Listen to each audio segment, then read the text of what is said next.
But let's, without further ado, get into it. You guys ready? No. Do you need to click shit or is no? No, you're it should. clicking. It should just go. Good. I'm getting nervous with all this technological stuff. I understand. And yes. With China and their retaliation as well as this trade war, or largely the trade war. But the issue of Ukraine is not over, and Donald Trump is bringing it up once again because, well, he's trying. Can everyone hear it, by the way? Yeah, I'm going to turn it up a little Everyone bit. in chat, can you guys hear this? All good? Hold on. Oh, thank you. Thank you, Zetsway, for the Twitch subs and stuff. Okay. We're going to keep going. Let's read. I just want to make sure everyone can hear it. Trying to resolve it to some degree. But what does that resolution actually look like? And what should we as Americans do? We're going to debate the issue. We've got a couple of gentlemen joining us to have this discussion. Sir, would you like to introduce yourself? Sure. Name's WhickTV, and I run a podcast on YouTube of the same name. And I'm here to support Ukraine and advocate that we continue to aid Ukraine and even ramp it up a little bit. Did you wear a dress shirt so that you could have some a decorum? Because I think you shouldn't give that to Tim. He wears a beanie for a living. You shouldn't justify his studio with a dress shirt. You should have worn your hoodie. Like Trump wanted to. Zelensky to wear one, so you know. I just wanted. I actually thought of wearing a tracksuit in there. You should have done that. Oh, that would have been great. I was like, Slavic, right? It's a Slavic raise. Yes, but raise them up in your Adidas suit. But let's keep going. And if you guys have comments, just like tell me to stop and we'll go in. But yeah, these are the intros. TV on Twitch, X, and YouTube. I am a libertarian lawyer. My position on this is that it's time for the U.S. to withdraw funding and to keep that money here at home. All right. Well, it should be fun, my friends. If you're just tuning in, smash the like button, of course. Share the show far and wide. It's Friday morning. The culture war is live, and we're going to be having this debate. So share the show if you really do enjoy it. So who wants to go first? Why we should or should not be supporting this country? I'll take it away. So here, look. Ukraine has been unjustly invaded by an aggressive force, Russia. You can tell I'm nervous. Russia has invaded other countries. They did it in Chechnya. They did it in Georgia. They did it before in Ukraine in 2014, and they're doing it again now. The idea that if we suddenly withdraw our funding, if we withdraw our forces, if we decide to just, let Putin have this little bite now, that he will somehow stop is ludicrous. It's naive. Putin will not stop. He must be stopped. We have a situation where we are and should be funding more money into Ukraine because that money doesn't just go to Ukraine. It goes to American jobs, in American factories, building American weapons to fight America's enemies and support America's allies. Okay, wait, pause. This is the one comment I had that I was like, sure. I was going to criticize you for this. I was like, I think bringing up the military-industrial complex in your opening is bad because obviously Tim Pool's audience is going to get, that's not like justification for going to war. But then I realized that the title of this video is America First or Supporting Ukraine, implying, hey, we're sending all this money, if not what Lactwitz said, hey, we shouldn't do this because we're sending money. And then you do bring up, well, it's also bringing a bunch of money back.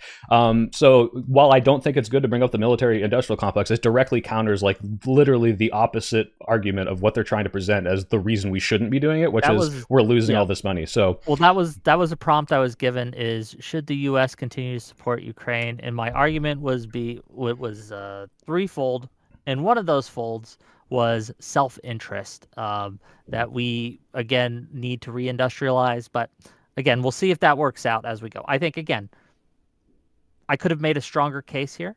Again, especially at the beginning, there are a couple times I just fumbled, but we'll get into it.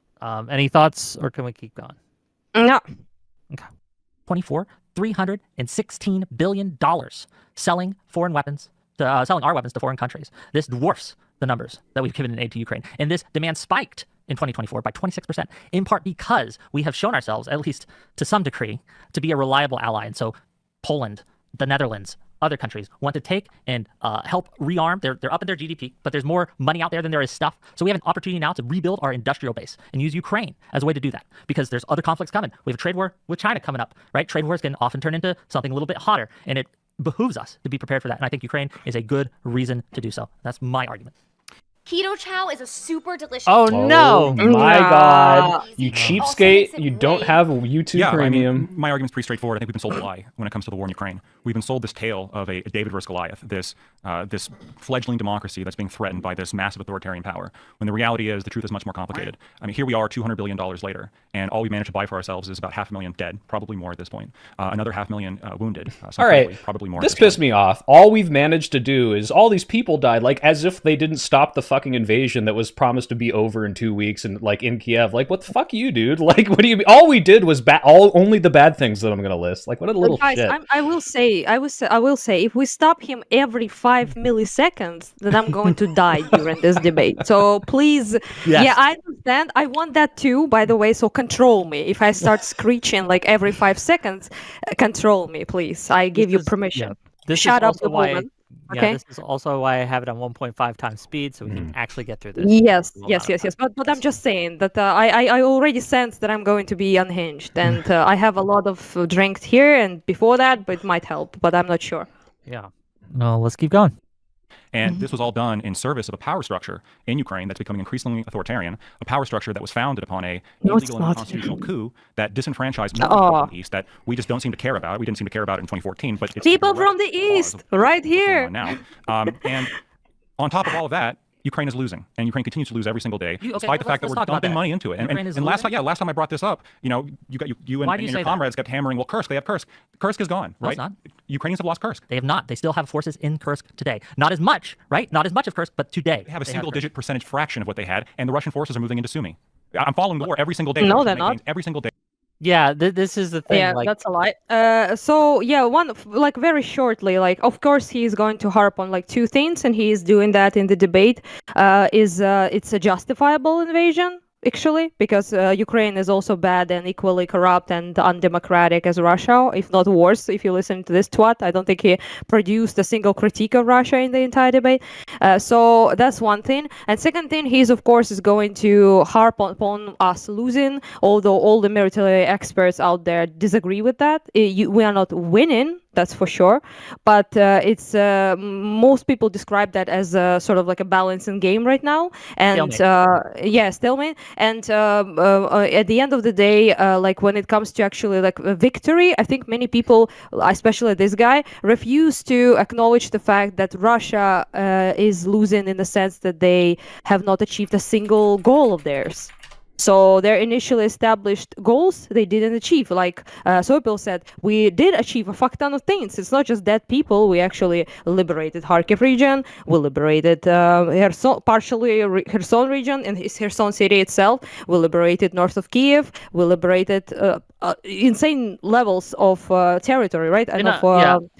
So I would say that he's just very interested, and I want people to catch that, to basically undermine all of that effort, never bring it up, and say that we're just sponsoring the death essentially, and of course harp at the dictator Zelensky and how undemocratic the regime has become during martial law and invasion. But that's later to that. But we'll get into it. And we do get into it. Me and Tim specifically get into later on about the objectives that Putin set. And I'd suggest, unless I say pause, I'll just talk over them because what they're saying is probably irrelevant at the time. But real quick, why does this fucking setup not follow the 180 rule? You both look like you're looking to the right. I thought this man was a millionaire professional. We were catty corner from each other. It was the weirdest setup. So also during the debate, I didn't know this until maybe 3/4 of the way through.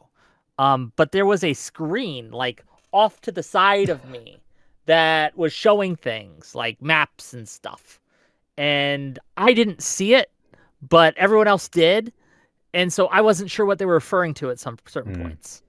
Also, the retreat from Kursk, by the way, is the retreat from Kursk is highly the fault of Trump cutting off sharing intelligence. So, if anything, it's Trump's sabotage, not our failure on that account. And also, of course, them invading Sumy is just not true. It's not happening, and doesn't seem to be happening. They do kill people there with ballistics, but there's no there's no reason to think they will push through there majorly at all. At least not yet. So Andrew Steele says, Wick, you got melted on Timcast. Mostly it was your behavior and your voice. You sounded like a whiny leftist, but looked much better with the shave. And this is the thing, and this is how I know I did pretty well, is because that's the criticism, is you sounded like a whiny leftist. Yep. They can't contend with any of the points. I read through the comments, which I don't recommend you do, by the way, but none of them are contending with your points. Let's get through.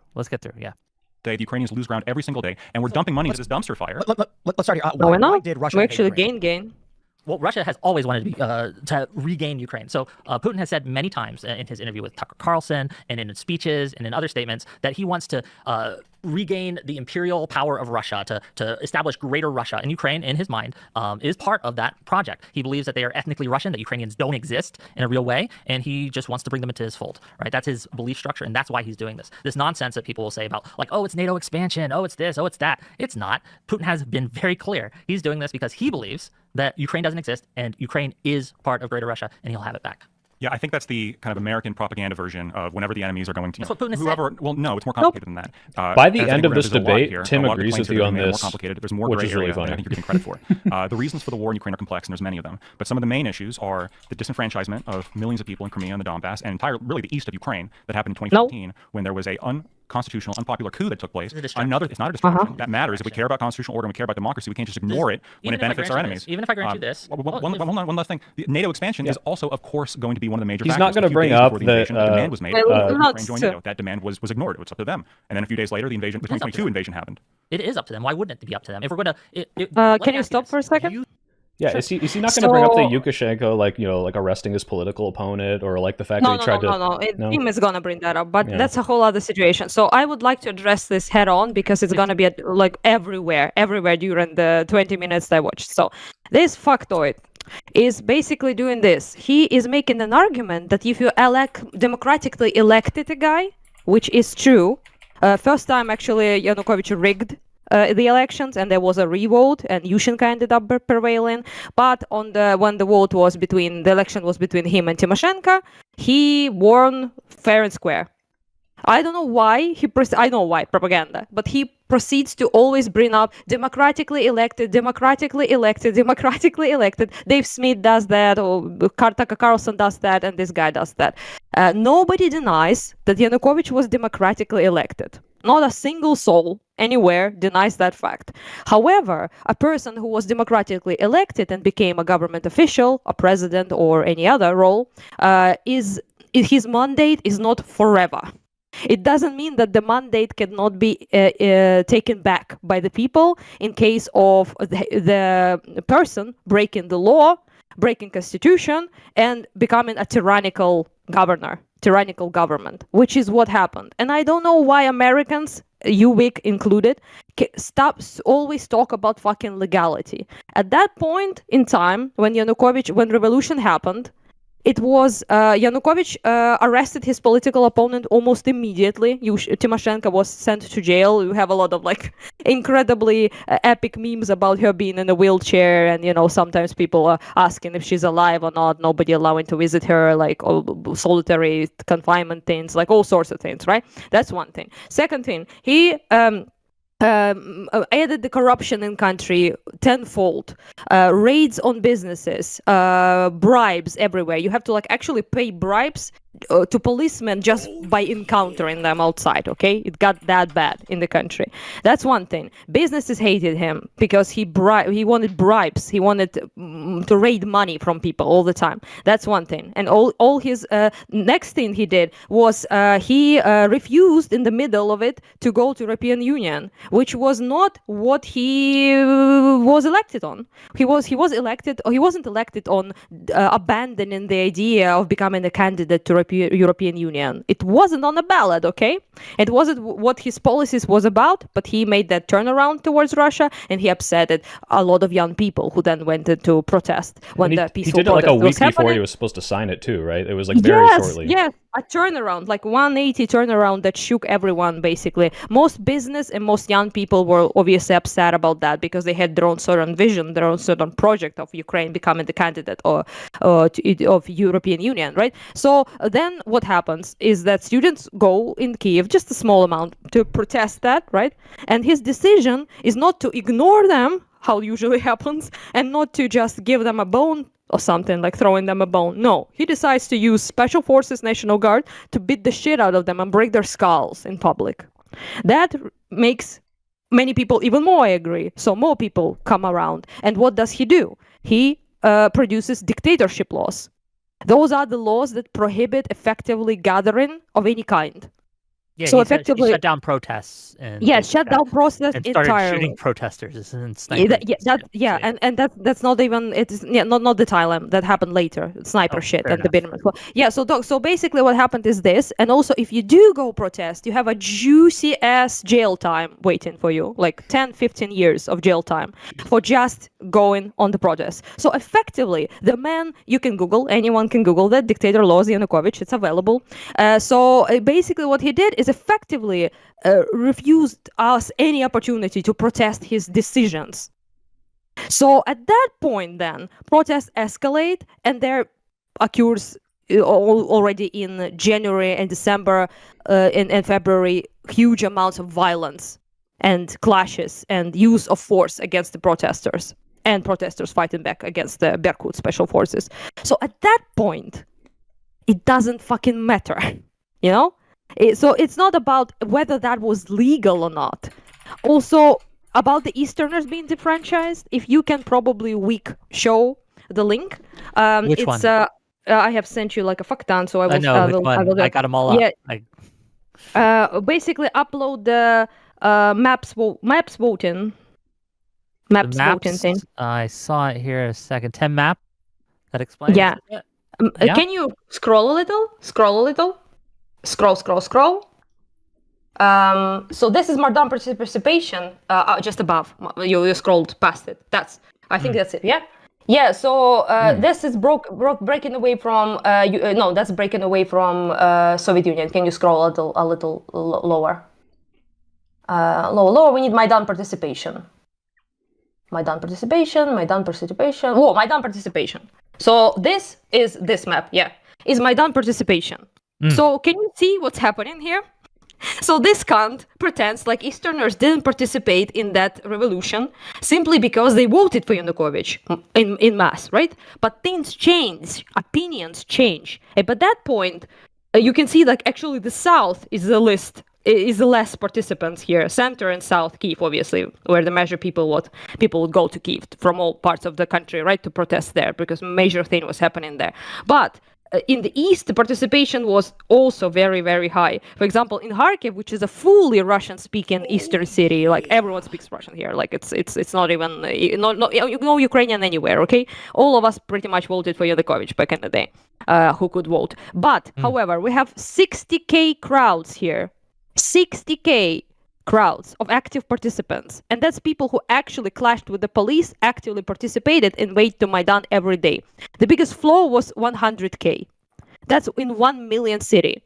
So that's a huge fucking crowd for Eastern Russian supposedly defranchised people. That's one thing, and I really want people to like address this bullshit straight on, because he brings this up further on multiple times about Easterners being disenfranchised. But this is the East, you see.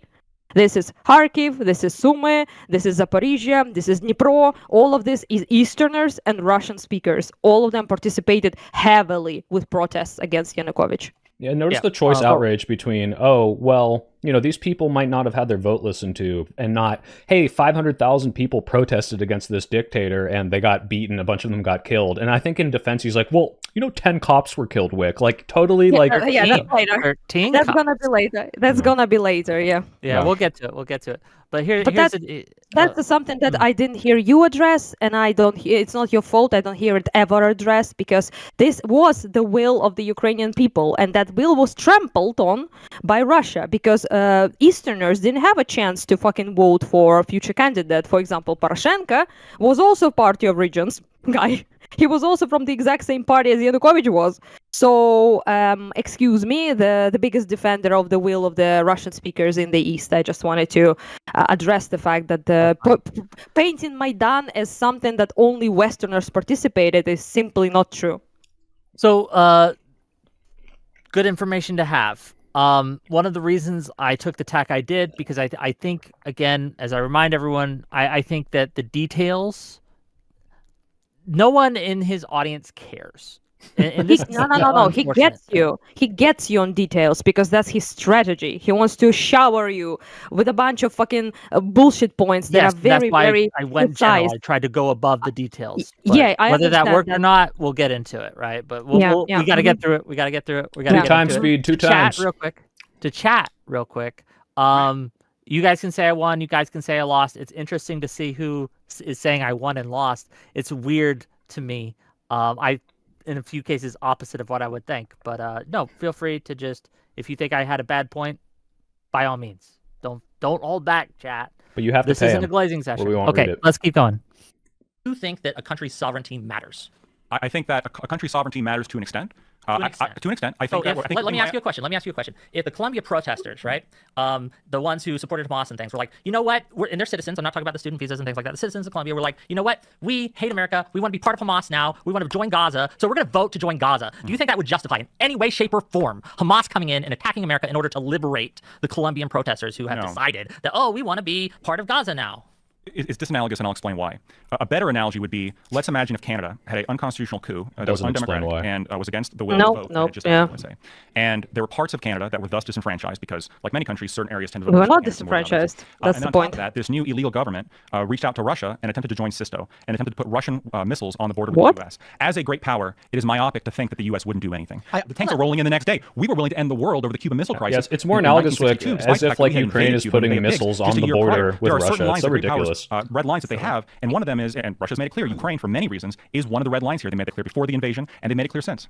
The question I have is, and this is the part of the problem I had with the format is I wanted to address that point. Yeah, then Tim jumps in.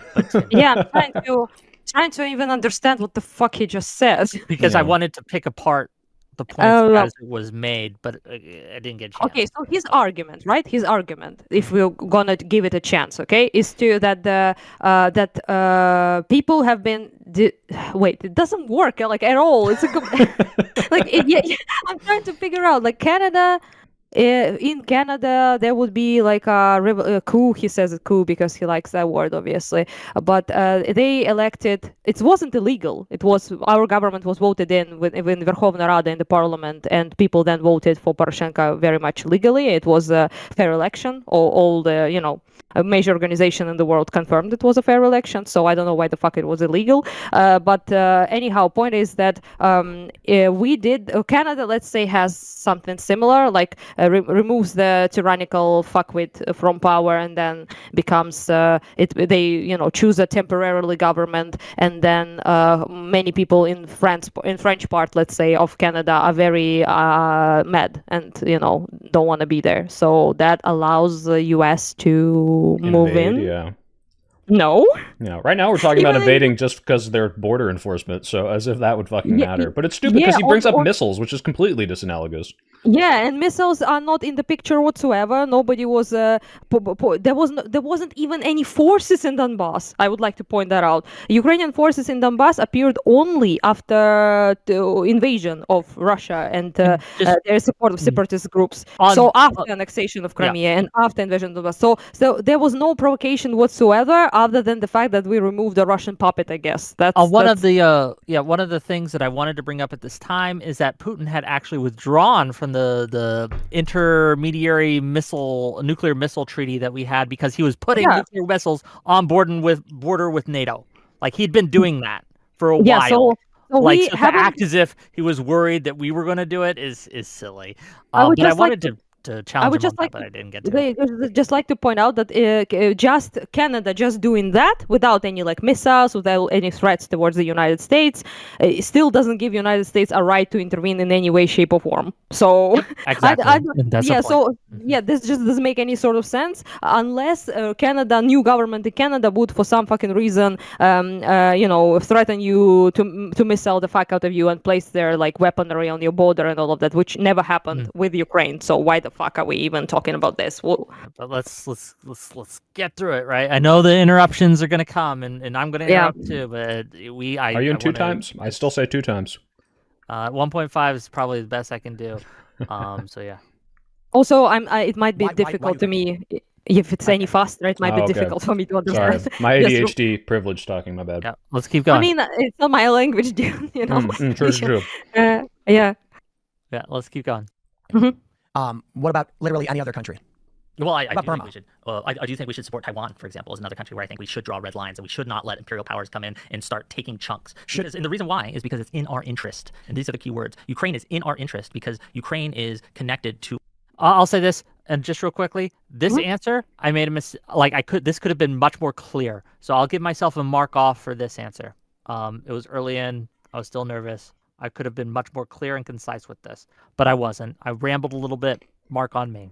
To a lot of European countries. We have Ukraine isn't just the only country that borders Russia. You have Estonia bordering Russia. You have the Balkans, right? And you have now Finland Balkans, and Sweden, Baltics. but they weren't part of NATO before the invasion. I confuse those. But this matters because the reason why a lot of countries in 2004 joined NATO was because they foresaw this Russian imperial aggression that was coming. They were worried over their sovereignty and they wanted protection from that. So if we abandon Ukraine, what that does is it sends a signal to our allies that are our actually allies, the NATO allies that we have, that, you know what, if it costs too much, then maybe we're going to abandon them too. And that creates a very dangerous situation. But Ukraine is not an ally of the United States.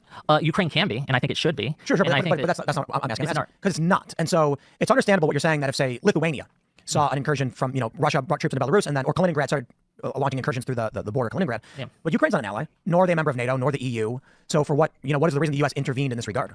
Again, because it's in our interest. What are those interests? Sure. One of our interests is the military-industrial complex. That was one of the things he mentioned, creating American jobs. That is one. Can you stop that for a second? I think my critique here would be not that you're wrong, obviously, about the whole NATO thing, but it's a strong argument on Tim's part. I think that he's like, so what's the difference? The difference is, however, that if like a Lithuania, Latvia, or any other like country will be get invaded, they are part of NATO, and they are part of European Union, so we have obligation to them, but we don't have obligation to Ukraine. In that moment, you need to, in my opinion, bring out two things: the fact that the exact same argument they're using can be used to not assist Poland, Latvia, Estonia, and anyone else, because the argument they're using is that it's a red line for Russia and it's a provocation. So Russia next day decides that their red line, that the Russia ends in where all the post-Soviet countries used to be, right? That's the border of Russia. Yep. So what's their argument then? That would be a good thing. And the second good thing is that you actually do have obligations towards us, which were unfortunately Budapest Memorandum. Yeah, that was your like obligation. Love this one. Not to, of course, you didn't sign anything that you should send troops or anything like that, obviously, right? But you did sign an agreement that said that you will assist us in case we have experience in economical coercion, or you will not economically coerce us. And Russia obviously signed that shit too, but who cares, obviously. But you will assist us if our sovereignty is trampled on. So that's actually the obligation that does exist with Ukraine, and you signed it in '94. So that's something I would bring up if I was you. I get it. Criticism taken. Let's keep going. That is one of our interests, but another of our interests is create stability in this region, because if Ukraine falls, like we talk about the cost of supporting Ukraine, we got to talk about the cost of not supporting Ukraine. What happens if we abandon Ukraine and Ukraine falls? What happens to our interests? What happens to the cost to American consumers? Trade, we have about $1 trillion, a little less, a year with Europe in trade. And if that is disrupted, right, it just... So the reasons I keep going to self-interest like this is because and we'll see this later when Tim jumps in, I correctly understood that neither of these people give a shit about Ukrainians, right? And so I kept trying to appeal to them and their audience's sense of, we want to be wealthy. We want that kind of... I will say, though, you need to make moral appeals, in my opinion, because his whole argument is Tim is much more of a, it's not our problem. That's why I was... Yeah, but Lactoid definitely here makes appeals to the moral question. So in his very beginning, when he opened with, it's presented to us as the struggle, between the David and Goliath, and it's like good versus bad, but it's not, and that's why we shouldn't support it. As cringe as that is, that's also like very crucial to his argument. So you really need to be strong on that point of it. Actually, unironically, is that exactly. But it is actually. But in which defense, it's like they do present their point as America first, or every other moral argument for supporting Ukraine. So it's like, well, if you're going to pretend like we're shoving and wasting all this money into this country. Like, I think Wick is right to at least bring it up a few times. Like, well, this does benefit us. It's inconsistent on their part because the main name of the whole argument, right, is about whether it's in United States interest, but the argument then ends up being about the morality. It's a clever little trick. It's part of the asymmetry of this thing, but we knew that going in, so no excuses. I'm not saying you're wrong to bring it up. I'm just saying that you sometimes have to balance both, I guess, which is difficult. I understand that. Yeah. What disrupt that? So, for example, if Ukraine falls, a lot of our European allies will see us as unreliable. And I'll give you an example of this happening. When Trump canceled, briefly, paused the aid that was going to Ukraine, cut off intelligence and things like that, the EU began to question its purchases that it was making from us when it comes to us. It has granted them, so the EU has talked about they are no longer going to want to source some of the parts that they get for their munitions and their things from us because we are no longer reliable. They're setting up, I'm not sure if it's in place yet, but they're setting up a system where they buy from themselves because they realize that, maybe under this regime... It doesn't sound like that's related to Ukraine, though. It sounds like it's related to Trump's trade issues. No. Yeah, it is related. Didn't know about this when this happened. Starlink, F-16s. I think a couple countries refused to prolong if their F-16 program. Sorry, not problem. Yeah. Program. When I say this, people think I'm saying pogrom. I've been ever since I'm spooked to say this word. But the point here is that it didn't happen, and it didn't happen because of the tariffs. It happened because of the White House Zelensky. Yes. It happened because Tim just didn't know that. Yeah, it happened because now these days, thankfully, many European countries are considering that you are not a reliable ally, which is your argument, the one you're making, right? That countries will think that, they're not a reliable ally. They can turn off Starlink when they want. They can turn off intelligence sharing. They can turn off F-16s basically to get them back to out of the front line if they don't support some of our actions. So in that sense, that shift is going to continue. No doubt there, but already at the point of the debate, there were several countries that refused to participate in F-16 programs. And I want to point out really quickly, Wick, the next 3 minutes, I have notes on this specifically.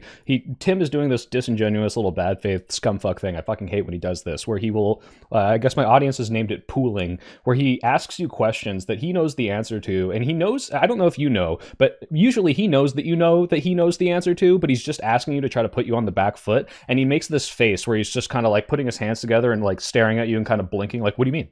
What are you talking about? And he's going to do this for the next 3 or 4 minutes, and it infuriates me. But go ahead, you'll see. Yeah, he plays this game throughout, and it gets worse as it goes on. Where he tries to find a point where I make a wrong answer. He tries to catch me in a wrong answer. He was not able to do that. He tried to, and at one point he claimed he did, but he was just wrong. And we're going to go through it. But there's a lot of gotchas over here. The attempted gotchas, quote unquote. Yeah, absolutely. Mm-hmm. And I think one of the better things I did in the debate was I just batted them away for the most part. Mm-hmm. But let's keep going.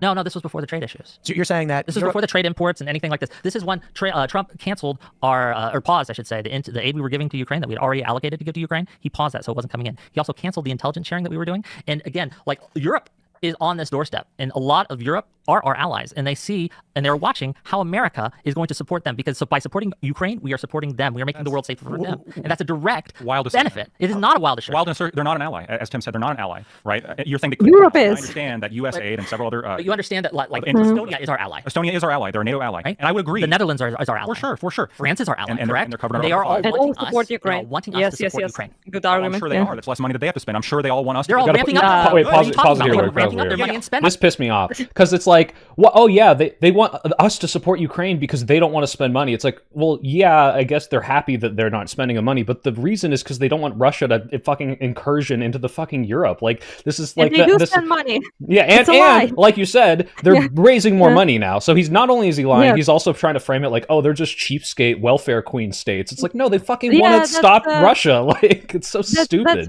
That's very much the basically Estonia, for example, dedicated, I think, like more than about 4% of their GDP to our aid. I mean, it's a small country, obviously they can't do as much as the United States can, but in the sense that the countries closer to Russia are the most invested in, and abandoning Ukraine for them is a humongous fuck up on American policy, especially for countries like Poland, who is very close to United States, and he has like incredibly close relations, political with America. They allied on the United States much more than they allied on any other European country, in fact. And they are one of the biggest supporters of Ukraine, and also are panicking about Russia the most, obviously, right? Because of the history and the proximity and the claims that Russia makes about taking the Poland back and all of that, right? So of course you will be aggravating your closest allies by that, just by doing real that. quick. Speaking of closest allies, $100 from Base Tiny. Thank you for the $100. Anna and Soy, keep highlighting the wins and keep giving hell to the weak points. We all want the ground truth and debunks. Wick can take it, and that's true. Like I said, Wick can take it. Yeah. That sounds like it was addressed to me though, so I'm gonna request that he super chats in my chat as well. Well, thank you for the donation. I really appreciate it, Basin. And if you guys want to super chat things, we'll interrupt. If you guys think I had good points or bad points, and you want to highlight them and want to throw me $5 or something, or $10 or hey, 100, please do so. Yeah, let's go further on. I don't control their money. Okay, if they want to spend money, I can't stop. I don't think it's a good idea, but I can't stop them. But if you're saying, oh, they want us to spend this money, I'm sure they do, right? I don't think that we should. Not only for the reasons that I outlined before, but because you're openly talking about, well, it's in our interest because the military industrial complex. In our interest makes Americans safer, and it makes the world safer. No, it's in our interest. American hegemony has made the world a safer place. Ukraine, a better place. You really think not just for America? You really think for the Ukraine world. was more stable or less stable after? Do you think it was more stable, or sorry? Do you think it was more stable or less stable after Russia invaded? I think it was less stable. Hold on. Do you think Ukraine was more stable after 2014 than before? Of course not. Okay, what happened in 2014? In 2014, Russian sent little green men into Crimea. What happened before then? They locked down, right? They locked down the parliament so no one can get in. Men with guns, right? What happened before then? They forced to vote. What happened? He doesn't like you're not giving him the trap answer. You're being too like that at all. Based weak over here. Exactly. Well, this is. Well, hold on, wait! Don't say that. This is what he kept trying to do the whole time. He kept trying to. I guess he had one note, and my strategy was again every time he brought up this one night to simply redirect it to Russian aggression.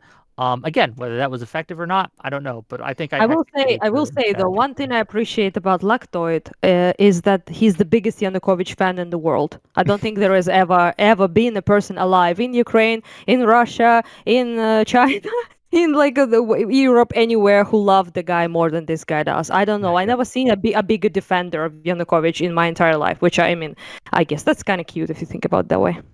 Let's keep going. Tim, I can understand. He was getting millions. Lactoid's not sorry. UN resolution. Yeah, 262, right? The invalid referendum on 16th of March 2014, where Crimea declared its independence and joined Russia. This was obviously why'd you put that in scare quotes? Because it was again because every organization in the world doesn't recognize it as legitimate. It was done under duress. Was it? Because Russians sent their little green men in. They brought guns. They locked down the parliament. They forced the vote. What's little green men? Little green men. So they have green uniforms. They rip off their badge, right? So they're not actually Russian soldiers, and they go in and they do their thing, and they have some plausible deniability, which people like. Russia then admitted it was there after a month. So whatever. And they decided to annex Crimea before they held the referendum. Putin admitted that, so it's like not like it's like oh well they voted. It's like and what was it like 130% voter turnout in Sebastopol or whatever. Like... Yes. Oh, the dead and alive everyone showed. Also, what I do love about this is that if I just want to make this clear that Wick here, shortcomings aside, is literally debating a guy who is debating against the basic most recognized truth ever, which nobody ever accepted in the world, the fucking Crimea vote, except Russia and this motherfucker for some reason. So at least Simple is both being paid good though, this guy on the other hand is questionable. He's maybe dick he wants riding for the love of the game. It's just maybe he wants like that 1% of what Simple was getting. This is why I think that optics aside and my weak points aside, that overall I did take the W here is because I think that the average viewer recognizes, and even Tim Pool says this later, right? Tim Pool actually says this. No, this was a bullshit vote. He's like, wait a minute. Even the guy who got paid $5 million from Russia, recognizes it's a bullshit vote. It's just not a convincing argument. It's a losing argument. Can we just appreciate the retardation of this argument? Was the country more stable before it got attacked by another country, or was it less stable? Broski, are you for real right now? It's just pretty retarded on all levels. Yeah. But no, it was interesting. But let's keep going. I will say that I will say this before we start, that the people who think Douglas Murray lost think I lost. The people who think Douglas Murray won That's a good sign. think I won. And it just goes to show you how different people judge the tactics people use, whether it's tone of voices versus facts. So you are the Douglas Murray of this, you say, right? Absolutely. I didn't have as good of an accent as he did, but well, keep in mind, Wick, like Tim Pool's been exposed as like a lying fraud so many times, and especially now, like legally by the United States government. So anyone in his audience still who knows about that stuff is so stupid that they think that stuff doesn't discredit him. So don't ever read the comments and be like, oh, like this is a legitimate opinion someone has. This is like drooling, knuckle dragging retard opinion. I don't care what the Tim those people are quite literally like the most. They like to be like taken it. I don't know how else to say it, because there have been taken Russian propaganda from a paid person who was like beating the table and saying Ukraine is the biggest enemy of the United States of America for money, and they still proceed to slurp after knowing that. So I don't know, like. Now let's keep going. Let's keep going. My favorite part is when me and Tim debate. So I'm curious to get to that. Let's go there. Let's keep going.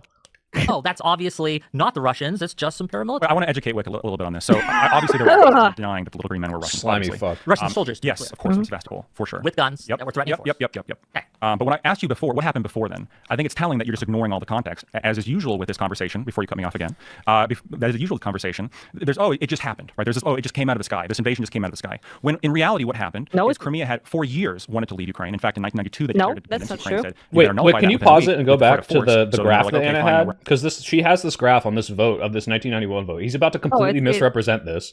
So this vote in 1991, and Anna, correct me if I'm wrong, but my understanding of it was this was not 54% voted for so this like independence. This breaking away from the USSR, it was not a do you want to be independent from Ukraine insofar as do you want to be independent from the USSR, right, and become your autonomous, self-governing state as part of the Ukraine. That was what the vote was for. It was not we want to break apart from this state. It was while they were still, I think it was January, right? I think December of 91. Yeah, so like right before. Wick losing the debate to the pause button today. Yeah, true. But, it's important. And Andrew Steele, just real quick, if I knew how to bring up the chat, I would. I just don't know how to do that. So yeah, guys. So this is like a pretty important map. Actually, it's the vote for being like an independent country as Ukraine with these borders. So with the borders you see right here, right, to be separate from Russia.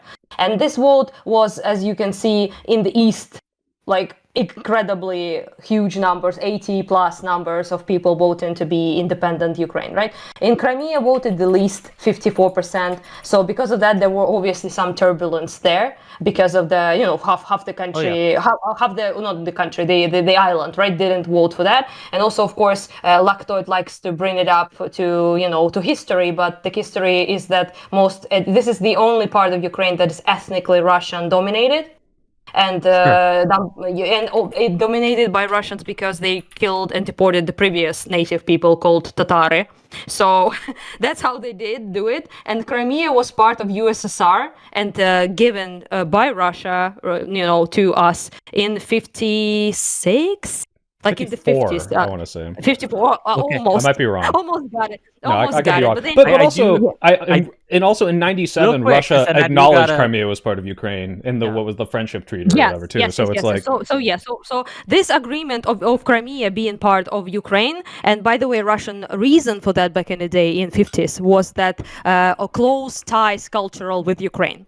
So they thought that this will be like the good gesture of goodwill, right, to unite Ukraine with Crimea. And ever since it was, in 91 when the independence vote was happening, and everyone was like getting their freedom finally from the fall of the Soviet Union. And basically, both Crimea, Ukraine, and also Russia, all three parties involved, confirmed that Crimea is part of Ukraine. And then later on, by the way, in 94, which is Budapest Memorandum, confirmed it again, that Crimea is part of Ukraine, which both was signed by Ukraine, by Russia, also UK and other participants. Remember, this is all a distraction. Dogwash. It's all a distraction. It's all trying to prevent us from talking about the real reasons for Russia's invasion. And Lactoid keeps doing it. But it exemplifies why he's a dirty little scumfuck, because he totally knew all the stuff we just said if he looked into this. I'm sure he researched this. He's a lawyer, knows how to. And he's purposely like lying about it. So he's a evil little shit. This person is malicious fuckwit. There's like he's not dumb. He's doing it on purpose. Okay. I'm gonna do a moratorium on pauses for a little bit just so we can get through this, because I wanna I want to go to bed at some point tonight, right? There's a lot to go through, so let's get to it. The hate must flow. We're not gonna leave. And then Chechnya, that's Russia. We'll talk about Chechnya in a second because I also know about Chechnya. But then in 2010, there was a president elected in Ukraine, Yanukovych, and in 2014 he was. Do you deny that he was unconstitutionally couped? No, but that doesn't matter. Why doesn't it matter? That doesn't matter. Why doesn't the votes? I already addressed it. It doesn't matter. I already addressed it. It doesn't give Russia the right to come in with guns, tanks, and material and force the issue. Russia or any other nation does not have the right to come in with force and violate someone's sovereignty to solve an internecine conflict. There are ways to deal with that. What was happening? Military force. What way should Crimea have handled it? Any other way but this. What way? Because Crimea didn't handle it. Russia did. Vote in elections. Why did Russia? What do we do? Because it's always been. What to do? Vote in elections. Wanted Ukraine for a while. No, but why Crimea? Crimea had pronounce. See, the pronunciation is the worst part of this goddamn debate. I hated it. Doesn't matter at all. Doesn't matter. It doesn't matter. Yeah. It's hard. There's ports in there that gives them access to what they call warm water ports, right? Because they don't have a lot of those, and it gives them access, and they can use their navies and things like that. It's the home of the Russian Black Sea Fleet and their only warm water port. That's what I just said. No, but he said, but he read it off a screen, so he feels really good about it. Like, I got you, buddy. Yeah. Can we please? They are debunking themselves right now, because if they're saying that the only reason Russia was unhappy with Crimea by being part of Ukraine, which, by the way, they did give it to us, it's their decision. So so anyhow, point is that in '97, very short, we signed a Black Fleet, a friendship of the people, blah blah blah, fucking treaty that allowed Russia in '97 to basically own 80% of all the ports in Crimea. 80%. So most of it was basically do whatever the fuck you want.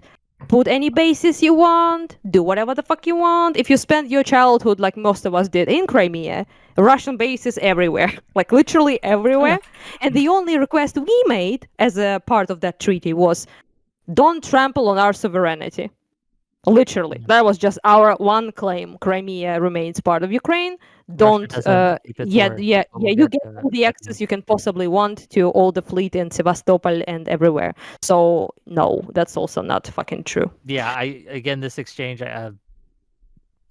before Tim interrupted, it was just a clear W. But let's go.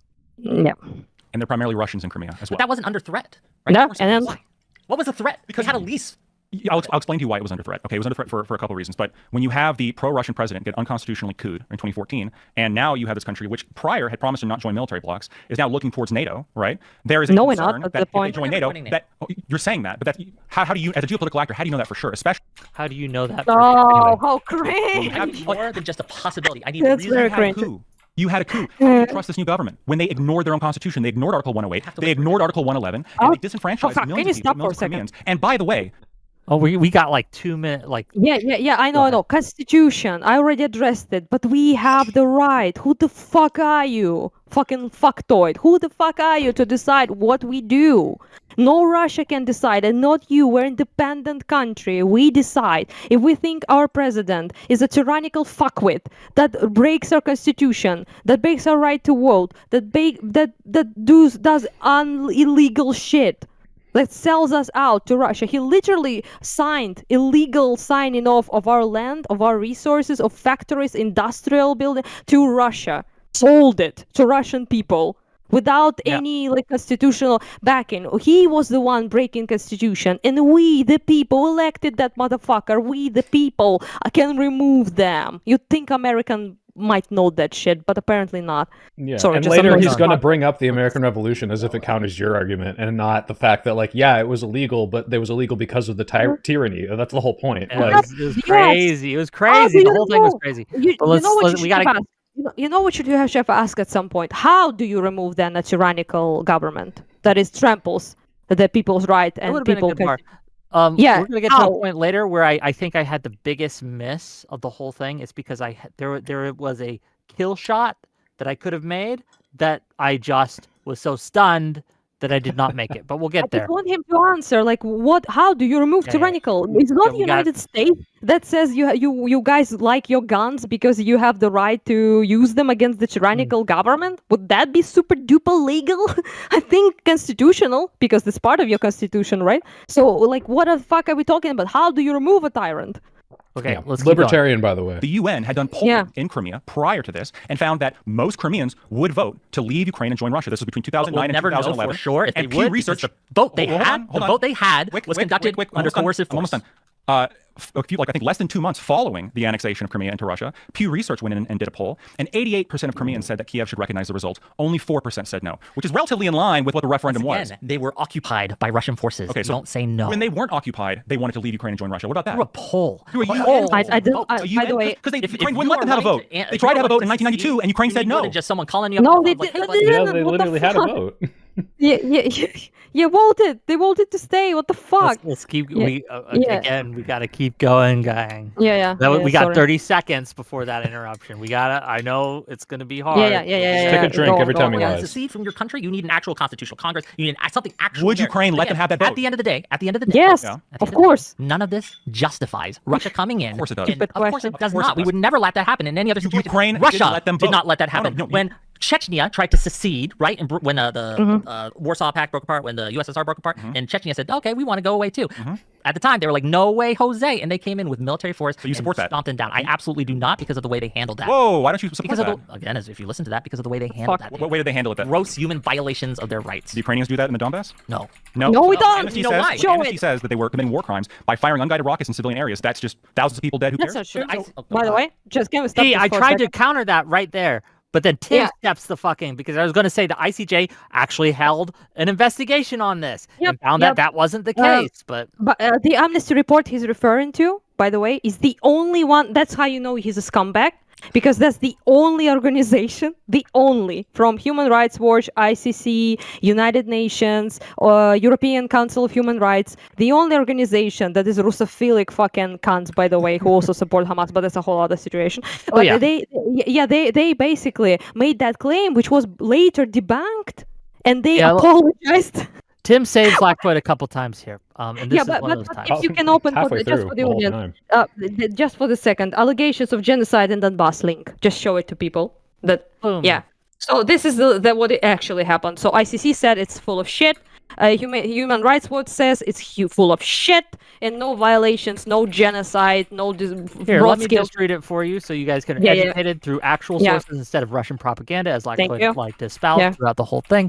Following the invasion, Ukraine brought a case before the International Court of Justice to challenge Russia's accusation. Because again, this is not reading, but as you remember, one of the justifications for the invasion that was given by Putin in his speeches was the accusation of genocide against ethnic Russians. So during the proceedings of Ukraine versus Russian Federation, the ICJ said it found no evidence of genocide. The International Association of Genocide Scholars also rejected Russia's accusation. Further reports by 30 legal and genocide scholars warned that Russia's accusations are part of the accusation in a mirror technique, ultimately revealing the Russian incitement to commit genocide against Ukrainians. And I think that while Lactoid's arguments may have worked for those who were already on his side, I think, and again, this has been demonstrated, that it was not convincing. It did not move the needle whatsoever. Tim Pool's audience loved it, but he's getting paid by Russia, right? So all the ones who hated it would have left. And I will say this, though, and I don't know if Tim was lying on this, but Tim Pool himself, after the show was over, said that it was 50-50 on who won. By the way, 50-50 on who won, and Tim Pool is saying that? Bro. Can you open the reaction sections? You don't have to read the reaction section. Don't make me read it again. Oh no, I don't want to read I don't fucking care what they say. But let's keep going. No. The reactions in the article. Oh. The reaction section. Okay. I thought you meant Tim Pool's chat. I was like, it's very juicy in my opinion. There's like the section of reactions. If you could. The Organization for Security and Cooperation in Europe, which has been monitoring the conflict in Ukraine from 2014 to 31st of March 2022, has stated it never found any evidence to support Russia's allegations. On 7th of March 2022, Ukraine filed a complaint. We already read that part. The International Association of Genocide Scholars issued a statement in February 2022 on behalf of more than 300 genocide experts, condemning Russia's misuse of the term genocide to justify its own violence. Melanie O'Brien, president of the IAGS, said there is absolutely no evidence that a genocide has taken place in Ukraine. And in February 2022, German Chancellor Olaf Scholz dismissed Putin's claims as ridiculous, saying there was no evidence of genocide. I like this one. Ukraine has a reasonable right not to accept military action by the Russian Federation to prevent and punish the so-called genocide in Ukraine. So literally nobody accepted that claim, like nobody. So Lactoid here is lying and knows he's lying. I would like to point that out. And even if he isn't talking about genocide specifically and simply talking about war crimes, the war crimes specifically that they are accused of, as you said, was only given by one organization. And even if those were true, and I think I bring this up later in the show, it dwarfs what Russia is doing by orders of magnitude. That's true, but none of it is true. Like literally nobody found any proof of it. Let's keep going. That's a blatant lie. You brought up the vote from Crimea, and so I've been looking into it. I have a question for you. In the 2010 election in Ukraine, which you mentioned, Viktor Yanukovych won 49.55% against Yulia Tymoshenko, who won 46.03%. Yes. The country was split from the east to the west, with the west largely, this includes Kiev, largely being in favor of Tymoshenko, and the right being in favor of Yanukovych. Yanukovych had his political opposition after this arrested and held for 3 years in prison. Yep. Whether you use it as a reference guide for making a L for wish me list to grow with your ads. Someone use your $100 to buy a year's worth of premium. In 2011, Yulia Tymoshenko was arrested for what is Can we appreciate the fucker doesn't know that? Held for 3 years until Yanukovych was ousted. Sure. And so Yanukovych's biggest fan doesn't know that. Right? The brutalities that Yanukovych was perpetrated on his people. 108 protesters killed, brutal. And 13 cops were killed. And what about the cops, Wick? Yanukovych's election. I'm sure there's criticisms you can levy. I know Yanukovych had issues with corruption. I know that, in fact, Ukraine now has issues with corruption. But just because there are those issues doesn't mean that you can trample upon your own constitution What a cunt. to remove the president and not expect separatism in the places, as you brought up, in the places that overwhelmingly voted for Yanukovych. In Crimea and the Donbass, it was overwhelmingly pro-Yanukovych. Do their votes vote for Yanukovych is not the vote to join Russia. It's not the vote. I hate this shit. I want someone to scream it in those fuckers' faces. Voting for Yanukovych is not voting for Russia. Never was, never will be, okay? I was about to throw a death threat. I held myself. We gotta keep going. Was not democratically elected, ignore your own constitution. This is what led to the separatism, and this new power structure in Ukraine, and this new power structure in separatism is what led to the 2022 invasion. Well, let me ask you this. Had the U.S. backed and really wanted, right, Yanukovych, political enemy that he jailed for 3 years unconstitutionally, right? If he had wanted, if we... Well, you don't know the details about that, and you don't either. If he had really wanted... No, go with the hypothetical. No details about the most famous... He tried so hard to dodge this. He tried so hard.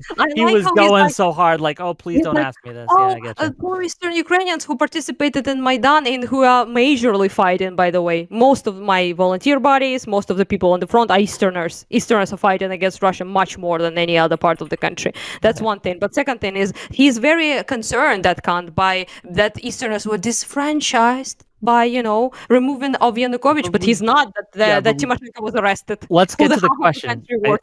I think the question kind of reveals some stuff, but let's keep going.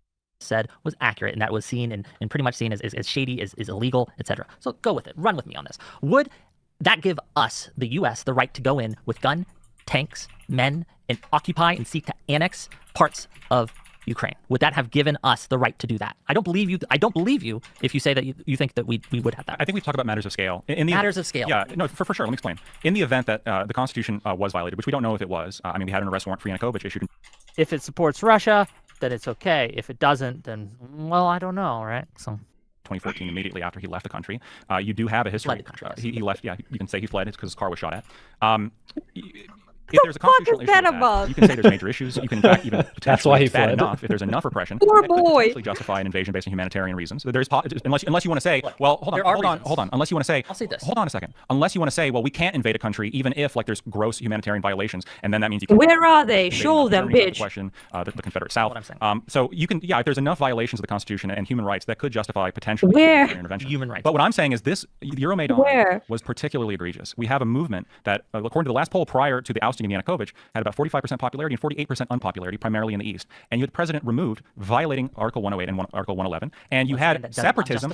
Well, to some extent, it does. The United States had help from France. We had a General Lafayette come in to help us leave the UK. Let me ask you this: does the U.S., because we argued no taxation without representation, and I think nullifying your vote is essentially removing representation. Did the U.S. have a right to leave the UK, England? Do we have a right to declare independence? Sure, they were doing more than just that. They were disappearing people. They were giving people no trial. They were just taking them off the street, right? But here's the deal: we don't live in 1700s anymore, and we're dealing in a world that is fundamentally different than back then. You didn't even need to make that point, Wick, because if anything, it's and Yanukovych was disappearing people, and Yanukovych was being a dictator. Can I just ask a question in this exchange? And I want everyone to say, because I am curious, because I'm not sure who actually won this exchanges back and forth, like rhetorically. Try to put on our objective hats for a minute. I mean, he sounds retarded simply because he's making an actually good argument at the beginning that there are humanitarian reasons, right, sometimes to intervene, and you can make the justification for that. So, example, I am Russian speaker, right? My mom is Russian ethnically, right? So, if, for example, Ukraine upon Maidan started genociding me and trampling upon my rights and putting me to jail, then probably some sort of intervention or at least support of like separatist group in Russia, you can make an argument. They intervening against the genocide. You can argue if that is correct or not. That's a whole other conversation whether there is a right or not. But he needs to then him Lactoid. He needs to provide an argument. He said it's a matter of scale himself. So where's the scale? What were done in Ukraine that would justify? You brought Chechnya smartly because that was a fucking scale and a half, like 500,000 people killed. I would call that a scale. Okay, so nothing like that happened. 30,000 civilians, 30,400 civilians that were killed during Donbass were killed after Russia was there, not before. Before nothing happened. So that's in no way or shape or form just a removal of a president. Just the country is about to have another vote with temporary government is a reason enough for a humanitarian intervention by Russia. It's just not. Yes, so I think that like I could have pressed harder here, and I probably should have pressed harder here. But at the end of the day, I don't think Lactoid made any kind of connection to why this justifies what Russia he didn't doing. Because there isn't. I try to remind people of that again and again throughout this conversation that none of the things that they're bringing up actually justify what is happening. And I do later on, you'll see that I do bring up actual massacres and actual some of the horrific things that Russia is doing during this occupation. And well, we'll get there. Maybe we'll get there. Let's see if we can.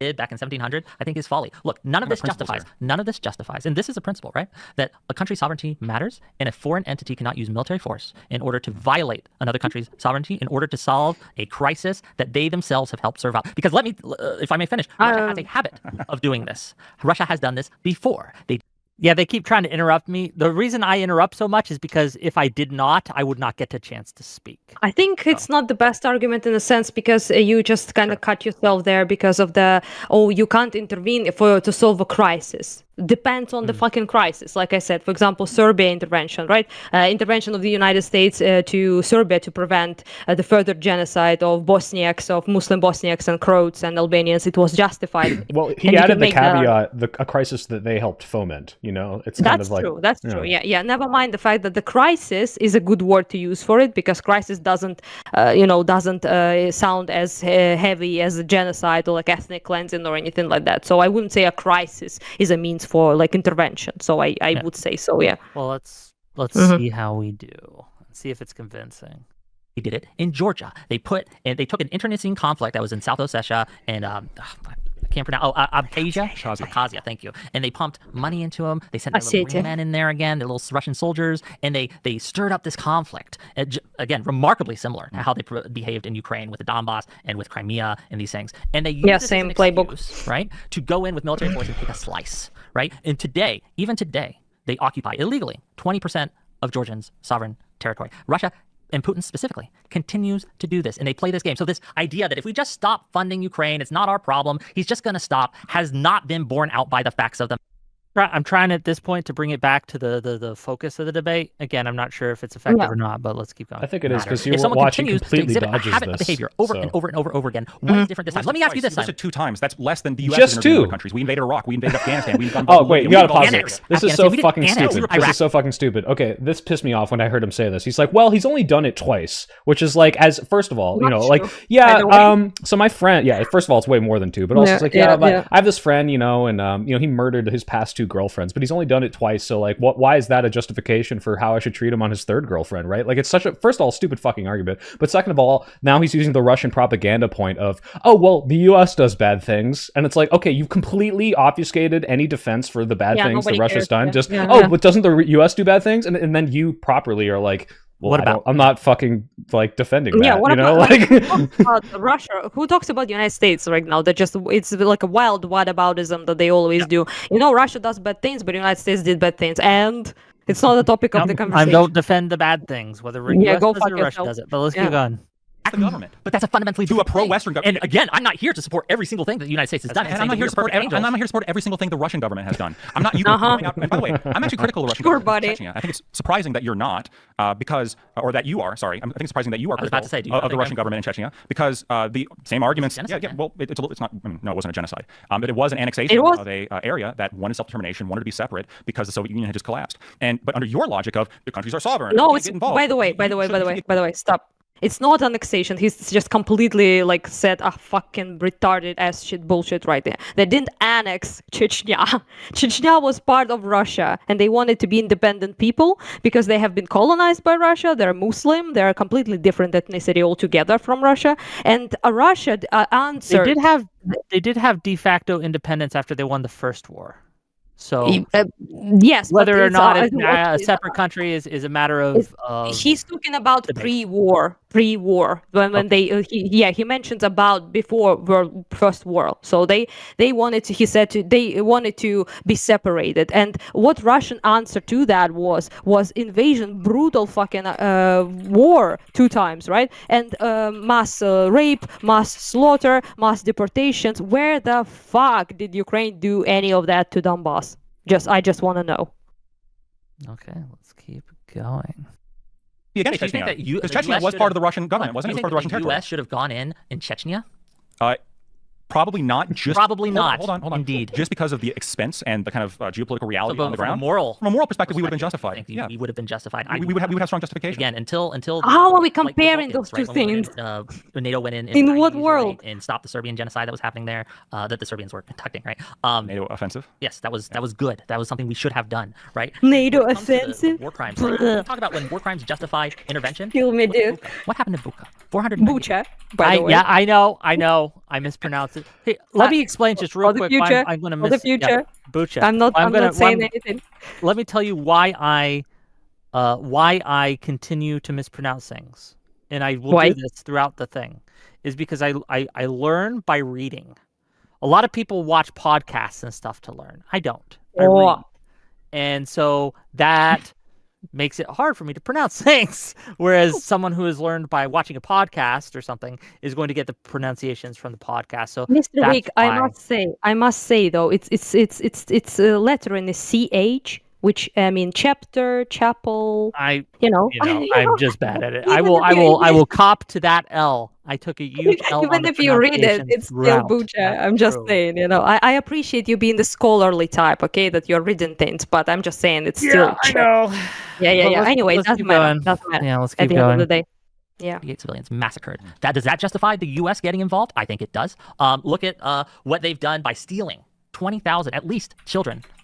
Oh, that far. And disappearing them into Russia to serve with Russian families, to live with Russian families, and be raised as Russian against the will of their parents. Does that justify? Does that justify U.S. When you say against the will of their parents, what do you mean? I mean that the parents, they're not allowed to see the kids. Is that what's happening? That is. Do you even know what the Russian argument is on that?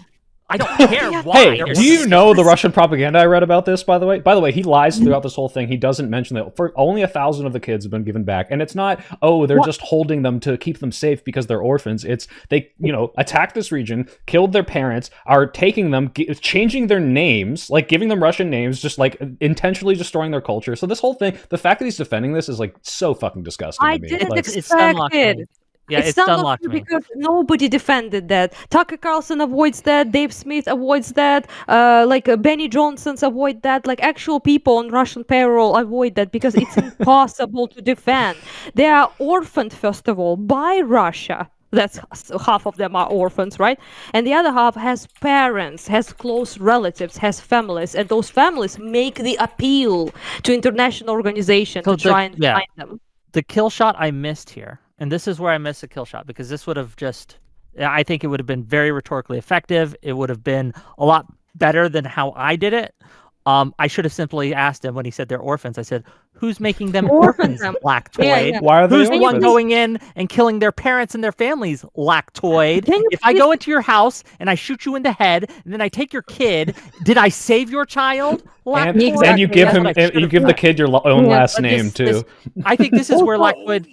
Even though I didn't get the kill shot, I think that rhetorically, this clip right here, all I have to do to people is show people this clip. He defends human trafficking of children. Genocide is what he's defending. Because can you just please open, just for the audience, child abduction in the Russo-Ukrainian war? Can you open up that link? So that, my friendos, is the reality of the thing.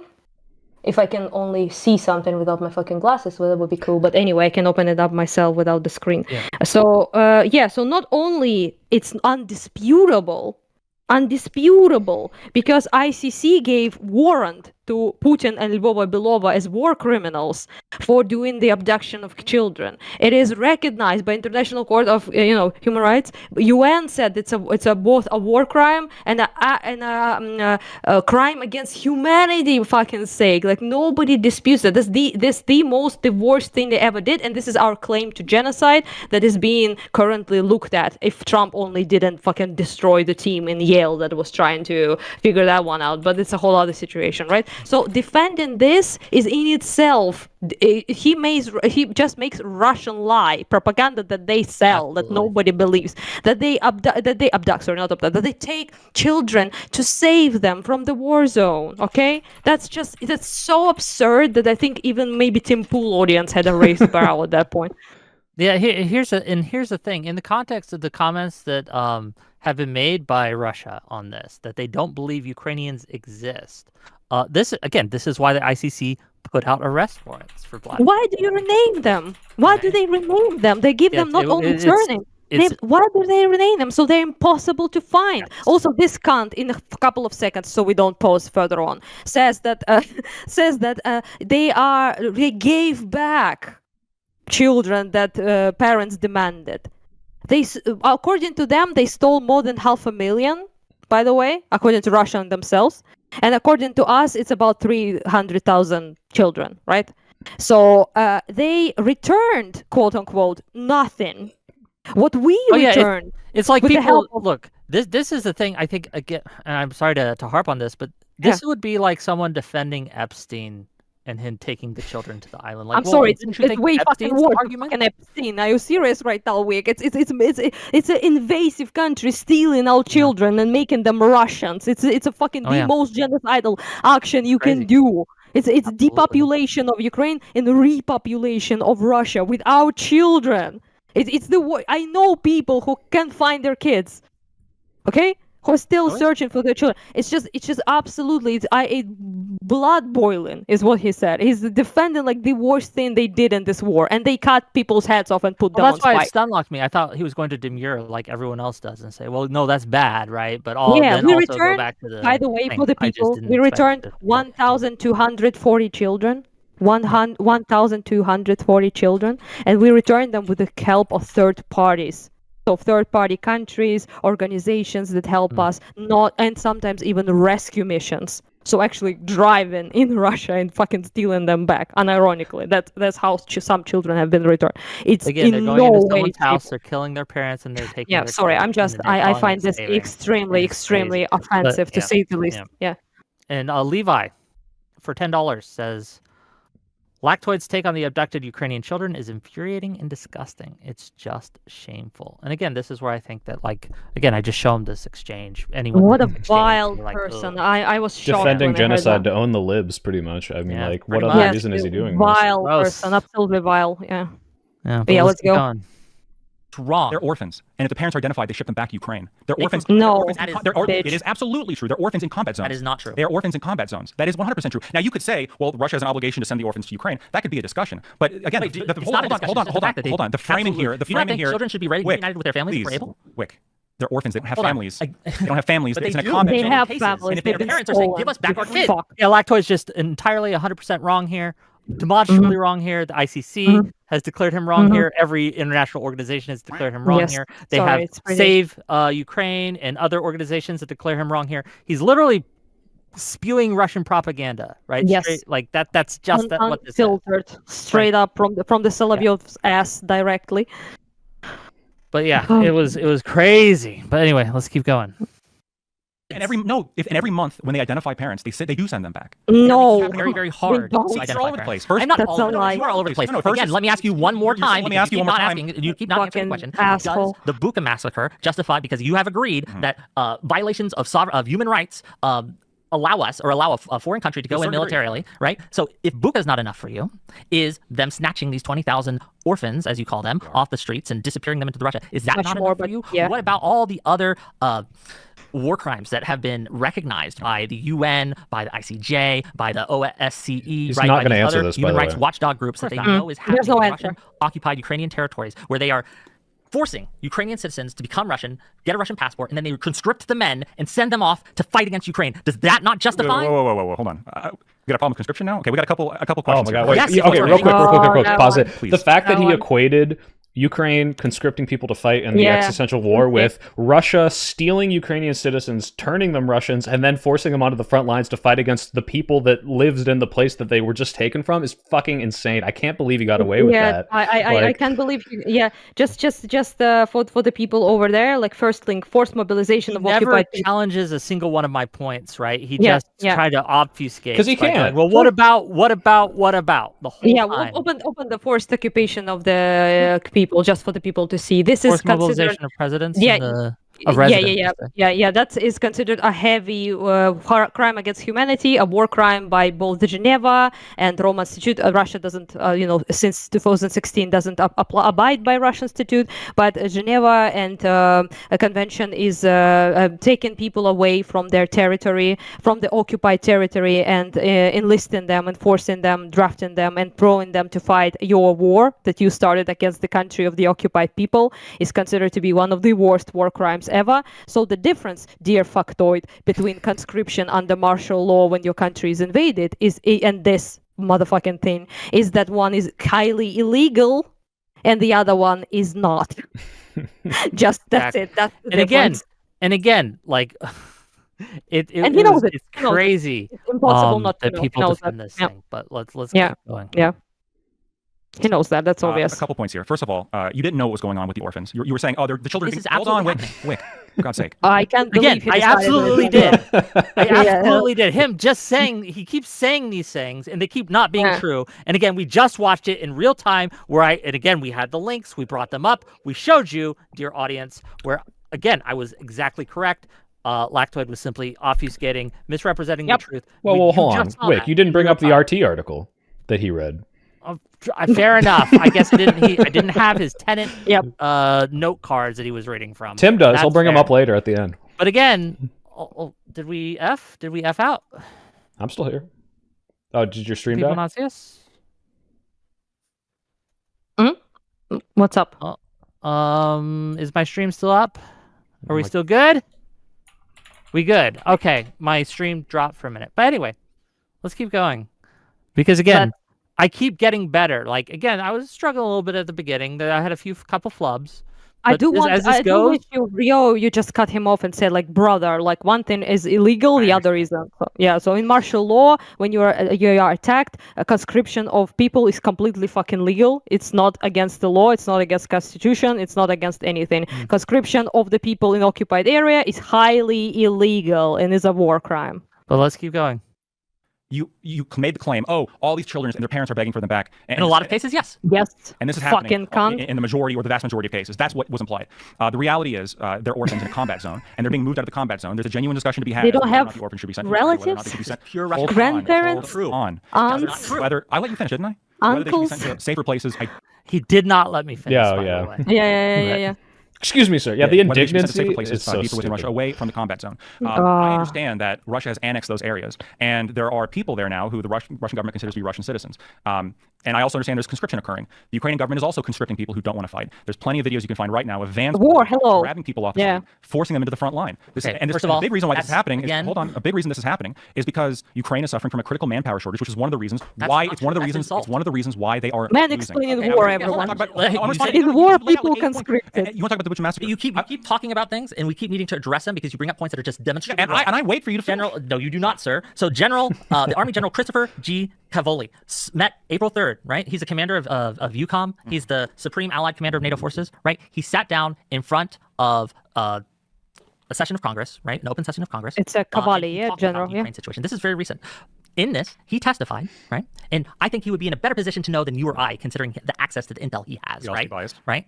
He's also biased. This idea, man, spouting Russian propaganda for half an hour. I'm like, well, that guy's biased. let me just real quick, because I got to make this point, because this Tim did this too, and it bothers me.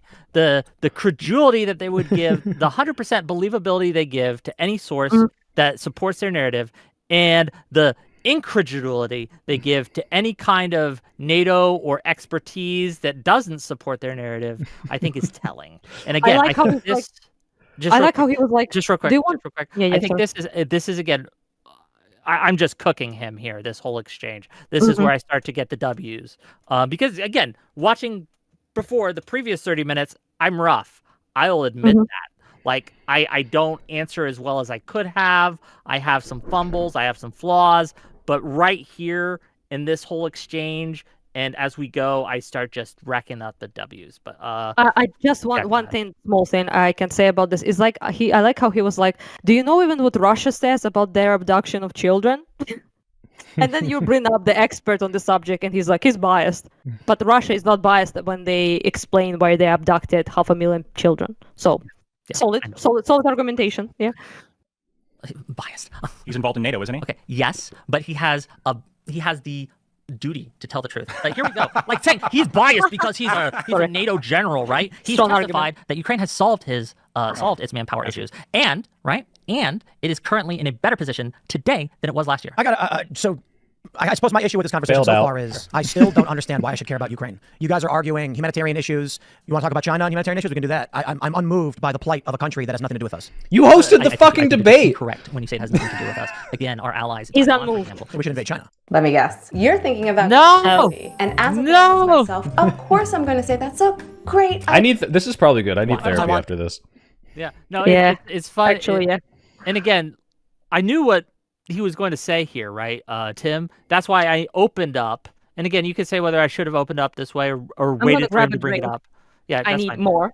Yeah, you could say that I should have waited for him to bring this up, and I'm not sure which is a better strategy here. But I decided to open with the line about self-interest because I knew Tim didn't give a shit about the morality. Well, no, right? he does care, but the thing is, and you notice like that he kind of, like you said, is not being as pro-Russia as you might think. And it's like, well, that's interesting. And I think he's playing a little bit of defense for the fact that he knows people know that he was on Russia's payroll. So he's like, look, I'm just an impartial guy. So he's retreated from the full-throated, like, Ukraine is the enemy of the people, like, shouting. And now he's like, well, I just don't know if I should care. Why should I care?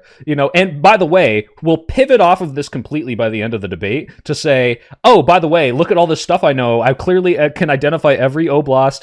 Here's the land bridge, here's Sebastopol, and I'm very invested in all these little factoids, but why should I care? Like, as if he doesn't care. Like, he clearly cares. That's just his, like, obfuscation line, and it pisses me off. Okay. I thought you would be witching it without me, but, well... Oh, no, we... I had a little rant, sorry. Cheers. Okay, but let's keep going.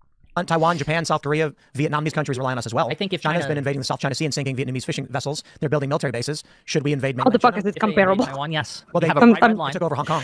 We have a bright red. Well, they took over Hong Kong. Mass protests trying to shut it down. Sure, but Hong Kong was he's pooling so hard. Made a contract he knows this doesn't make sense. Yeah, but he's like, trying to quiz me on. Yeah, he's trying to quiz me on China, but I actually know. I know something about Hong Kong. I didn't study for this specific line of question, obviously, but I knew kind of the scenario. And again, just so everyone knows, what China has done to Hong Kong is pretty atrocious.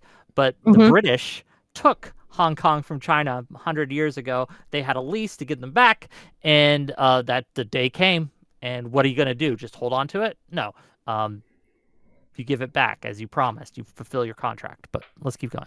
Legal thing. Is that the authority of a foreign government to tell Hong Kong that they give up their rights?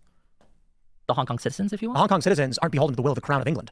So when the protesters in Hong Kong started saying, we do not want the rule of mainland China, and China sent in tanks to crush them. Yeah, that was wrong. That was horrible. So like with Crimea, should the U.S. now get involved and support the people of Hong Kong and Southeast Asia in incursions against mainland China? If we could send aid... But in what way? I think we should. If we could send monetary aid... Watch him avoid this question completely. You ask a very good question. You say, well, don't you think we should help these protesters out who are fighting against this atrocity? And instead of saying yes, which makes perfect sense, because like Lactoid, they can't imagine any degree of aid between nothing and full-scale invasion, and and then he just completely avoids and then asks you a question. He's like, "Oh, I asked you first." Like he retreats to these playground tactics. It's so fucking stupid. Let's keep going.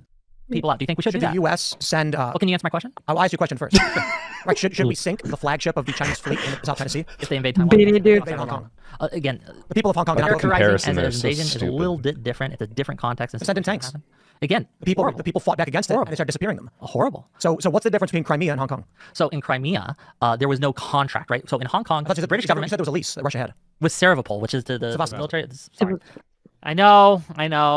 I'm sorry, it's instinct. Don't forget about it. Doesn't matter. And everyone who gets on your ass for that is stupid. In there at the Black Sea port.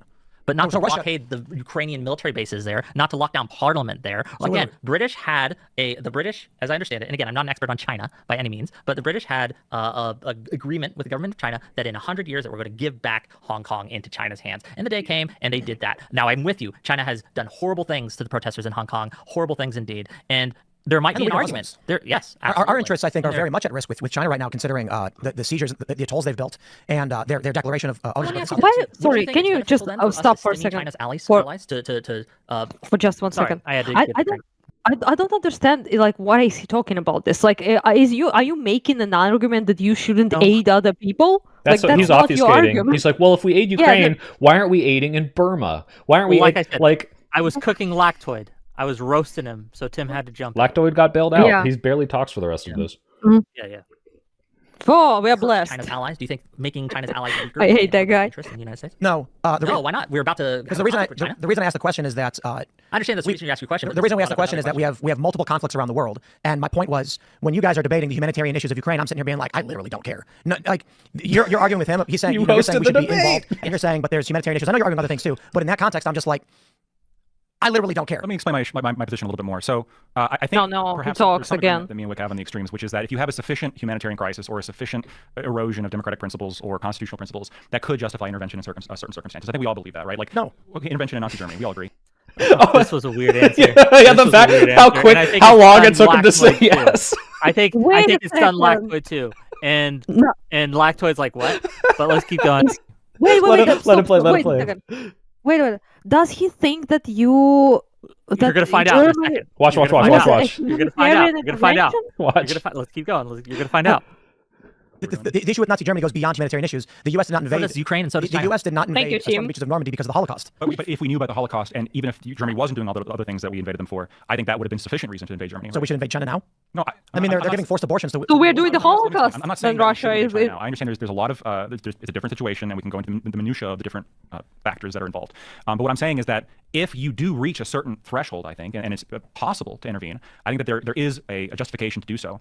The question here is, does Ukraine deserve U.S. intervention? Is it worth $200 billion? What are we getting out of this? What's Ukraine getting out of this, right? And Ukraine's getting the right to exist. From what I see, is that really what's happening is, you said something a while ago that I thought was actually kind of profound. Your belief on the Israel-Palestine conflict is that Palestine needs to be allowed to lose. I sort of believe that about this as well. I think that by giving Ukraine weapons at this point, all we're doing is we might be slowing the progress of the Russian military to some extent, but it's dramatically increasing the casualties, and the end result's going to be the same. You may believe that, but that is demonstrably untrue by the facts of the matter. But I want to talk. And it's not even a country. It's an authoritarian. Not true. No, it is. It's not authoritarian. Go fuck yourself. People who have should we invade access.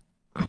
Do I think we should invade Gaza? Should we invade Gaza? No, absolutely. Yeah, by the way, Tim Pool, who doesn't care, supports Trump, who wants to invade Gaza. So, go fuck yourself, Tim. Just wait a second. I just want to point out that Lactoid just showed the most retarded thing I ever probably heard. First of all, claiming that you invaded Germany because of the humanitarian reasons. Instead of joining the war because again, this gets a draft letter. He was saying that we didn't do that because we didn't know about the Holocaust, but he said it would maybe justify. Yeah, it. we should have, yeah. And he also that's an argument you can make, right? Like that's. By the way, he says it's a fair argument. He says Nazi. He says basically he said just wait a second. He said that Russia is justified in because what should have Crimeans done? So he said Holocaust was enough reason to intervene. So he compared. Like what? 2014, 2014 ousting of Yanukovych was like the Holocaust, I guess. Fucking sense. Yeah. Anyhow, let's keep going. Let's see what happens. Because again, as I was just about to point out to Lactoid when he said that all through his tirade, I was about to counter that, but then Tim jumps in. Should we invade Gaza? And I'm like, what? No. Anyway. He's pooling. By the way, Gaza, just one thing. thing. I asked you the question earlier about Hong Kong. You said he tried to catch you, quote unquote, gotcha thing about the but you said Palestine should lose and all of that, right? And to learn a lesson. To be allowed to lose, it's a different argument. Yeah, I know the argument. Context. I know the argument. I'm not saying that. It's just why the fuck are we comparing Palestine and Ukraine? Like, where are Palestine's chances winning against Israel? With all my due respect to the glorious Palestinian resistance, okay? It's not comparable in any shape, way, or form. We have been successful with the equipment we have been given. We did take back a fuck ton of territory, and it's not a comparable situation. Investment of money in fucking Gaza and in Ukraine. There's completely different things. They're not comparable in any way, shape, or form. Let's keep going. About, well, in this case, would you be okay, not with military intervention, but with us intervening with aid money? Do you think that for Hong Kong? For Hong Kong, yes. I don't think we should be involved in it at all. At all. Yeah, at all. Right. Well, this is where I just watch this fucking bullshit. I don't actually know. What's that? He knows what it is. What he's fucking pooling so hard. He knows exactly what it is, dude. What a little shit. Know what it is. Yeah, let's keep on. Let's keep going, because again, look at that smile. Look, you paused it perfectly. He's smirking. He's smirking. He knows. I understand. I'll be real throughout this. Like, the first 30 minutes, it was a struggle versus Lactoid. We went back and forth. I'd give me it's a toss-up, right? I think I got to win, but fair enough. But Tim Pool, when I engage with Tim Pool, I don't think I take it L throughout. It's because Lactoid is a Russian propaganda artist that he's quite good. If he was trying to catch you on multiple things, little tiny details that you had no business knowing at the end of the day, because any normal person understands that the invasion is fucking illegal and it should be happening. So in that sense, of course, but Tim Pool is now playing more of an American game. So he's not bringing you Russian arguments. He's bringing you American pro-Russian arguments. This Lactoid bringing you Russian arguments, not pro-American ones at all. Yeah. Relationist is someone who doesn't want foreign involvements at all. So, for example, okay. So let me ask your line then. At what point would it be sufficient? What do you care about? What would you care about in a foreign land that says, okay, the U.S. needs to get involved in this? What does it mean by involved? Whatever you think it means. So like a trade negotiation? He just keeps asking. Perhaps we're buying rare earths from China, so we negotiate a trade agreement. Involvement in that is fine. So no, when I'm talking about conflict. So if there's a conflict in China, for example, with the Uyghur Muslims, would that be something you should care about? That, hey, we need to stop this from happening? Yeah, that's a coin toss. I don't know that the U.S. involved in a conflict which could escalate to kinetic conflict, for which it's not a priority of the United States. There's an argument of, wow, it is really bad what they're doing. So maybe we just don't do business there. Maybe it's that simple. Maybe that's a form of intervention. Not really. It actually is, though. It is. Suddenly he understands the concept of not kinetic force as the only form of intervention. Yeah. I don't know if he's being purposely obtuse here. He's being purposely obtuse. He's this is this is what I warned you about before you went. I was like, Tim Pool is one of the most bad faith debaters, and the only saving grace is that he's like an intellectual child, so he doesn't even understand which arguments to be making. Versus Lactoid, Putin's watching Lactoid in this, and he's like, Jesus, why didn't we give him $5 million? Because he can actually at least make the arguments. Yeah. And again, remember, he's addressing these all to me, all of them from here on out. Yeah, moderator is so very unbiased, by the way. Also, by the way, every time, just keep remembering, I don't care. He doesn't care, guys. You're saying, I'm not going to buy bread for you unless you change this. It's called a boycott. I understand, but it's nothing wrong with intervention. I'm not saying there's anything wrong with it. I'm saying that's an extremely absurd definition of intervention. Which I don't agree. Okay, well then let's define this between kinetic intervention and purchasing boycotts. There's a whole host of other types of intervention that we can do when we talk about So we're talking about, should the U.S. engage in forms of warfare, such as sanctions or kinetic conflict, psychological operations, cyber warfare, etc.? The answer is no. Should we stop buying from them? Yep. Yeah, if there's a guy who has got animals and he's a butcher and he that's intervention, yeah. Yeah, I don't understand sanctions and stop economic warfare. Have you heard of Cold War and shit? Like what are you talking about? That's also part of the intervention. And why are we? He says, "Oh, I wouldn't buy food from a guy who tortures animals," as if he doesn't eat fast food or some shit. Absolutely does. What a bitch! And none of this actually matters because he's just trying to catch me in word games here and trying to figure out. He's trying to drown you in his Tim Pool. He's trying to figure out a point where I'm going to get tripped up or messed up or find something wrong. To me, this part, of course, is less interesting because it's not countering Russian propaganda stuff. But to be honest, Timur Pulov, that's my nickname for him, the Russian version. He's at least is not doing I'm lying every fucking second. At least, yeah. tortures the animals before he kills them, I ain't buying from him. I'm not intervening. I'm just saying I'm not going to. Let me ask you this: do you think there's any foreign situation where you would be in favor of the U.S. using a kinetic intervention? Probably. Can you give me an example? Yeah, like the most difficult position is, should we have gotten involved in World War II? When you have an expansion of power that is... yeah, this one, I was like, huh? Yeah. And you can't see Lactoid over here, but to Lactoid's credit, look, we've talked shit on Lactoid, and he deserves it. But to Lactoid's credit here, he also was like, huh? What? Yeah, coming from the Korean American who would have been slaughtered in a camp somewhere if Hitler won. The most difficult decision in human history, whether we should have intervened in World War II, unironically. Yeah, let's keep going. Ethnically nationalistic, authoritarian. We did not know Russia, but go ahead. I mean, it's considering the Holocaust, but we didn't know the Holocaust was happening before we invaded. There was speculation, there were concerns, but it's not the reason for the U.S.'s intervention, and it wasn't until afterwards. But you basically had the collapse of Europe. The expansion, and don't forget, Nazi Germany was in North Africa, not to mention the Italy, not to mention Japan. So this was a global war for which the U.S. largely stayed out of until the final few years. So even except for the Lend-Lease program, which is just conveniently it actually leaving wasn't until out. we were attacked that we decided to actually get involved, which is Do you interesting. think we should have gotten involved earlier? Probably. It's true. Let me ask it this way: do you think it would be better for the U.S. and the world had we gotten involved in World War II earlier than we did? No. Based. Because we don't know what would have happened. So what does it mean the last few years? We entered in 41. We got a result that was largely beneficial until the prevailing powers created what's called the liberal economic order, which has created instability and chaos for generations, and the U.S. entering a bunch of wars they've never declared. The Constitution of the United States effectively ended in the 50s with these declarations of, say, the IMF, the World Bank, etc. So there's an interesting conversation that actually was lighting up with Douglas Murray and Dave Smith the other day. And thank you for the sub, Poof. Policy now.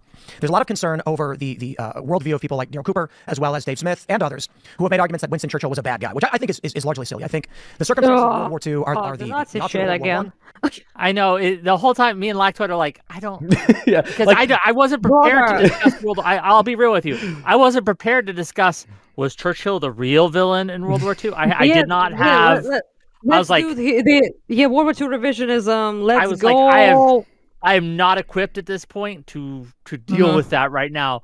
So this I can't say is bad faith. This is just Tim Pool being stupid, by the way. I'm gonna wait for him to finish, and then I'm gonna try to redirect it back to the subject at hand. Yeah, you do great. You do great at that. You're like, can we talk about what really matters here?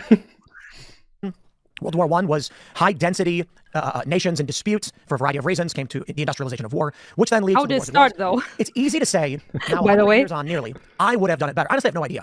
So if you were to say, should we have gotten involved earlier? Well, I don't know, because the outcome could have been substantially worse. Right now, what we know is the Nazis were very bad. They were authoritarian. They controlled their economy. They functioned not too dissimilar. The difference between the communists and the fascists and Nazis was largely on their view of culture, traditionalism, and progressivism.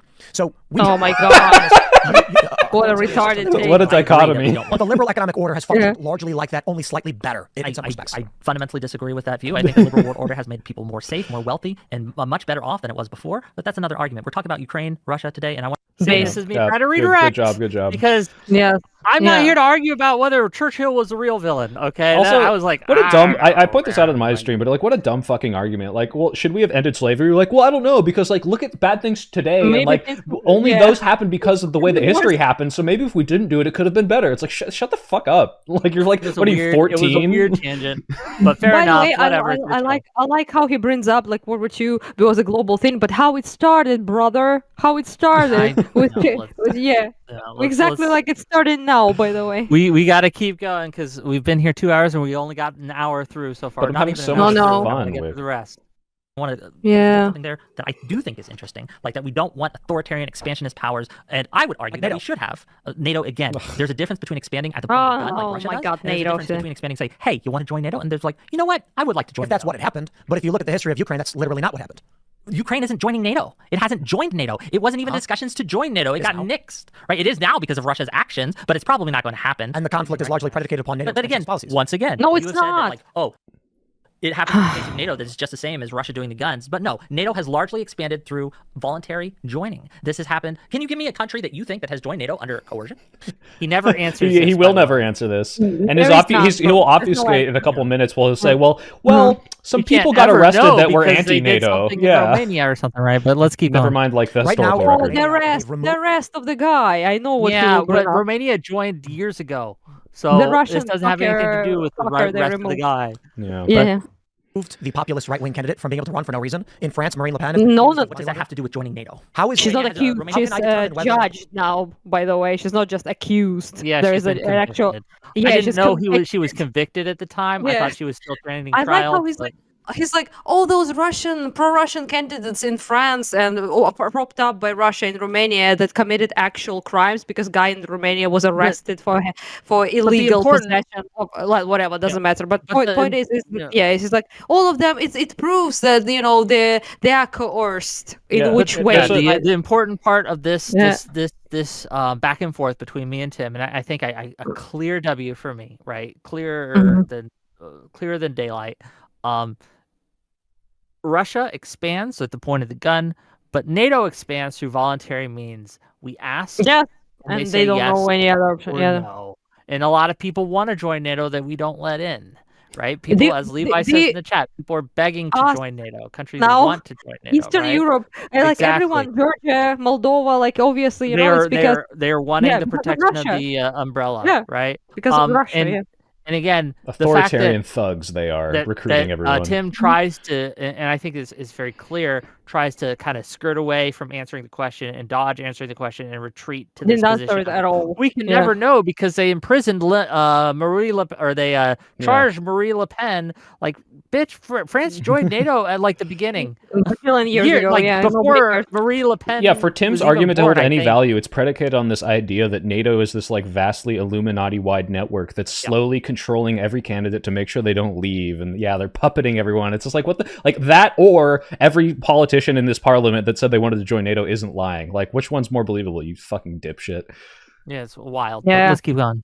The population of a country is willfully joining a nation when they remove its leaders. Okay, so if Russia ousts join NATO, they remove Ukraine's leader. If USAID funds protests in Ukraine, Ukraine isn't joining NATO.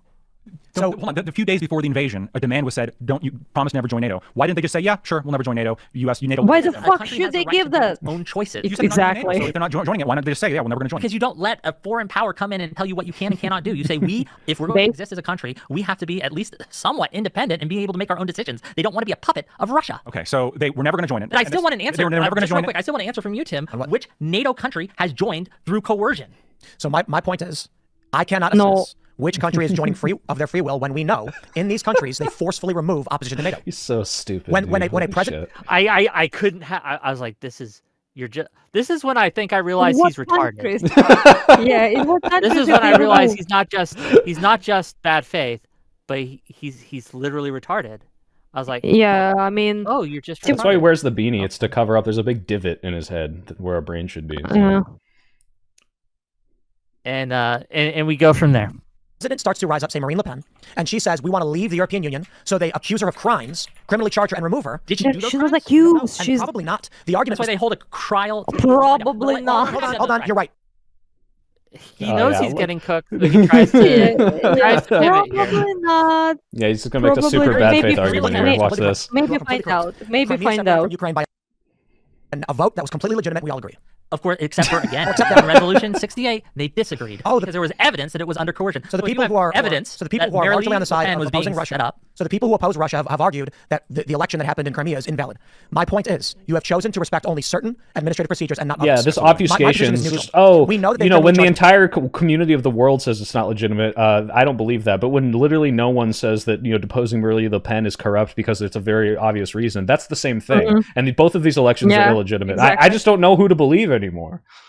But let's keep going. By the way, Le Pen wasn't removed during elections. She lost the elections to Macron, so it's not like they removed her as a opposition to Macron during the election. Sure, but all of it was it's distraction. Let's keep going. And we don't know if it's true or not. If it is true, should they charge her? If Marine Le Pen committed a crime, should she be charged? Yes. That's the question. Yes. Should she be removed?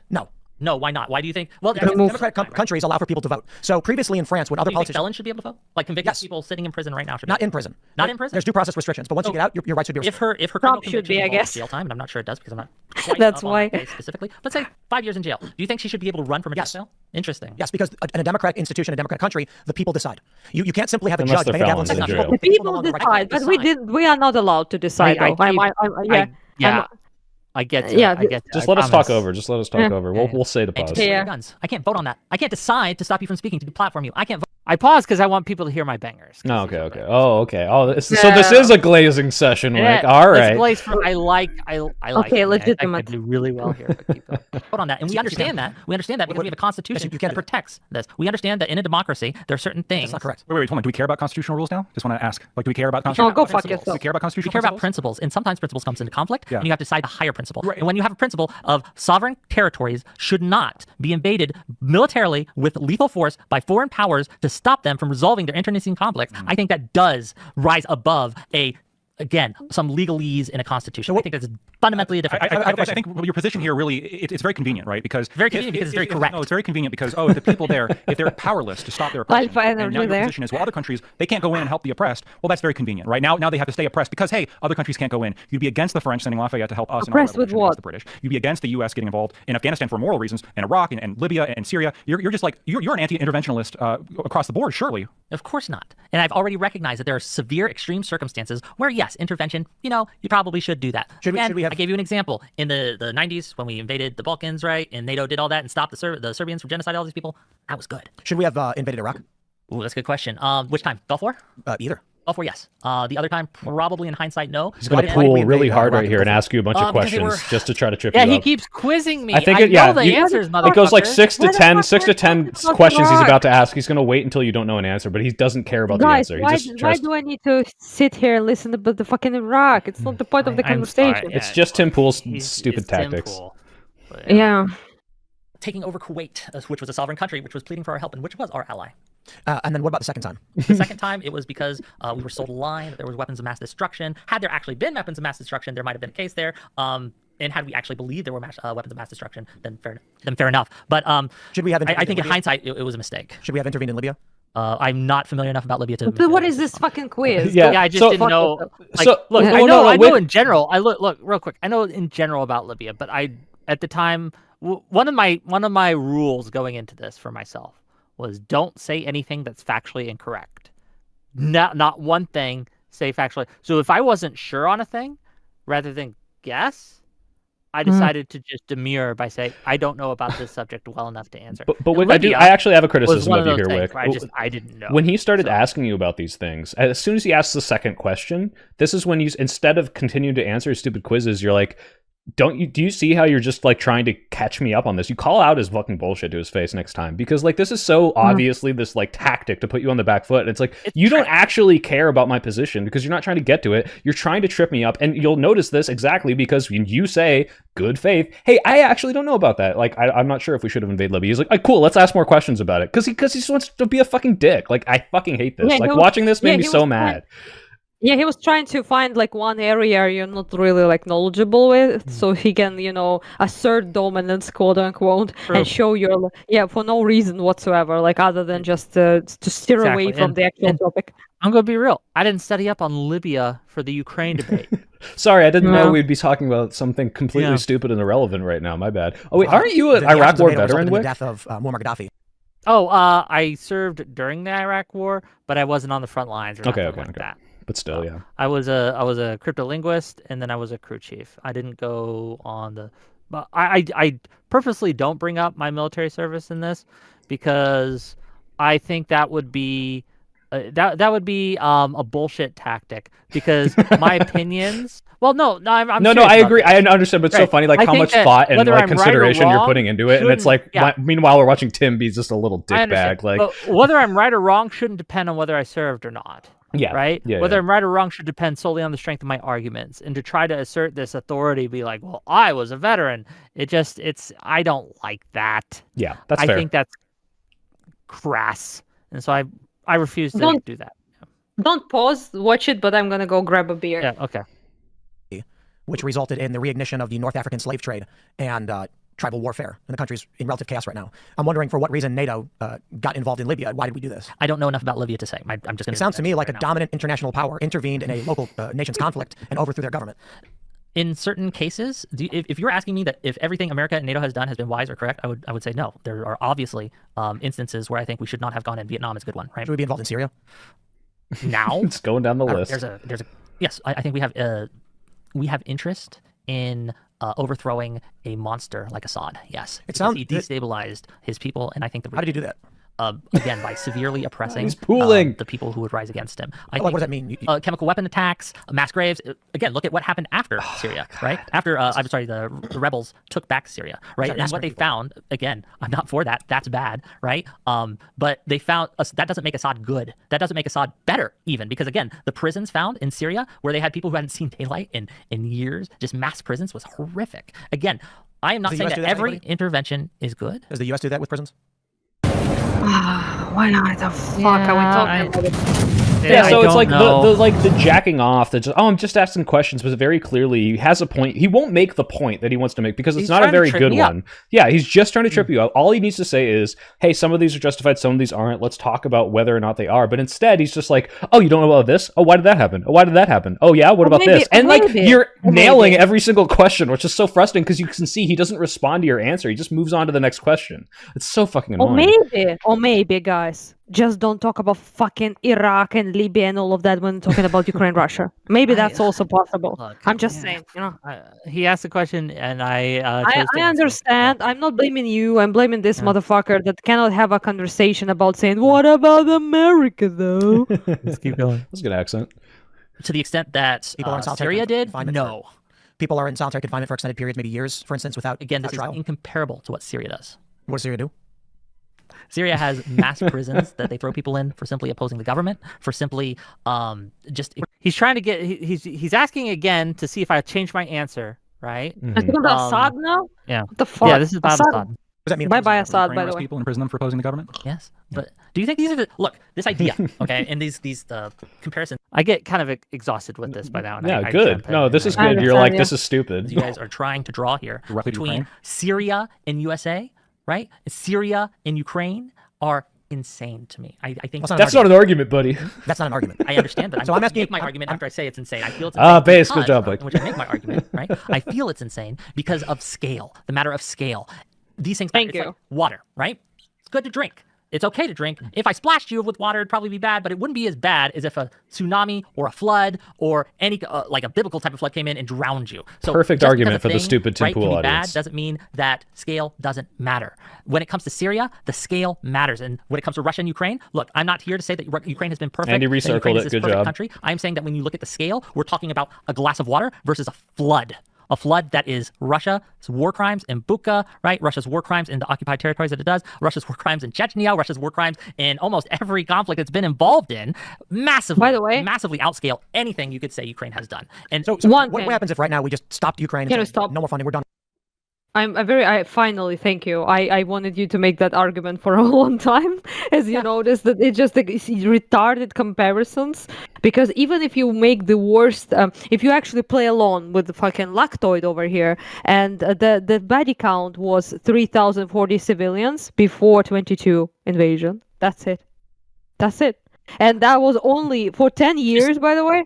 Almost 10 years, 8 years. I'm sorry, 8 years. And that only after Russia invaded. We didn't do it, but it's a whole other situation. They died in the when after Russia was there and separately. But doesn't matter. Even if we say we did it, which is by the way not true, obviously, right? But it's just they are killing. I just want to point this out, and I wish you would say that at some point.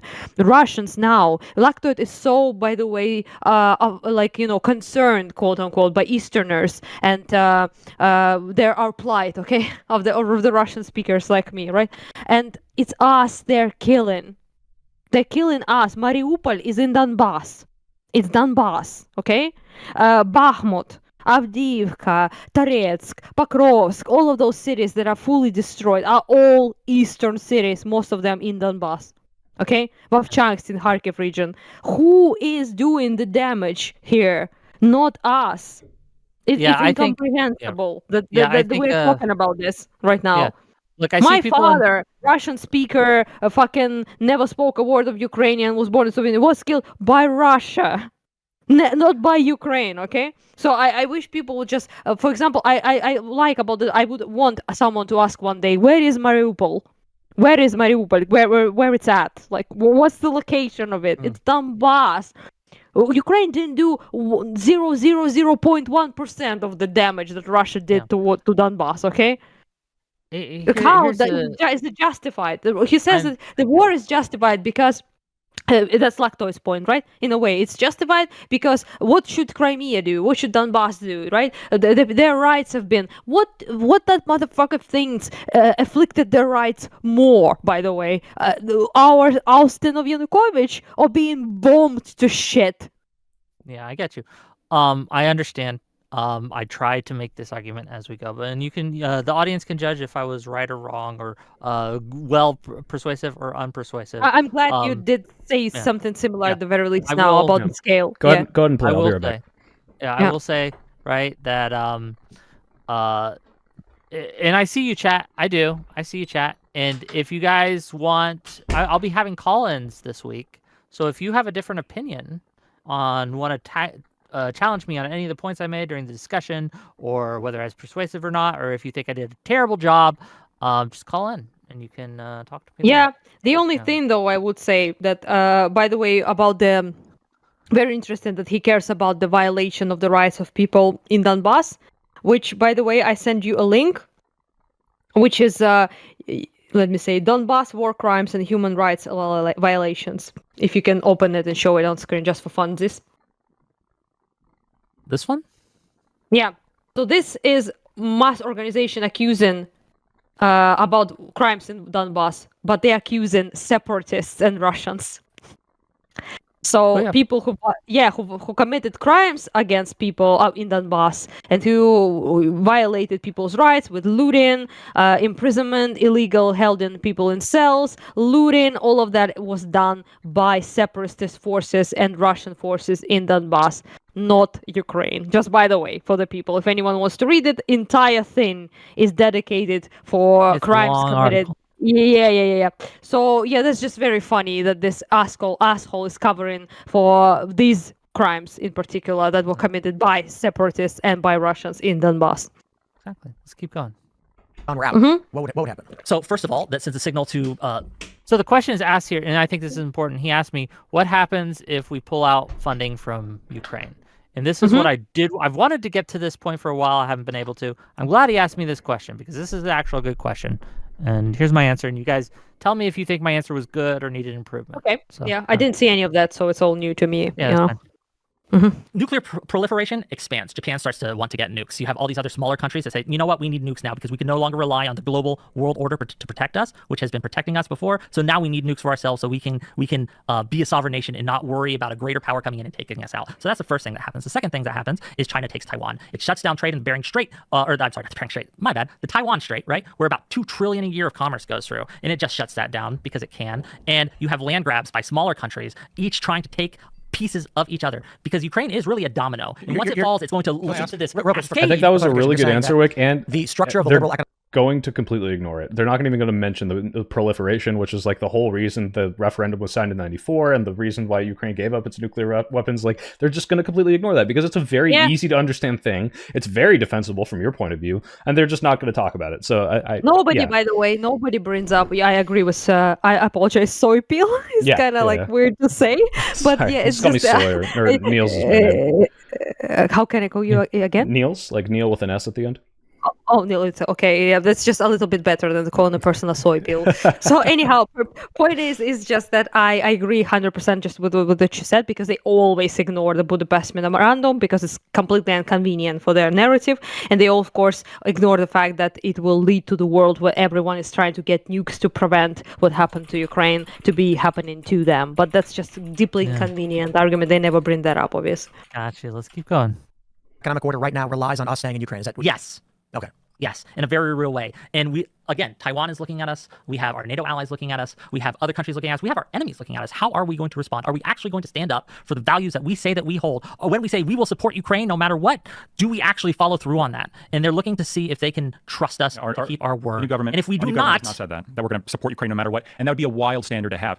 Notice he said, and I didn't catch this at the time, But after watching it back, notice he says our new government didn't say that. Yeah, but also that was really good, a strong point you made there, and that's like when you remember you were like, oh, I should have had a better answer here. This is what you should have said at the beginning when you're like, well, why should we do it? Absolutely. Like I said, it took me a while to get my feet under me, but once I did, I started stacking the W's. Here we go. I'm curious why you support Taiwan, because if you have this standard, well, we can't get involved, even if the population there really wants to leave and perhaps has justification to leave and be a separate country, we shouldn't get involved. Why is the U.S. arming Taiwan? Why are we involved in Taiwan? Shouldn't we just kind of say, well, we can just, let them be part of China? We set a red line in Taiwan that Why? if China decides to take over using military force, we will stop them. Why? We recognize that there are fundamental, specific interests that are good for America that run through Taiwan. First of all, we get a bunch of chips from them, which we put in. I understand. What I'm asking. There's a lot of trade. I'm going towards the principle that you elucidated earlier when you were saying that there's this principle of national sovereignty. Yeah, he doesn't ever let me answer a question fully. Yeah, because he doesn't like your answer. It's not you're not falling in his trap. Yeah, it doesn't make any sense. Again, the comparison is just retarded because, for example, if we were not invaded by Russia and annexed, maybe we could have, not maybe, we probably would have the vote of the Crimea about the Crimea, right? If they increase their autonomy, maybe defederalization, decentralization, which, by the way, Poroshenko did. He decentralized, like he gave more power to regions to be more independent from Kiev, which is what Donbass, by the way, wanted. Not the being part of Russia, but having decentralization, which is a very inter-Ukrainian politics, but I'm just bringing it up. Let's keep going. Yeah. And that country shouldn't be interfered with by outside powers, even if certain sections of that country want to be independent. Now, it's clear that Crimeans wanted to be independent. They wanted to be separate. And their contract was, the rest of Ukraine was violated when the Constitution was thrown away in 2014. So why are you thrown away with the U.S. intervening in Taiwan? Preserved, by the way. Also kind of breakaway area. But you're not okay with the Crimean people wanting to leave Ukraine. Because, again, just like I would be okay if instead of, like, if Taiwan wanted to hold a referendum now, right, today, right, with the situation it has now, they aren't under occupation right now, at least not in any real way. They could hold that vote, and they have several times to do we want closer relations with the mainland of China and things like that. And you have fights politically where they elect leaders that go closer to China, go away from China, things like that. If they were to say, you know what, we just want to rejoin the motherland, and we are done being our own separate thing, and there was no or not enough coercive force, then we should probably let that happen. But if China came in and does what they want to do, which is send missiles and occupy the nation and force the issue, then yes, I think we absolutely should stop that. I feel like you ignored something that I brought up earlier. Because that's what Russia did. Oh, sure. No. I feel like you're ignoring something that I said earlier. In 1992, Crimea declared independence from Ukraine. Hey, no, it didn't. The pivot from all of this. And he's just wrong. Like, I didn't know this the first time I watched, but now that I've watched it, obviously Anna knows. This is just not right. Yeah, can I just say, by the way, which is incredibly epic in my opinion, that was a great answer, but it's just that it makes no fucking sense. Like, for example, with Scotland, right? They had a vote whether to remain part of the UK or like to be separate country, and the vote ended up being that they are staying in the UK, right? So that is completely not the same as if they're English people. England, UK, for example, invaded them and then had a vote whether they want to stay or not, which is your exactly point that you brought up. The referendum was held after Russia annexed it. So we don't know the will of the people in the Crimea, and we will never know because Russia... His argument is the 91 referendum, which we showed before. We're about to hear it. Let him make it. Anna, I know you're going to want to interrupt. I know it's going to happen. But we gotta get through it, okay? Okay. I apologize. They finally, yes, lactoid is my, the one I hate. Let's keep going. Okay. And they're gonna hold a referendum to have a vote. The central government in Kiev said, no, you don't get to have that vote. You have 1 week to withdraw the referendum with a threat of force. So when you keep saying, well, the Crimeans should have been allowed to vote without Russian interference, I agree. No, that the never Ukrainian happened. government wouldn't let them, and they also wouldn't let them in 2014. And so that's why the Russians intervened in Crimea for also some what the as well. fuck? But the people of Crimea, you keep saying. Let me ask you: in 1992, is it do you deny the truth that in 1992 Crimea declared independence and Kiev said no? Yes, they did declare independence. What the fuck are you talking about? They wanted autonomy. Yeah, it's there's not literally the same. what's it called, the ASSR, the Autonomous Social Soviet Republic, or whatever. Are related enough that I didn't want to fight them on the particulars here. But they're not related enough. Those are completely different things. Autonomy is something you have. You have more rights within a state. It's not the same as not being a part of the state anymore. That never happened. In 91, Crimea voted to be part of Ukraine. That's it. In 1992, that didn't change. They wanted more autonomous rights, and they were given, by the way, the autonomous rights later on by Ukraine. And that fucker knows it, by the way. Keep going. well, Crimeans should have had a vote themselves, and you have Kiev not letting them have the vote. I'm confused as to your actual standard here. Why do you support Taiwan? Do you think that the United States should have allowed, during the Civil War, the South to secede? No, because they didn't have their constitutional rights violated. What constitutional rights in 92 were violated from Crimea? Hold on. So the Soviet Union collapsed. We're talking between 1990 and 1992. There was a first referendum in 1991 in which the Crimean people overwhelmingly voted for autonomy. There was a second referendum. No, they didn't. What the fuck? It's a lie. Voted to leave the Soviet Union, and then literally within a year of the Ukrainians having a referendum to leave the Soviet Union, right, which was arguably legal at the time, probably illegal. Arguably, we're going to have a referendum to leave Ukraine, and the Ukrainians said no. So the Ukrainian people, when they wanted to have a vote, it was denied to them. And then in 2014, when they wanted to have a vote, it was denied to them as well. The OSCE refused to come in and monitor that election in Crimea, despite the fact. Can you please pause for a second? It's in 2014 there was no denial of Ukraine there was no time because Russia annexed it. There was no time to have any referendum for Crimea. Nobody denied them shit. We just had the revolution. Our president escaped to Russia, and we have that temporarily government that was basically being for some time temporarily serving as a temporary government, and we wanted to have a full-scale, actual proper election that we did have with Poroshenko winning that one. So no, nobody denied Crimea or anything. There was just absolutely no time to give anyone any vote. And by the way, if anyone wants to check Eastern Ukraine and Donbass in particular, only 27% of people wanted to be part of Russia. That was poll was taken in April. So just before the annexation and the invasion, after Maidan. And in that vote was most people wanted decentralization, which ended up happening. Poroshenko made that, true in Ukraine, because that's something that most regions in Ukraine wanted, not just Donbass, by the way. Can you quickly address because this argument that in 91 and 94 they failed to let them become independent? Because that is not how I understood it by reading it, but I feel like you might have a better understanding than I do.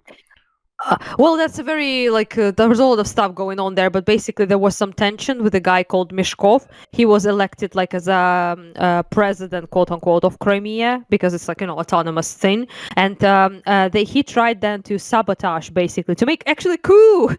His favorite word. He wanted to coup the Crimea and try to remove it from the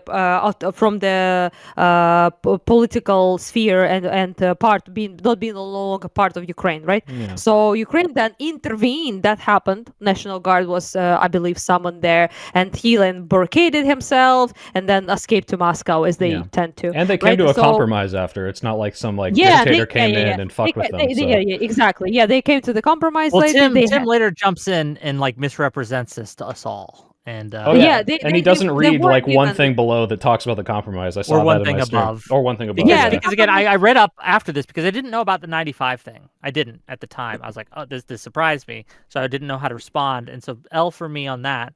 But I read up afterwards. No, by the way. No else. It's such a minute, retarded Russian, nobody knows. If you ask average Ukrainian what the fuck happened in 95, they would not be able to tell you. It's just a minute, insignificant thing. But basically, at the time, the president of that region, Crimea, declared himself dictator and abolished the constitution. Yes. He abolished all of it and said, "I'm the dictator now." He didn't apply. He refused to abide by the Ukrainian constitution, which was at the process at time. He was basically trying to establish ourselves because we diffused USSR constitution at the time and tried to establish the independent Ukraine constitution because of the dissolvement of the Soviet Union and all the troubles that came with it. And basically Mishkov tried to make a coup and to become part of Russia again. Although if Lactoid was concerned about Yanukovych and the ousting of Yanukovych and the violations of the Constitution there, 95, the guy that Ukrainians came in stopped was violating the Constitution, right? Trying to disenfranchise his people. And that's why Ukrainian came in. And by the way, even Russia didn't support him, which is very funny. Because again, I read up on this afterwards. It was just, again, I couldn't address this at the time because I didn't know. But that's the actual history of these things. I encourage you guys to go look it up. kind of hilarious that even Russia decided not to support him, because back in the day, Yeltsin was president of Russia at the time, was trying to establish better relations with Ukraine. Normalize relations with Ukraine and the West. Because he wanted basically to get that treaty that they did get in 97. I already mentioned that. The Treaty of Black Sea, Black Fleet. So they would be allowed to use basically Crimea as their fort, right? Well, they got it in 98, but okay, sure. Yeah, but also Chechnya happened then as well. So he was like plenty distracted and didn't want any conflict with Ukraine whatsoever. Let's keep going. It's going to come up. Luckily, we don't have to interrupt again, and we can just let it go and not pause because we already addressed it. Okay, cool. Yes. Great. Invited the OSCE to come in and monitor the election. Well, hold on. The fact that you're saying, "Oh, they're not angels, they're not angels." I understand. Sure. I'm saying they're. I'm saying they're. We're on the point. Russia. We're on the. No, you keep saying. Let's get back to the point. But this is the thing. It is not. It's this is the thing that justifies intervention. This is the thing that justifies intervention. When you have in what way? A Declaration of Independence, deny the right to have a referendum, and then when they vote for a president, fine, we're under your constitutional rule. That constitution is broken, and the president that they elected gets thrown out unconstitutionally. And now they're like, "Well, we want to leave," and then Ukraine says no, and the OSCE says we're not going to monitor. We didn't say no. Kiev didn't authorize this referendum, and then you say nobody said anything. Let me ask you, at what point would Russian, it seems like your standard is they'll never be justified. Wow. So imagine making $453,000 without. Here, Tim. In March of 95, Ukrainian parliament abolished the Crimean constitution. Yep. All laws, yes, we did. contradicting those of Kiev, disarmed the bodyguards of the government. That's crazy. Because it was trying to do a coup. Troops entered the residence of the leader of Crimea, seized it, and forcefully took it over. Yeah, look in 1992 as well. Wow. The whole story. That was in 95. That was yeah, I believe that was. That was in 95. This has been going on since 91. There's 91, 92, 95. What a wild presentation of the whole story, by the way. Look at this cursory glance of Wikipedia. And so then, over the next few years, Crimea had established its own forces and constitution, declared independence, and then Kiev invaded and took it over. I'm not here to argue. No, we didn't invade our own territory. What the fuck are you talking about? Yeah, again, what do you guys think of my, on a review from a rhetorical standpoint? I try to dodge this, and I'll admit I try to dodge this because I don't know about it, by reframing and refocusing on Russia. I think you did a good job, honestly, because it's like, if you didn't know the details, and it's like, okay, but this entire hour so far, you've been avoiding my core point, which is the morality of whether or not it's okay. And both of their justifications keep being contradictory. They're like, well, it's because of disenfranchisement that I think it's good that we intervene. But then Tim's like, I don't think we should intervene at all. And then Tim will later come in and say, actually, Russia needed to do this because of the Strait and because of Sevastopol. It's ridiculous. So Russia is allowed to, according to them, by the way, Russia is allowed to intervene because of the coup, but we, Ukraine, are not allowed to intervene when a coup is happening on our own territory. That was Crimea which was, by the way, recognized by Crimea, by Russia, by Ukraine. All three parties agreed that Ukraine is part of Crimea since 50 fucking something, okay, 54, 56, whatever, whichever is correct. Yeah, so I don't really like how you handled it, if I'm honest, because I think we should have just said that you lied basically 100 million times, and I'm not inclined to listen to your interpretation of the situation. Instead of, and I don't know much about it, and I will research it later. Yeah, but that's what I said. You weren't mean. You were too nice. You should have been even more mean. Yeah, fair enough. I'll take the L on that. But instead you went with if Ukraine did that, that's bad. But we didn't fucking invade ourselves. It was part of our territory, and we have every right to stop the coup from happening there. I'm sorry. That's just how fucking things work in the world. When it forcefully invaded, again, even in 95, if Russia had said, you know what, we're going to come in and we're going to take Crimea ourselves, that would have been They didn't say so, by the way. Okay, that is something that we should oppose. They were chill with the large Ukraine being foreign Crimea. powers intercede in conflicts that they themselves are stirring up. Remember? No. Because Yanukovych... This is not the case. Hold on. Yanukovych, again, there's been a lot of evidence. You're about to totally misquote the actual history on this once again. Yeah. When it comes to Crimea, okay, Tim just pointed out 1995. In 1996, there was also a constitution that was passed in Kiev that changed... does not give Russia the right to intervene. You keep saying that. Because it keeps remaining to be true. Okay, but we all understand the point. We all understand that you think... No, I do. I'm disagreeing with it. I'm saying that when you bully an area to this extent, when they want to leave... We were not bullying anyone. What the fuck? Sorry, it's just the language. Can we appreciate language? Chechnya wants to secede, right? And Russia invades it and kills, I guess, more than half of the population. That's what Russia does. And our greatest crime is barricading a dude in the parliament in Crimea, sorry.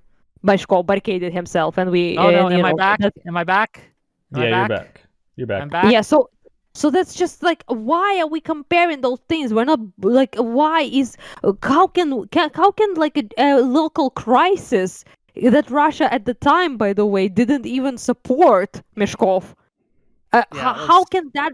Yeah, it's just so retarded. Holy Christ. Anyway, we're back. We may be a little off, but that's okay. We got to get through this again. I'm gonna power through this. We can do it. Minimal interruptions, gang. Let's keep going. I'm you know, do what you gotta do. Yeah. Constitution that you force Crimea to be under to their detriment, the person that they voted for. What it seems to me is that if there's anything that justifies like this is way more justified than the U.S. leaving the U.K. at this point. Like if there's anything that justifies intervention, this is what justifies intervention. Absolutely. And you keep saying, well, it's not justified. From Russia. How convenient. This oppressed people that doesn't have the means to defend themselves. Well, they can't appeal to any outside power to help save them from this consistent oppression because, well, we can't have intervention. We can't have any intervention. They just have to sit and take it. That's your position. Okay, the Crimeans just have to sit and that take is absolutely not true because there are a wealth of options, right? Like what? That we can get into. Like if we wanted to stop that from happening, there are sanctions. There are ways to. Would have sanctioned Ukraine? The U.S. would have sanctioned Ukraine? Again, Russia sanctioned Ukraine, by the way. I have to look it up. And when I did, by the way, yeah. Economic coercion full scale. Right? But in the 1995, right? If Trump is now in his first month in office. Oh, we're getting a Newsmax ad? Oh, no. To the world order, Crimea had said, help us, and appealed for help to outside forces. Do you think that the only choices are military intervention or just letting them? I think at that point the only option is military intervention. I disagree. I think that's because the coup was pro-West. The West was not. We've already intervened on behalf of this power structure. Russia can impose sanctions as well. Yeah, what they're going to say is we don't care. We're going to like. They did impose, by the way. NATO now. We don't care. We're going to continue to oppress the Crimeans. There's nothing you can do about it. You keep saying there's other options. What? But this, first of all, there's not. And sorry, by the way, wait, you need to ask. Like oppressed with what? Why? How they were oppressed? What rights have been taken away from them? Well, how they have been discriminated? He's just saying disenfranchisement. And yeah, he's already outlined disenfranchisement, and this is it's not enough. It's not a sufficient reason. I agree, but that's his note. That's what he keeps doing. Again, I think that like the coy little thing he's doing is if he's presenting it's only either this or this, and there's no other options. Also, by the way, why the fuck? Can I ask why the fuck Russia then invaded fucking Kiev region? Okay. How does that help Crimea with their different? We're gonna get into it through the thing. We'll Minimal interruptions. Let's go. The standard you have, where it's like there's always other options. Not mean the standard you have, where it's always other options. Whenever it's any kind of intervention, that's not us doing it. But when we do it, it's complicated. I'm okay with all of U.S. interventions. Assad was bad. I've named two interventions by the U.S. that I've been totally against. One is the Iraq War, as well as the Vietnam War. Those are two U.S. interventions that I think we should not have done. Yeah, and then we asked you about Libya and Syria, and I didn't know you didn't know about Libya. But Syria, I think yes, stopping Assad was a good thing, and we should have done it. And I'd do it again. Wouldn't there be other options for stopping Assad? But they weren't sanction him. Russia didn't intervene in Syria. If you to go from 0 to 100, right, to go from doing nothing to okay, now we're coming in with tanks. It wasn't wrong. This has been going on since 1991. Step-by-step process. No, this escalation this has been going on since 1991. We brought up 1992, the Declaration of Independence that was ignored. We talked about 1995 when Kiev invaded Crimea and abolished their constitution. We didn't fucking invade our own territory. Right, at this point. And you're saying, well, there could have been other things. They've been trying other things. It's not like Russia just invaded this out of nowhere. That's true. Russia did. By the way, can you just stop for a second? Ukraine, and they have not invaded out of. Invaded. I like how he basically just absolutely like identifies Crimea and Russia.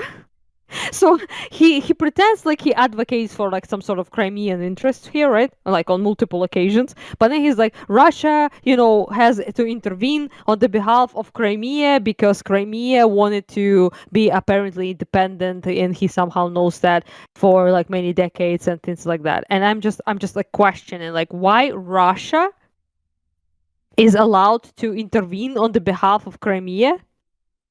Like, how is that allowed? Like, legally? Like, it's not.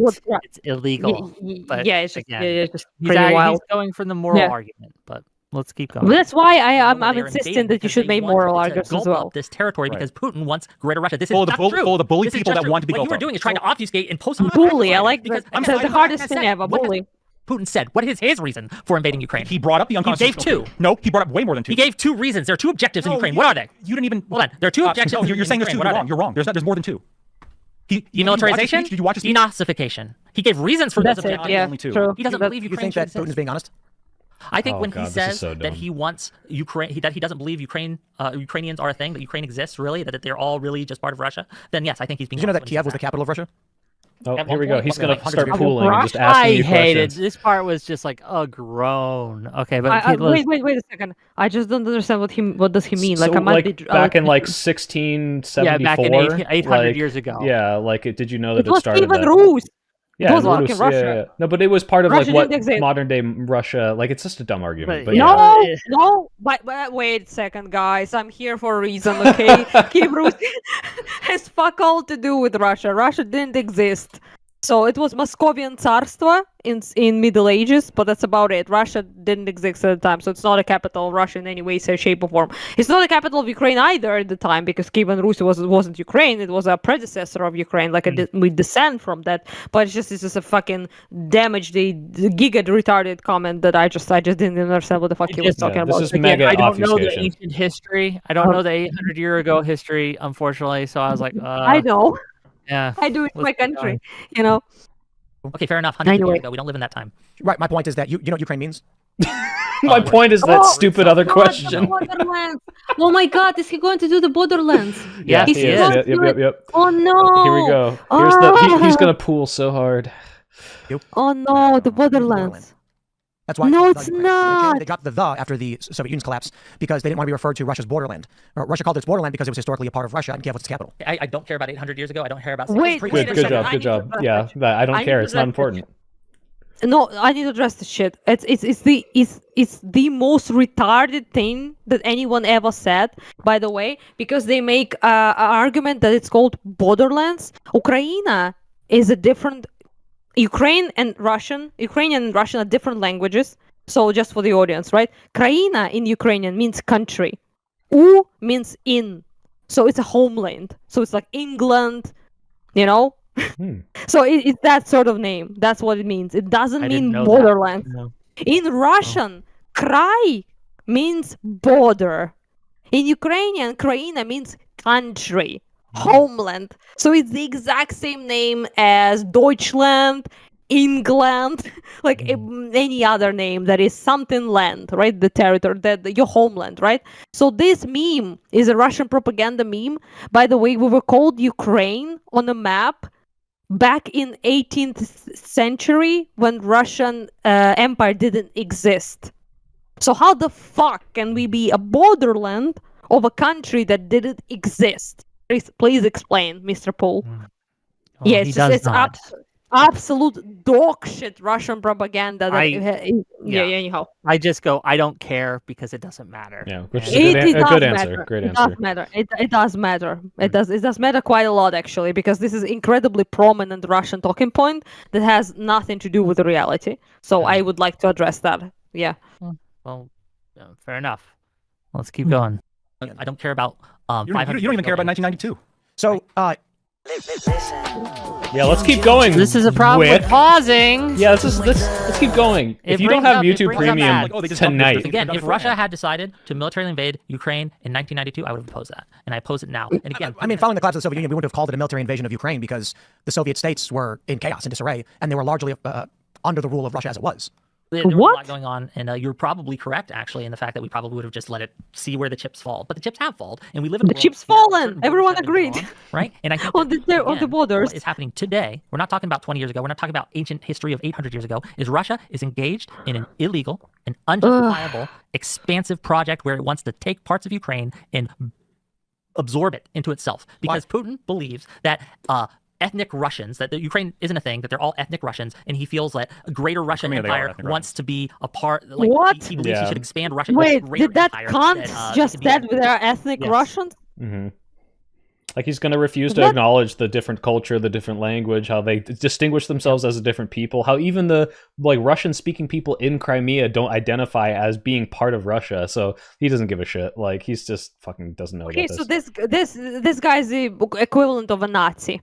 So there's like just no other way to put it. This what he just said is a denial of the ethnical and national identity of the Ukrainian people, which makes him absolutely no different from the fucking Putin he defends. So I'm glad he said that, obviously. By the way, just saying, Ukrainian language is about as different from Russian language as Italian is from French. Linguistically, just saying. So this is a disastrous fucking thing that this person is platformed. I mean lactoid on Timple's shore, but whatever. Doesn't matter. Let's keep going. World power again, and he has these imperialist ambitions and dreams, which he has said over and over and over again. So to the question of the debate, right, of is it in the U.S.'s interest to continue to support Ukraine? Again, yes, it is, because we have. I need more drinks there, but I don't have any. Military interest there, strategic interest there. And making Ukraine an ally in the future, which I think we're on a path to do, and I think that we should do, will give us access to rare earth minerals and better able to, like, defensive bases where we can have better logistics and better protect our interests. In these do you know what the principal political conflict in Ukraine was from 2010 to 2014? The principal. He tries to catch me up on this. I think I answer his question correctly once he defines it, but he says I don't, and I'm curious what you think. Let's get give it a Millicent. Some of the political conflicts. What's the principal one? Trade. The trade issue. Trade. Whether we're going to be trading more with the European Union. That's not wrong. Yeah, that's true. Yeah, that's correct. Right? I was right. Yeah. Okay. He says I'm wrong, and then he goes on to say basically what I just said in more words. But let's keep going. Yeah. You're familiar with that conflict? Vaguely, yes. I assume you'd be more than vaguely, considering it's the reason for the war. You think that? No, it's not the reason for the war in any way, shape, or form, but okay. Yeah. That's what Putin said. And if we're taking Putin at his word, then... Putin doesn't always tell the truth. So only when you think he's telling the truth, you'll take what he says. When I think what he's saying is backed up by his words and deeds, when it makes sense in the... when we see him acting... What did he say about the trade conflict with Ukraine? The trade conflict with Ukraine, he obviously wanted people to be able to trade with Russia, and he wanted them to be closer to Russia, because again, he says he wants to absorb Ukraine. But you're wrong. They sanctioned us! Yeah, no, you're right. He was... Not the other way around. Huh? No, I'm saying am I correct? You are correct here. Like, okay. Yes. Okay. I thought so. I figured, but anyway. Trade is not the reason for war in any way, shape, or form, but trade was a political conflict within Ukraine, because just as it is historically tended out to be, Eastern Ukraine had a lot of business and with Russia. Yeah, while the West had more business relations and trade with Poland, for example, right? So there was within Ukraine tension about it, but it has fuck all to do with the invasion. And that's when he asked me what was the political issue at the time, was whether to trade more with the EU or trade more with Russia. That was the political tension within Ukraine, yes. But by the way, he's condescending to you this whole time. He's totally reading this in real time off of Wikipedia. I know, and he's wrong. He's still wrong because he can't read. Yeah. Yeah, but let's keep going. Putin said that he would cut off trade with Ukraine if they entered into an agreement with the EU, because he didn't want cheap European products flooding into Russia. Cheap Europe? What? Yeah, that's Wait not. a second. Yeah, that's so funny. He says you're wrong, and then he's like, it's because he didn't want cheap European products, and not because he wants a strategic economic ally, and he doesn't want to lose to the EU. What a fucking dipshit. I apologize. Cheap European products is nowhere near as... It's not cheap for Russia, okay? It never was cheap. Average Russian cannot buy anything in the European Union, okay? Never was cheap, and that has nothing to do with We will not have low-quality German cars in our country. Yeah, it's absolutely... It's like the most... That's, by the way, that was the most stupid thing said in this entire debate. I never heard anything stupider. Let's keep going. Or whether we have interest in continuing to support Ukraine. I'm just curious. It was a question about if you understood the political conflict that's occurring in Ukraine, why the war was happening, because you made several assertions about Putin's statements. So I asked you what Putin said, and you didn't know. And then you made an incorrect... a lot of things, and I'm sure that there are things... Wait a second, didn't they say that it's all about NATO just fucking 20 minutes ago, and now they're talking about the cheap European chips? Sorry, that's just so ridiculous. It was about NATO, it was about disenfranchisement. This goes into the quiz thing he likes to do, and he thinks he's got me here, but I'm not wrong. Yeah. And just ask he's trying anyone... to pretend I was, because I didn't give him the exact answer he wanted. Yeah, it's just very hilarious for anyone in Eastern Europe who is not part of the European Union to say that anything they sell is cheap. It's just next level hilarity. Well, anyhow. Yeah. Or that Putin has said that I'm unaware of. That's true. Fair enough. The issue with he said some things that I'm unaware of. There's DIY. This is why we can't be pausing all the time. Don't fucking blame it on us like you're too cheap to pay for premium. Got $100 super chat. Exactly. With Yanukovych and Giga had to do with whether or not Ukraine would be opening up to or joining the European Union. Many of the Western Ukrainians wanted to join the Schengen zone so they get freedom of movement to leave Ukraine. And They viewed it No, as what Poland, the fuck? They saw it as an opportunity the same as Poland had. Please, just Poland stop, in the Schengen stop, zone, stop, millions of stop, Poles stop. began Yeah, the to flee. Schengen zone is just so that you can travel without a passport, not so they can literally leave the country. Thank you. Yeah, nobody wanted that to leave the country. People worked in Poland and then they returned to Ukraine. For example, many people went for summer to work in Poland and then they returned to Ukraine. Nobody wanted to open the borders so they can leave Ukraine. What the fuck? Go fuck yourself. Let's keep going. Yeah. The country and go to other countries, notably in the UK, where they started taking jobs with higher base pay because Poland's economy wasn't as good. The EU didn't want to induct Ukraine because their economy was way worse, substantially worse. And the average Ukrainian at the time was making about $400 per month for like your median job. Sure. That meant if they did open the door to trade with Ukraine, 10 million Ukrainians instantly leave Ukraine and go to any other EU country where they can start taking jobs that pay more, which would have caused economic destabilization, not too dissimilar to what they saw with Spain and Greece, which they're trying not to repeat. However, Ukraine was actively in a political dispute. Western powers, notably the U.S., and funding various NGOs through USAID and with European interests. I thought he was like saying this, but you realize he's talking off the top, like not off the top of his head, just reading. The Kiev Oblast obviously was moving to the west, which is why you get Euromaidan. So a lot of NGOs were able to organize with the assistance of USAID. I don't think it's as simple to say that the CIA snapped their fingers and made a revolution happen. They provided the resources so that activists in places like Kiev could do the work without having to worry about having jobs or not getting paid enough money. What the fuck? So largely what ends up happening is Russia issues an ultimatum. Both sides offered tons of money to Yanukovych at the time. Russia said, look, if you open the door to European trade, we're shutting you down. We're not going to do trade with you because cheap European products would then flood into Russia. Nothing wrong with that. Economic coercion, by the way. Policies to prevent their economy from being thing disrupted. he denied so Yanukovych before. said, okay, let me get back to you. Went to the West and said, Russia's going to cut us off. What do you have to give us instead? When it came down to brass tacks, Russia offered, I think, somewhere around like several $billions. 15 billion. And Yanukovych was leaning towards taking the deal with the Russian Trade Federation of the EU. This is when the Euromaidan protests ignited, and we got the coup, which led to the physical ousting of Yanukovych. Now, don't get me wrong, I'm not saying Timoshenko was also accused of corruption. Sorry. Ukraine is considered to be one of the most corrupt countries in Europe, especially which is improving under Zelensky, to be clear. Perhaps. I mean, 7 million Ukrainians flesh don't know exactly what's going on. But what we got after the fall of Yanukovych was Poroshenko. Pause. To obviously the Burisma scandal. I demand pause because I have sent you a link exactly about this. I didn't know if it's gonna happen, but I do have a link. It's called Ukraine Corruption Index Improvement. Where'd you send the link? With all the other links that I have sent you. Ukraine Corruption Index Improvement. Open that link. It's the Atlantic article. Because people bring up corruption on Discord. On Discord. She just sent a new one, right? I can, just let me send it if you want the new one, because to you in like messages I have sent it just now. Okay, I see it. Yep, good job. It's a very short article I specifically picked up to show how much improvement we have done. We have improved more than any other candidate into the European Union in terms of corruption. Not under Yanukovych, I must add, but after Poroshenko and Zelensky, and apparently now, especially. The corruption, he said that it might have improved, but we don't know. But it did, in fact, improve by several positions after Yanukovych was ousted. So, just wanted to show that to people. Let's keep going.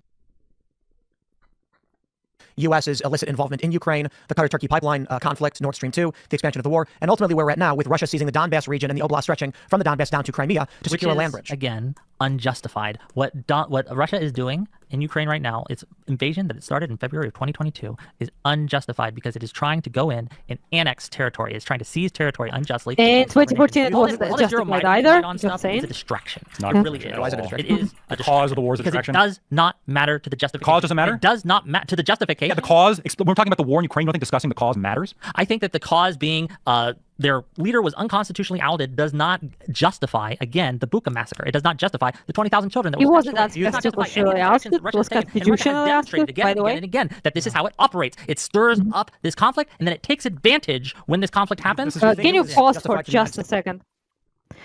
Just how to point out how ridiculous this argument is. Let's say that any other country ousts its own president for committing crimes and being a tyrant. In what world does that give us justification for a neighboring country to invade? I just don't understand why he proceeds to make this argument I think a million times by now, but it remains retarded because I just don't understand how is that? Why the only justification there is the one that he, by the way, highlighted, is that we don't exist. So he sees us just basically as a Russian province that is fully subjugated by Russian and is not allowed to make any sort of moves, political or otherwise, that Russia doesn't approve of. That's his argument. And just real quick, $20 from Alexander Rin to say the USSR wasn't Russia. It was a forced union of republics. Ukraine was one of them, with its own language, culture, and UN seat. Calling Ukrainians ethnic Russians erases centuries of distinct identity. True. Well, but by the way, our identity is much older than Russian one, but that's a whole other situation. Neither here nor there, but let's keep going. Yeah, that's a whole other can of worms. The state to fire their state prosecutor.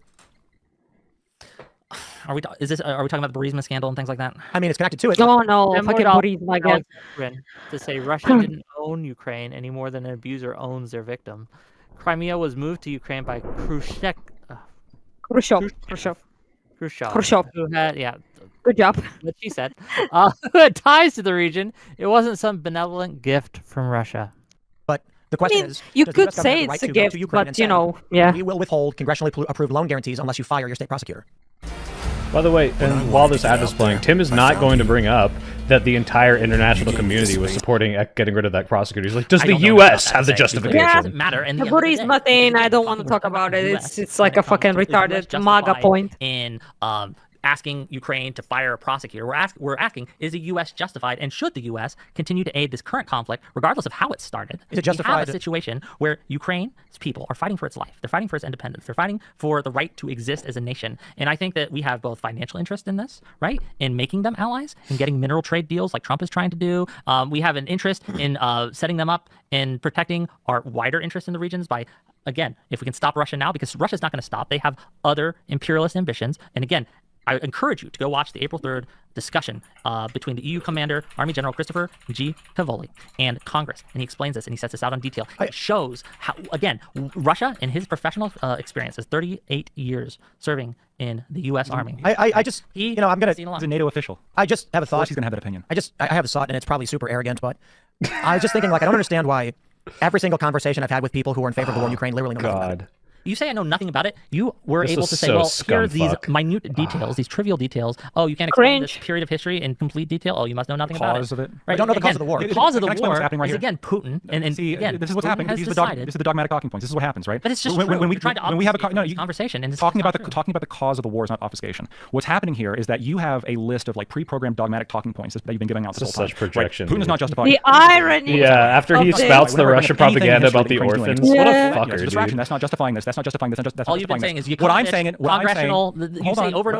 is that when you look at the history of the conflict, when you look at the causes of the conflict, that's relevant when we're deciding who to support with our money. I'm not saying support Russia with U.S. dollars. I'm not saying do that. I'm saying that sure he supports Trump cutting off aid, which wars we're funding. We should be a little bit choosy with supporting where we're sending Russia. billions of dollars. And if we're sending, and so you should have asked him. Stop for a second. It's just that everyone is talking over each other at this point, but it doesn't matter.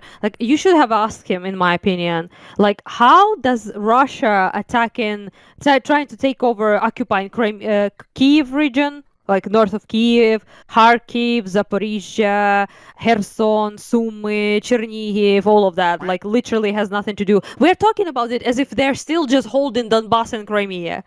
Why are we talking about this as if it's 2014?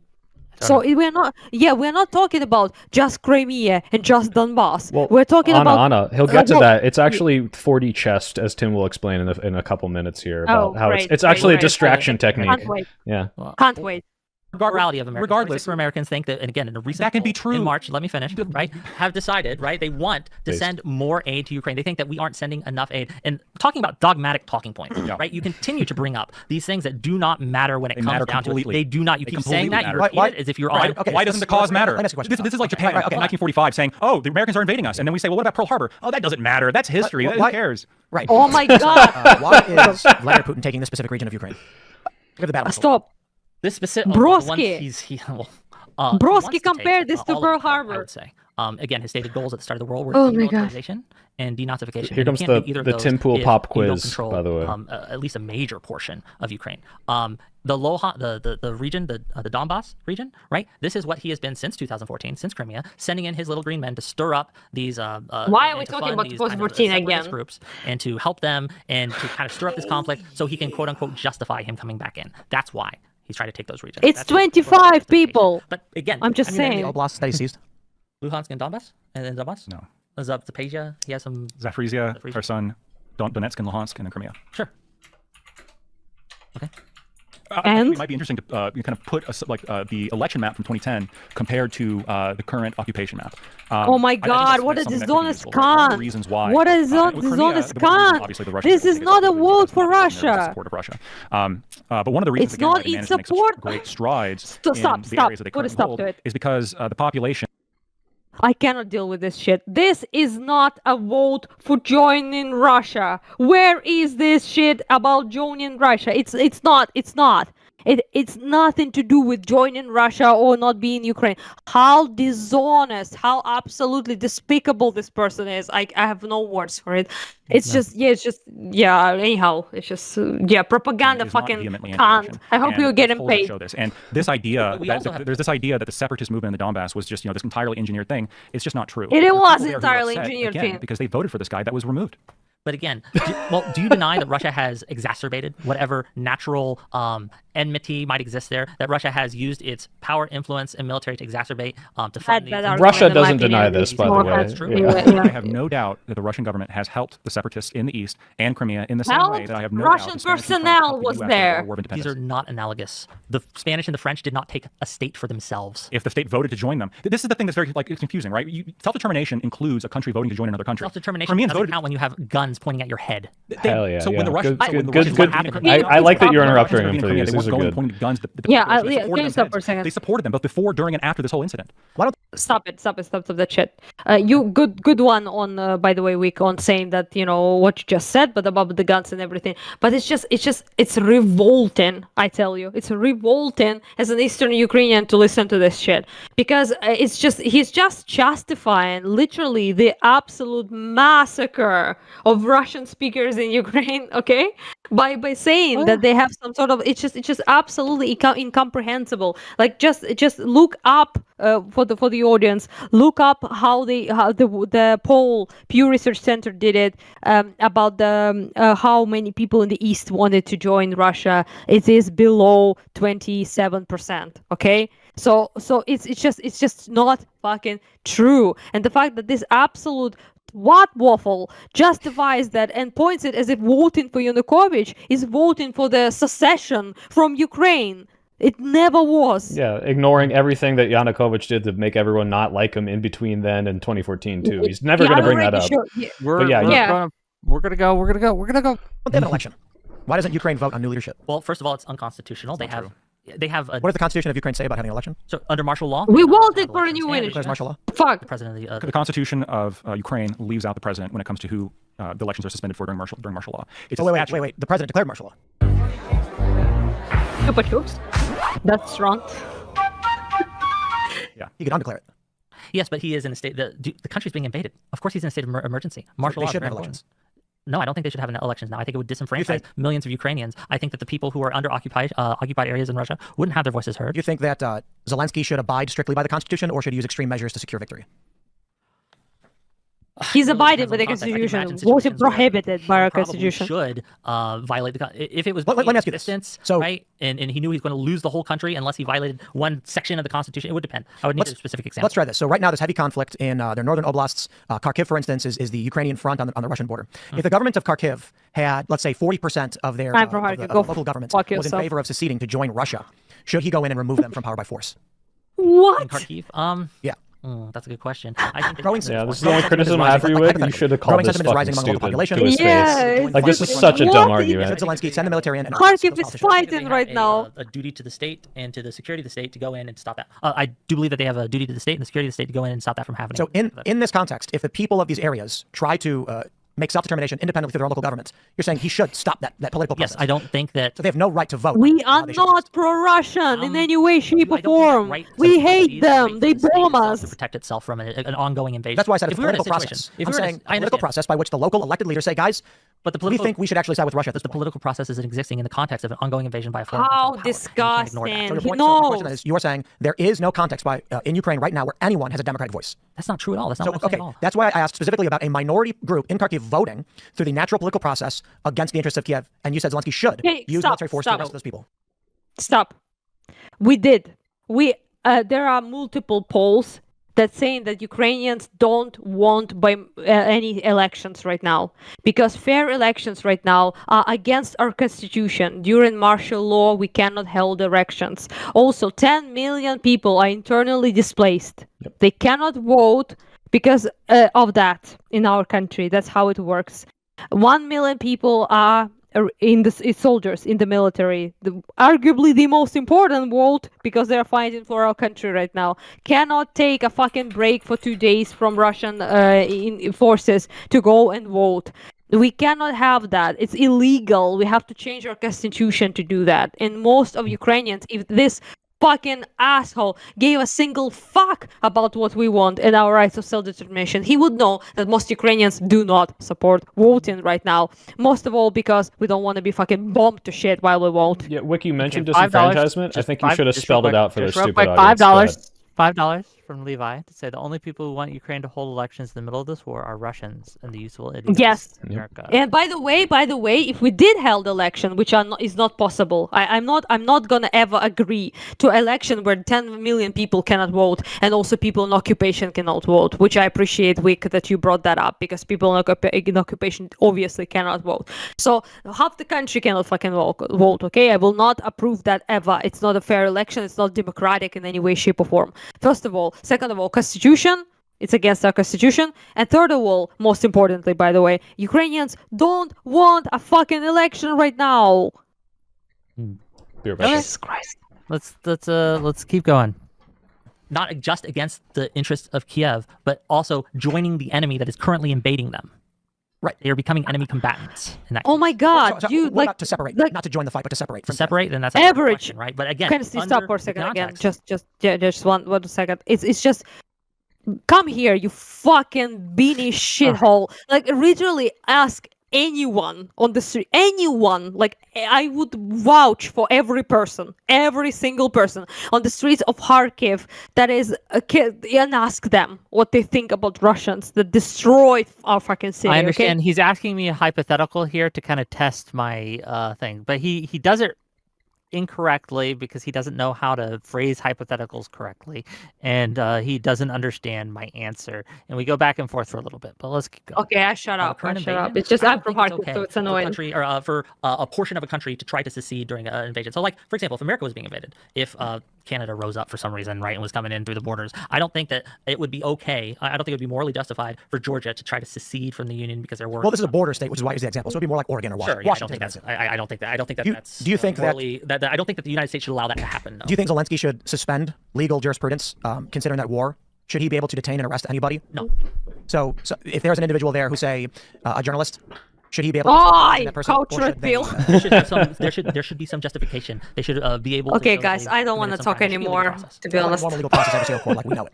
Or are you saying, like, at the very least, have a writ from a judge saying he's a bad guy? It would depend on the situation, right? So depending on the situation means there would be a scenario then where the normal judicial process doesn't play out. Well, for example, because you're either saying absolutely not, there will always be standard habeas corpus and legal justifications through an adversarial court. If you say there's some it depends. You're saying sometimes maybe he should just grab somebody in extremis. So, like, if, for example, there was a journalist. Nobody's grabbing anyone. You can criticize Zelensky if you want. There's no problem with that. About to detonate. I don't think you go to trial. I think you take them out. You're not talking about a journalist, you're talking about terrorist or an insurgent or an enemy combatant. Wait, I do have a question about this. I don't know the full background about the Coach Red Pill thing. So was he? I was heard that he was trying to obviously he was spreading Russian misinformation, but also he was arrested for something about like supporting Russia's war effort, or like I don't know what the exact law in Ukraine was, but like why?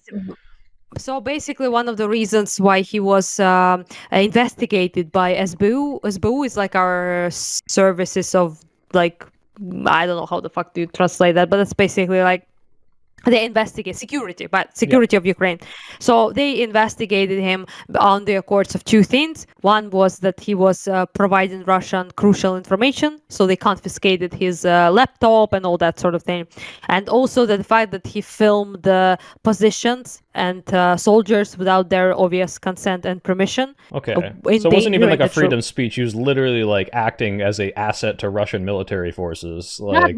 That was quite also the denial of the bombing of Kharkiv, by the way, which he lived in. Which how big of a scumbag do you have to be to actually live in a city that is getting bombed every day and say it's not happening? Yeah, I think that like. For me, arresting Coach Predpill might not have been the move, actually, but I don't make your guys' laws. So you make the laws. You follow the laws. Wait a second. Right? It's a country under a martial law. So assisting the enemy of the invading force is illegal, and also endangering the positions of the people is also illegal. Yeah, and Tim Pool would probably defend the Japanese internment camps, which is a much less strict thing. So I will say though that if United States wants to do like a thorough investigation of what happened to Coach Red Pill, nobody is stopping them. So that's completely fucking fine. Obviously, he was a citizen of the United States, right? So if anyone wants to do like a thorough investigation of what the fuck happened to that guy, Ukraine is not stopping anyone. Like Israel, for example, does that shit when they not allow any like sort of like, in any intervention or like investigation and everything. We do not do that. So I don't know why you guys don't give a fuck about your Coach Red Pill guy, but nobody's stopping you from doing an investigation. If you want to, please do. Okay, let's keep going. What if there was a legal process? What about a foreign journalist operating? Are you talking about Coach Red Pill? Is this what we're leading to here? One of the things we're getting to is the execution of Gonzalo Lira. Yes. Execution. Execution. Flee the state. Can you prove that? Yes, he posted a video at the border, and then he was kidnapped and reported dead. He also claimed to be tortured.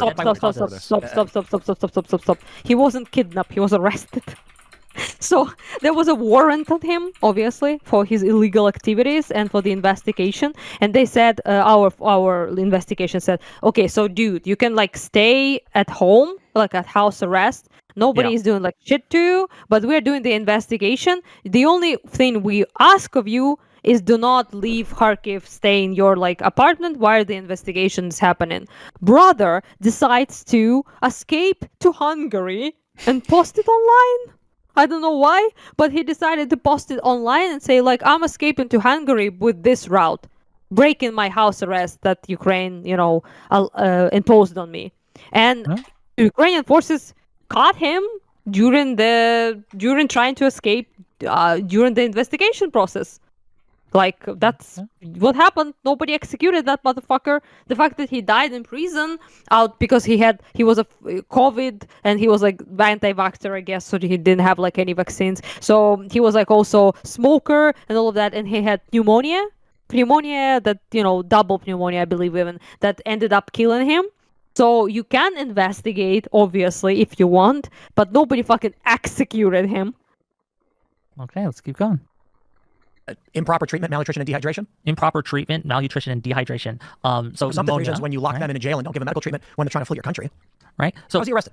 Flee your country illegally. Business taxes was and also Tim's just taking at face value every propaganda point about this. He's not listening to the Ukrainian. He was disseminating information, as far as I know, right? And I'd have to look into the case again. Are you in favor of that? No, I don't think he should have been. I don't think killed.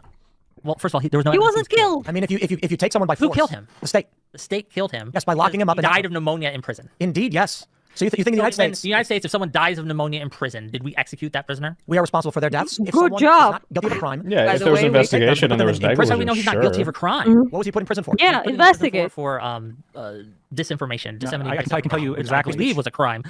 Sure. But again, I'm against that. I think people should have the ability to have free. I like how this cunt, by the way, Lactoid own laws. I think it's knows silly. Well, that's why I asked you about Kharkiv. Details of that, they should stop. but he knows absolutely nothing about arrest of Timoshenko. In the context of them joining an enemy state that is actively invading their country, you keep leaving out these contexts and doing this funny little trick where you'll set up a hypothetical. Yes. Thank God for you saying this. Under certain circumstances, and then you're like, hey, this is bullshit. It must be yes to that. That's again. Or it's literally called asking you to find the degree by which you're accepting of certain degrees of power. So if you say Zelensky should abide by the Constitution, I will then ask you, okay, Should we have elections? He was say, abiding by our laws. Yeah. Should there be standard habeas corpus? You say it depends. That would literally imply sometimes there should not be. Yes. I'm asking you these questions to find the line by which you would say the line has been crossed, not to set up, as you described it, funny little hypotheticals. Well, so I'm asking you, then why, when we talked about Crimea had an election and you didn't respect it. So I ask you, what if Kharkiv was going to side with Russia? The Crimea had an election under gunpoint, and the UN doesn't respect that. International law doesn't respect that. Which is why I asked hypothetical. So if that's clearly a red line for you, let's try another scenario. Would this be a red line for you? And you said in this circumstance, yes. In that circumstance, no. Simple answer. There's no conflict. That's why I asked. Again, what is the line by which you think the political process is a threat to Kiev? If the people choose, if the people in a oblast it's not a threat to Kiev, it's a threat to Ukraine. We're one country, you fucking cunt. And that's a fine position to have. I disagree. I think, and you said because it's an invasive force on your country, but where does self-determination come in? There are plenty of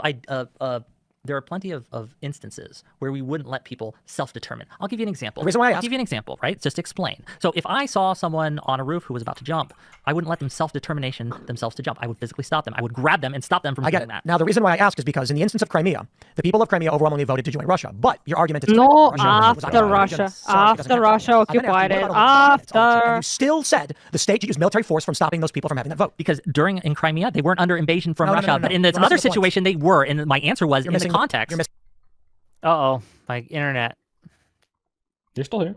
It's just they're repeating the exact same fucking shit. I don't understand why any cunt cannot acknowledge over here that vote was not accepted by any international organization whatsoever, and you cannot have a vote under occupation. I think he's trying to posit a hypothetical, like in the same way if a state tried to secede from America today, right? Like, what if California's we wouldn't allow because it would destroy the country. But like that's a whole other argument. It has nothing to do with what's happening now. He's just, the entire country needs to vote. Like you cannot allow like any random asshole that wants to get away to secede. That's not how countries work. Why the fuck Ukraine needs to allow that, by the way? Just asking.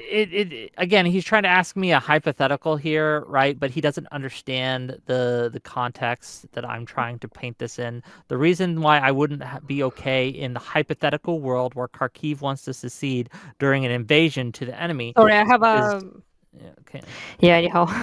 Yeah, it's just again he goes through these hypotheticals. He doesn't understand his own hypotheticals, and he doesn't understand my answers. And it's also, by the way, the most hilarious example ever, because Kharkiv perhaps is the most nationalist, pro-Ukraine, Russian-speaking city in Ukraine. So that's like exceptionally funny. But again, he's doing a hypothetical. Yeah. If we wanted to, you do not decide that under Russian occupation. You decide that within Ukraine. That's simple as that.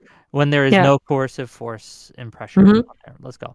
Missing the point. I think you're missing my answer. No, you're not answering. You're not answering. I'm absolutely answering the question. The point that was brought up is this: Crimea's election does not count because they're under duress. Yes. We agree. Yes. I asked you about what if another oblast had a legitimate election, and you said no, which means even in the instance where Crimea was choosing to join Russia, you would not accept it. Because these legitimate, as you said, you sneak it in, right? But again, they are also under duress because there's a foreign military power actively engaging. And understood. Now let me try to explain what I'm saying. Your argument then is it doesn't matter if Crimea is under duress. An oppressive force is seeking to take over Ukraine. We will not let Crimea secede. If Russia was currently invading the Donbass and Crimea tried to secede, let's say the Crimea referendum never happened and Crimea was part of Ukraine in 2022 when they came in and Russia invaded the Donbass. And Crimea at that point tried to secede. Yes, I would also say that that's not okay. But in other situations where the reason for asking the point, you're missing mine. The reason why I asked you this, because your point doesn't matter to why I'm asking you a question. You can assert some point after the fact. My point is we are trying to understand your position on Crimea versus any other political process. You have asserted that the Crimean election is not legitimate because they were under occupation. Agreed. What if there was an oblast not under occupation? You still think they should not be allowed to secede. In fact, when Crimea did get absorbed by Russia, the Donbass was already in conflict with Russian troops in the eastern region of Luhansk and Donetsk. Russia was already actively in this conflict, though it wasn't a hardcore invasion. The country was still considered a civil war when this broke out. After Trump's election, this simmered down and they stopped referring to it as a civil war, by the way, despite the fact Crimea had already been absorbed. Your argument... What?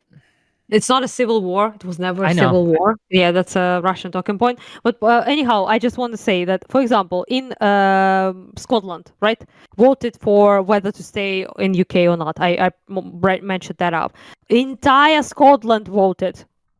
Not a part of Scotland. Entire Scotland.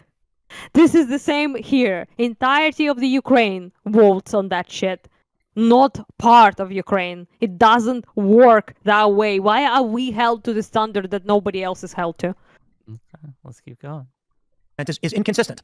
I'd have no problem with you saying, I don't care what Crimea wants, they don't get to vote for secession. And I'd say, okay, if you made the argument, they do get to vote too, but they didn't have the chance to. I don't understand. When you try to create moral justifications for why this evidence is wrong, I think your better argument would be, literally nothing matters, all is fair in love and war, and we're going to crush Russia. And I'd say, okay. Here's the deal, right? Again, when you gave me the hypothetical of Kharkiv, right? And I said, no, because this legitimate process, because, and this is context I think you were ignoring, and I think that makes me not inconsistent here, is that there is a form of duress, an extreme form of duress, and they're actively being invaded by the group that Kharkiv wants to secede to. If you were Which is what Crimea did, right? Can you ask the same question about the U.S.? Yeah, I think you should have asked him about, like, Texas if Texas wants to secede, should they be allowed to? Right, and they had guns. When did Russia invade Crimea? When did Russia invade Crimea? The 22nd? 2014? The 22nd of there is. Hold on. Russia have any military in Crimea? He thinks he's trying to. He cuts me off, but the invasion of Crimea, where they went to do the referendum, was 2014, I believe, February 22nd or maybe 23rd. Yeah, but that's you. That's just you being too good faith, right? No, wait a second. When he asks you some bullshit question like that, and you answer, because you do know the answer, and that's good. The problem is you need to realize that February. It was in February. February revolution didn't stop at the February. The Maidan have stopped. Was at it March or no? I think it was February. No, I think it was February because the referendum was in March. Yeah, the referendum was in March. Yeah, March, April. 14th. March. I have my notes, and I'm reading my notes, right? It was March 14th where they had the referendum. They went in before that, and they went in on the February 22nd, but there is some dispute over exactly when they went in, because their medals, that the Russians were given medals for this, by the way.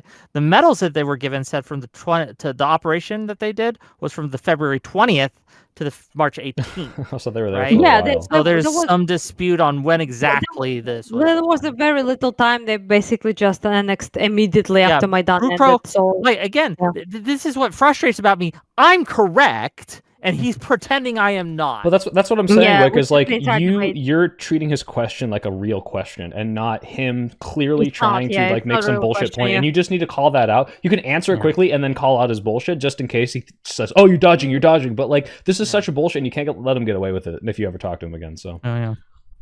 Yes, they had a base, and they were leasing. Was the base significant? Define significant. God, I mean, are you talking about like 10 troops, or are you talking about 1 million?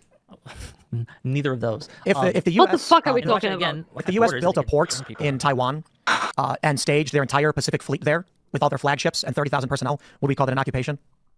Fucking kill me. Yeah. And we've been there.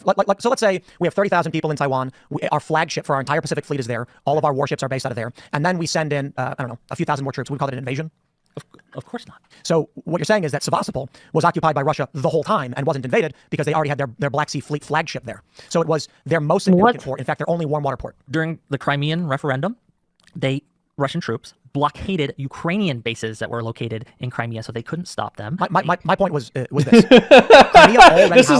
is the moment where you start making a perfect elaboration, and he's just like, well, actually, my point was something completely irrelevant. It is where their flagship makes port. It is their only warm water access. This was not insignificant for Russia. This is him reading the tenant media cards, by the way. So the question about elections becomes, if you believe that Crimea was under duress, and then I ask you about another region not under duress, but your position is, if they are going to be joining an adversarial force that is actively in conflict with them, we would not allow it. It would not have mattered what the result of either election is. It doesn't matter if Crimea is under duress or not. I don't know why you can't just say Who that. will? Crimea what other country will allow that? We didn't let them then. Name it, bitch. End of story. Determination doesn't matter.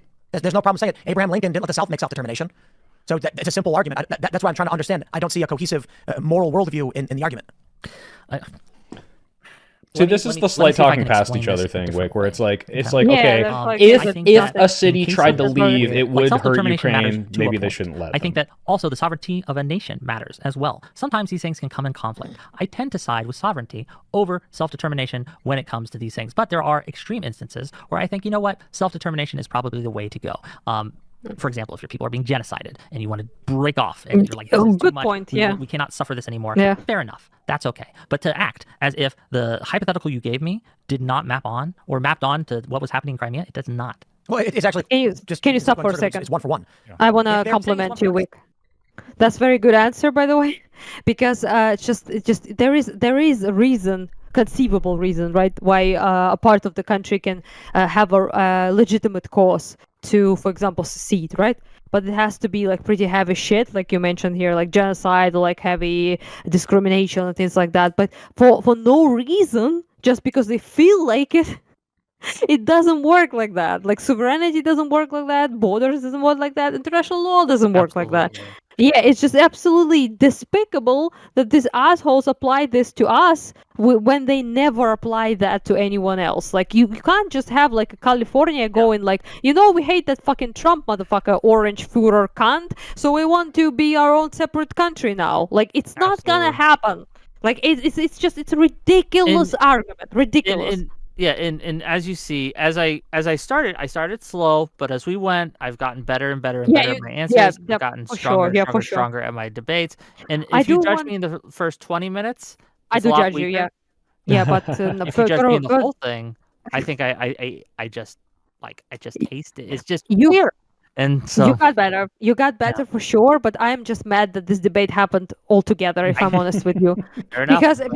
Because I'm just sue me, okay? I'm not an American to give a fuck about your free speech shit, but I just don't think that people like Lactoid should be platformed on the topics of Ukraine on the biggest podcast in the world, because he's not in any way, shape, or form competent or an expert or any of that sort of thing on the topic. He's not a historian. He's not an expert. He read some Russian bullshit and Wikipedia. I'm not an expert either.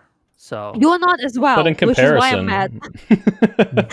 Yes, neither of you are experts. So it's just the state of the United States. Okay, this thing here is the state of the United States, that you have people like Tim Pool, people like Lactoid, Russians abusing your free speech laws to make people listen to this sort of shit instead of experts on the subject who actually, no offense to Weak and Lactoid can go fuck himself, but no offense to Weak, that either of you are not experts on this. You don't have qualifications, and I don't understand why the fuck this is happening altogether. But that's my Ukrainian opinion. Yeah, but I do appreciate. This is where we actually disagree, because I think there is a value in hearing what the normies, if you will, think about a situation and understand about a situation, right? There's value, but it's the idea that like the determination of a person's life and everyone in that country is being fought on the battlefield of like the retard Rumble thing, when like this guy influences millions of people. Meanwhile, like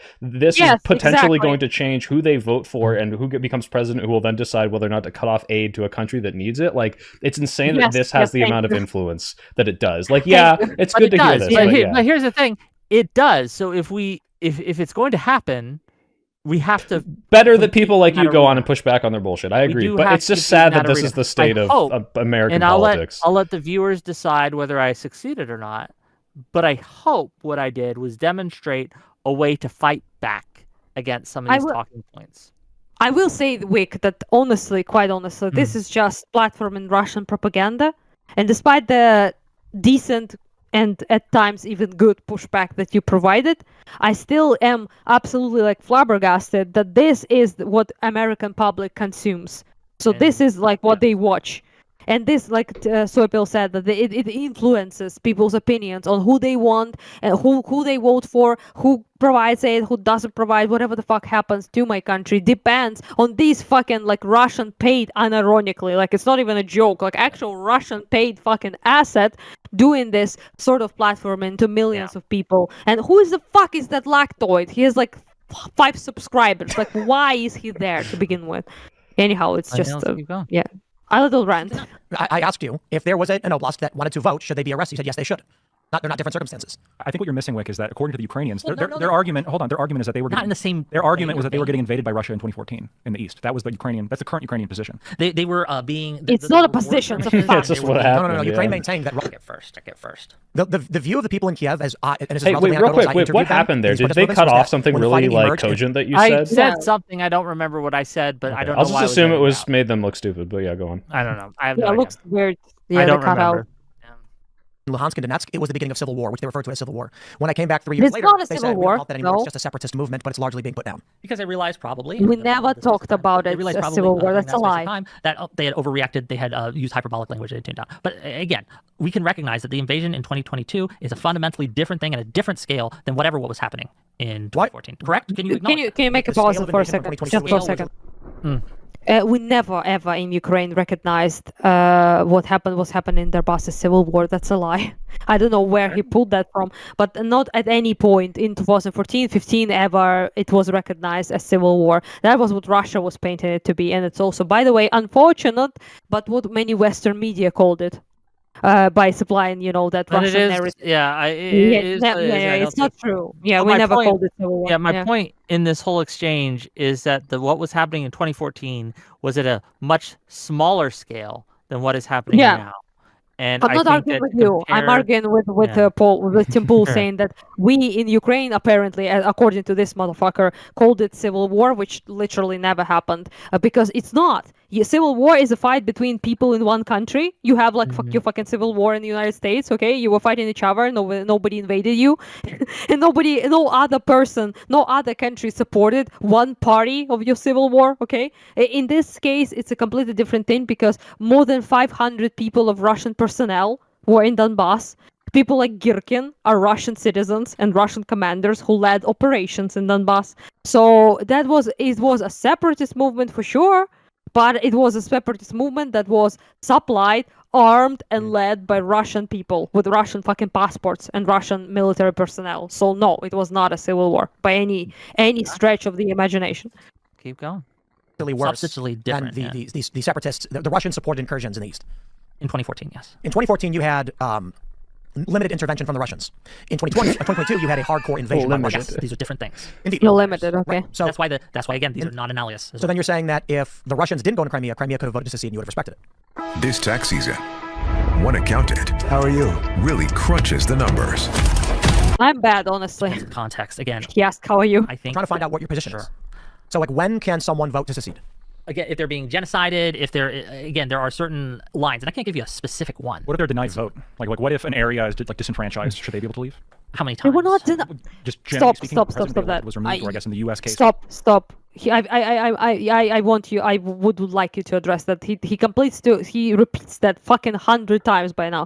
They had their fucking chance to vote with everyone else if Russia didn't annex them.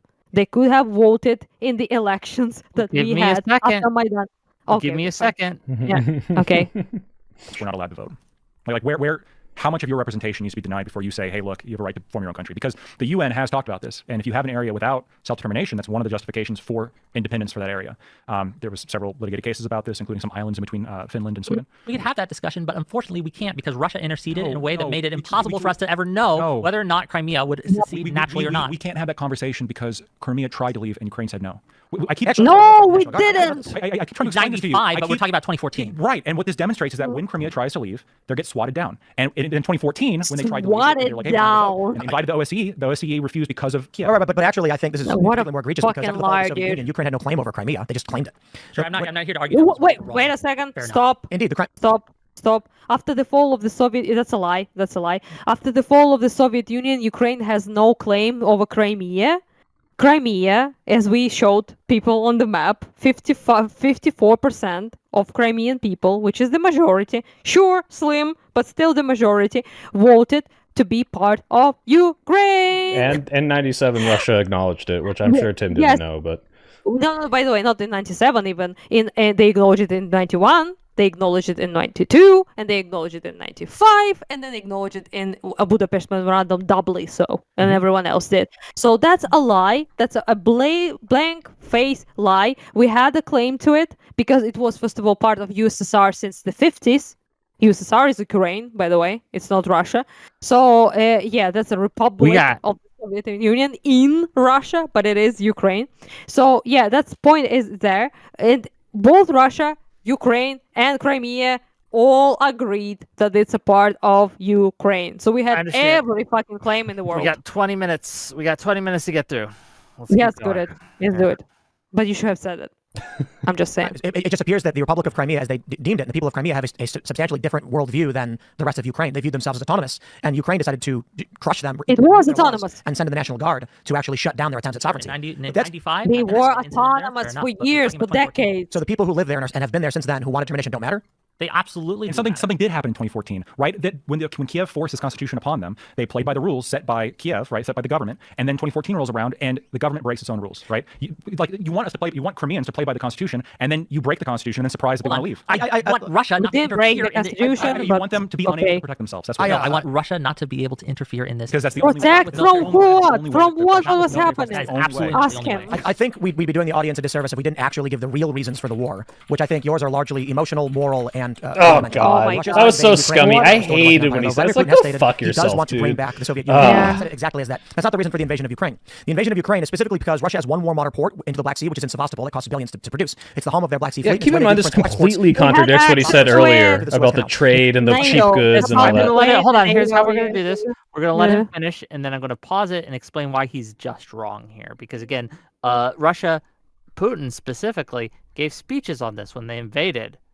and he doesn't say anything about a warm water port. Yeah, he says about denazification. He says about demilitarization, destruction of the Kiev quote-unquote regime, as he calls it. That's his justification for war. Nothing about fucking Crimea. By the way, when he brings Sevastopol here, 80% of Black Sea was controlled by Russia as per agreement that we made in 97. They had almost entirety of the control of that. Why the fuck they needed more? Please explain. But he's also contradicting himself from half an hour earlier where he was complaining about that. It was actually strictly about the trade, and there's the entire reason. I like how they abandoned NATO, by the way, entirely. So at first they were like, oh, it's all about the NATO borders. Now it's all about the fucking Sevastopol port. Now before it was about the trade thing, and now it's about Sevastopol. Maybe be a little bit more consistent with your fucking real reasons for war.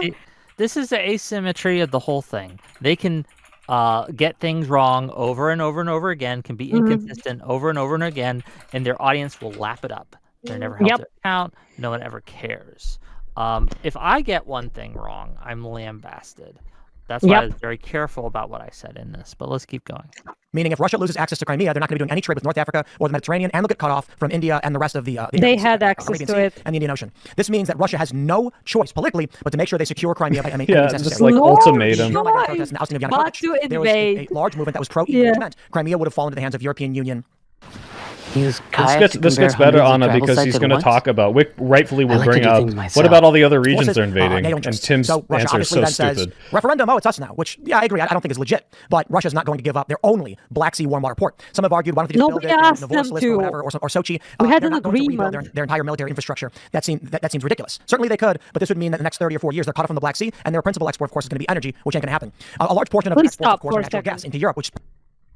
You need to ask that question. I don't know if you will, but who was cutting them off? Just because we ousted Yanukovych, the agreement that we made in 97 was not under any sort of threat, first of all. Second of all, we would maybe become a candidate to the European Union, and maybe would be allowed to join fucking 20 years from now on if we're lucky, okay? But even if we did join European Union, that doesn't cancel out any agreement with Russia in Crimea. So this is absolutely retarded. Please go on. I do earlier Lactoid brought up this point, or maybe it was Tim. One of them brought up this point earlier, and I did say that. I did say they had a lease. That lease wasn't under threat. That lease was good from 2008 to 2018. They canceled the lease in 2018 because, well, you know. By the way, Russia didn't even dispute, by the way, which is kind of hilarious. Until 2014, they didn't even dispute that Crimea is part of Russia. So it wasn't even a conversation prior to the annexation whatsoever. But let's keep going.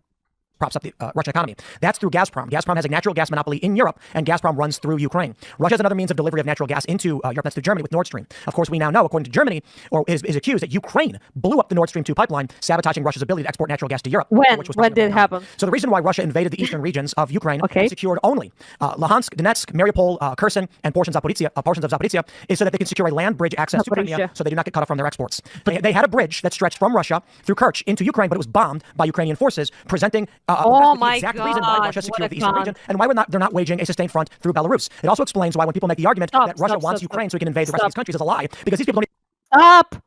It's a flow of Russian propaganda that gets absolutely unaddressed, and I honestly don't think you will address that. Where the fuck was the Nord Stream bombed? Half a year ago, after Russian full-scale invasion in 2022. He makes it seem as if he fucking blew up the fucking before the invasion. Yeah, before the invasion happened. But that's true. I didn't realize he was talking out of both sides of his mouth in real time, where he's like, they have to do this to get these things, but also they did these things after the invasion started. It's ridiculous. It's a fucking Temple time machine. So apparently, things that happened half a year after 22 are the justification for the invasion before they fucking happened. Next thing, I'll say that I take a minor L here because of not bringing that up. I should have thought that. I did. Bombing of Kerch Bridge happened when? After the 2022 invasion. Yes. None of that happened prior. So the only reason, any of that happened. Yeah, and what a dishonest asshole. He knows that's not true. He knows it. There's no way in hell he doesn't know it.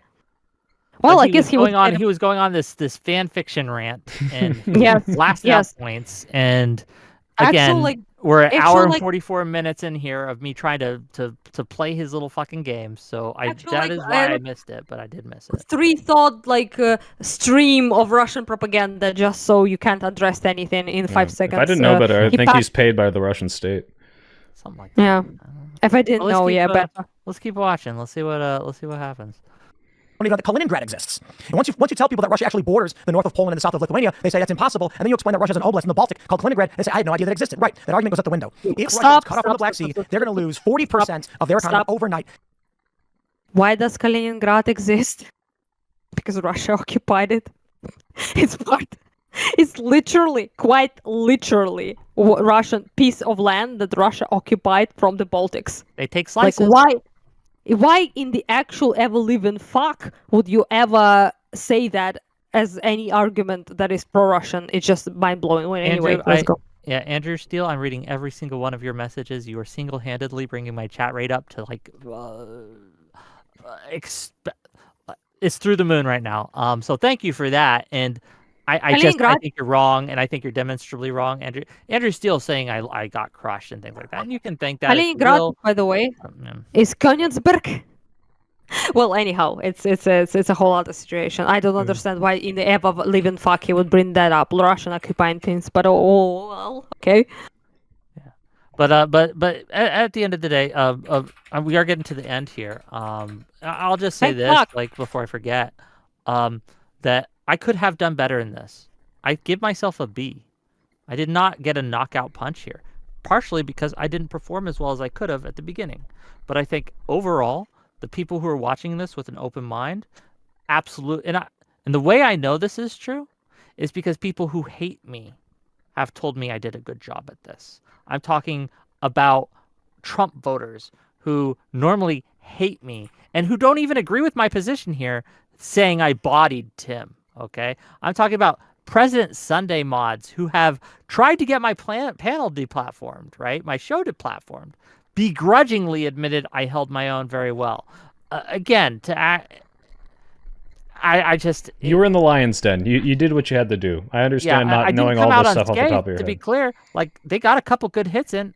I got a couple L's there, but overall, any honest actor, I think, obviously sees that I took the W overall. But let's keep going. There is nothing that will stop Russia from fighting a war to secure this region. That is why this war is happening. Now, certainly, Vladimir Putin does want the Soviet Union back. He's not going to get it. It's not going to happen. That's why he's been largely disinterested in the expansion of NATO into Estonia and Latvia. He said that was a lie before, by the way. Sure. Yeah. Am I confused? Belarus will carve out a piece of Lithuania and Poland to create a land bridge into Kaliningrad, which I really doubt. But this idea that they only are taking this specific portion, in the early days of the war, they had troops in Kiev that they were rolling into Kiev. They tried to take the wall. They were stopped from doing that. They have since They were in Kiev, by the way. This is probably only what we can hold on to. And frankly, I don't know if they can hold on to it for much longer. Play chess. Right? Yeah. Sometimes in chess, you make a move to force your opponent to defend an area of the board you don't actually want. Sometimes, but there's evidence that this is the case. It certainly is. All of the evidence. All of the evidence indicates when you can't actually Putin is throwing thousands and thousands of troops into the other regions that he doesn't want because it's part of this chess. It's this chess move he's doing. Yeah, look on your face right now. You're like, what the fuck are you talking about? This is the 5D chess move. Of Kiev and the attempt, by the way, to take Kiev. They were in Kiev. They were there. That was the original plan was to just take it up in a gulp, cut off the head of the snake, so to speak, so they could demilitarize and denazify, install a puppet government, and annex the whole thing. Their stated goal is to remove Kiev regime, quote unquote. So they occupy Kiev, and they try to take Kiev as well. And they are there. They also try to take Kharkiv region, Kherson, Zaporizhia, Sumy, Chernihiv, all of that, right? So it's the Mykolaievshchina, all the fucking regions that I just named, right? And I appreciate that you brought up Kiev. And his answer to that, sometimes you do these fucking chess moves. You know what, guys? Actually, I want a Russian drone. Or like a Cub or like missile or anything, just take me out now. Because it's impossible to listen to this shit. I prefer a Shahed drone in the face, directly in the face. I don't know if we can. I don't know. I think we should propose a chess opening. Yeah. It's called the pool. Yeah. It's when you sacrifice thousands of pawns so that you can take just one horse on the left side of the board. And it's actually I never cared about the king. That was never really relevant. This made me mad in real time. Because these fuckers are unironically, you bring up Kiev, you should, obviously, right? That's a very good point on your end. And they're like, you know what? It's all to defend the rights of the self-determination of Crimea. Taking Kiev is 100% to preserve the rights of self-determination of Crimea. 100% for the chess game. What? The reason this made me angry is because it's such a stupid point, and it's and I know how it came about because it's this post hoc, and he could. Yeah, you say this. You say it's post hoc. Both do this post hoc rationalization where they everything that happens was part of the masterful gambit that Putin did. He meant to lose all those troops in Kiev. He meant to lose all those troops in the other areas that they've been pushed out because it was all a distraction for their real goal, which was what they happen to have. The idea that I know it's this post hoc. It doesn't make any sense and is contradicted by the facts of the matter and the experts, which we will get into this back and forth. This is my favorite part. Yeah, this is definitely the favorite part because he just wasted Tim Pool.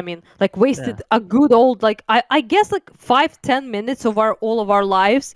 To saying about that the audience deserves to know the real reason for the invasion, which is just bullshit. Yeah. Which is to secure Sevastopol in Crimea, which was already, by the way, secured, but it's a whole other. Yeah, but then he comes and says that actually, taking Kiev was a 4D chess move to secure Sevastopol in Crimea that they already had since 2014. Also, I don't care about Ukraine, by the way. Don't care.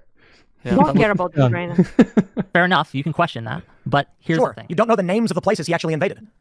Trying to find Well, he was mad that I didn't know the names of the oblasts. Could help. And it might be I said in my chat when I was watching, I was like, oh, you like planes? Name every plane. All right? Yeah. Anyway, let's keep going. All of Ukraine, as I said. Name the oblasts. We've already said them once. I said them again just a minute ago. Say them again. Name the oblast. Name the oblast game that you're playing. A game of why did Vladimir Putin invade these places? Why did he invade these places? Because he wants all of Ukraine. So what did he invade? Did he invade Lutsk? He tried to. If he could, he would. He tried to invade Lutsk? He's tried to invade Kiev. He sent forces across into Ukraine's territory. They went as far as they could until they were stopped. But they weren't stopped in the eastern regions. What do you mean they were not stopped? They were stopped. Sumy, Kharkiv, they were stopped. From every direction. They invaded from the east. See, now he's defending your argument. Sure. They invaded every direction. Territory. Ukraine has taken a lot back. What economic value does Russia have from securing Lviv? What economic value? They might have logistical value. I think the fuck is he talking about? The challenge largely is, and you can tell he's scrambling for an argument here. In conflict, yeah, brother is losing it in real time. The requirements of warfare and the targets that have to be secured first. It's why in the Gulf War we just dumped all their petroleum out. When you cut a nation off from their energy source, nothing else matters. Which is why in sci-fi, they often make the joke, all of these movies are dumb because if aliens actually ever came here, they'd blow up North Dakota first. They take out our frack fields, eliminate our ability to power anything that we do. The reason why Russia invaded in every direction He's just making likely has to do with temporism. any standard first-grade level of chess. Sometimes you want to distract your opponent in one direction while secretly moving in an area where you want to secure it. Which is why when Ukraine actually started to wage their counteroffensive, Russia did not retreat from the Donbass. In fact, the reason why it's largely considered that Ukraine's lost is because Russia has already secured the entire Donbass eastern region, stretching down into Crimea. So why would they not stop? If he believes that, why would they not keep pushing in? It's so dumb. Wait a second. They're trying currently and have been for a year now after we took Kharkiv. Entire region, by the way, my entire oblast where I live was occupied, almost up to Kharkiv, right? And all of this was liberated. And they are now every day, my people defend ourselves in Kharkiv region, in particular in Kupiansk area. Every day they try to break through. Every day, like every single day. In Sumy, every day they try to break through. They cannot, right? We stop them. And that's actually like absolutely like heinous shit that he just said. That apparently all of this is to secure Donbass that they already had since 2014. Okay? It's like, why are they still doing that then? It's so ridiculous. Also, I like how he's like, you know what the aliens will do? Like, they will, remove the energy sources. Like, yes, that's why they took Donbass, because it castrates our economy.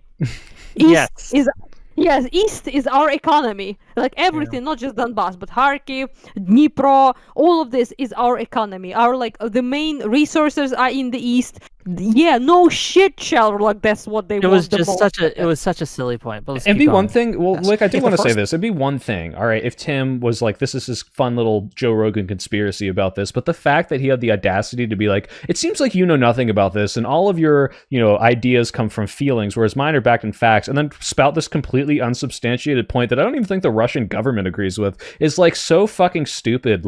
I don't know how you didn't just like spit in his face after this. Like, this is so ridiculous. And that's why, again, my biggest complaint about this whole thing is like, how do you let him get away with so much bull? Like, I would be screaming at this guy. I get the optics. Better. Yeah, I'll be real with you. I was expecting more of a challenge from him, and I was disappointed at the end. Also, Lactoid has been silent, which I'm grateful. Thank you. Yeah, so much. He got basically sidelined the whole time. Timur, I bless the Timur pool of Russian agent for taking this, because listening to Lactoid is like unbearable. But I'm just kind of appreciate that you. I will say this: Lactoid did a better job than Tim did.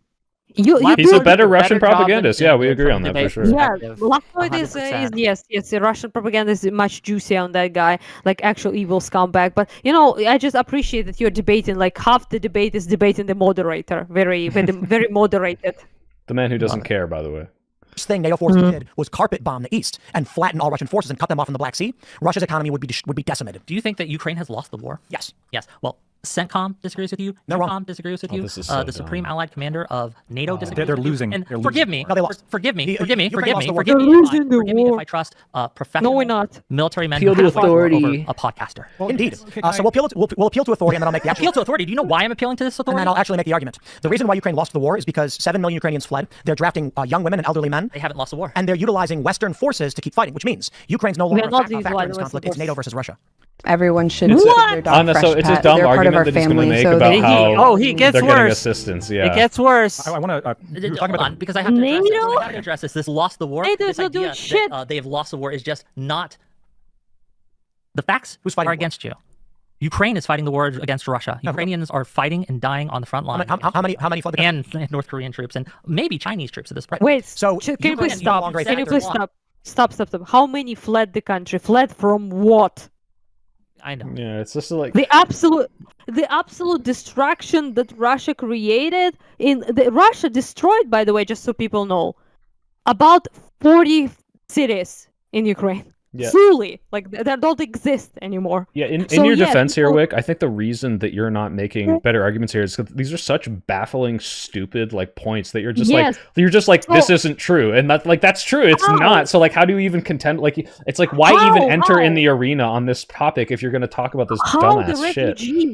The 10 million refugees, but they are all. By the way, most of them are internally displaced, not externally. So they didn't leave the country. They are internally inside Ukraine displaced. For example, Kharkiv right now is full of people from Vovchansk because Vovchansk was destroyed. So they escaped from Vovchast to Kharkiv. By the way, about 5 million people are abroad right now. Like for Ukrainians that are abroad from, not in Ukraine. They migrated. Migrated why?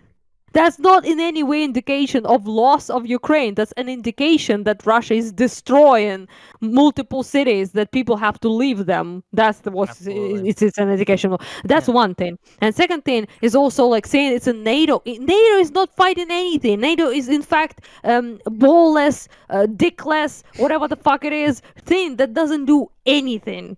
Right now, it's going to get worse, Anna. He's going to say America is fighting the war because volunteer veterans are there. So. We're going to go through it. We're going to try to get through it with as little interruptions as possible. Let's see. Yeah. Except for the territory. Indeed. Ukraine, as a governmental structure, has lost the war. Has Putin achieved its goal of demilitarization? Has Putin achieved its securing of Answer my question. Has Putin achieved its goal of demilitarizing? No, we are more militarized than ever. The biggest army in Europe. Have you ever looked at the battle map? If they were demilitarized, then who is killing all these Russians? If they did demilitarize, how is it that the Ukraine battle map shows that they've secured the entire land bridge to Crimea? Again, their goal. $5 from Levi. Wick, you got into a pit with 2 bad face slime balls. You came out pretty clean. Well, thank you. I do appreciate that. Thank you for the $5. True. Levi, by the way, hello. It's my dude. He reads my Twitter a lot. Again, demilitarize. Denazify. You can't do either one unless you occupy Ukraine.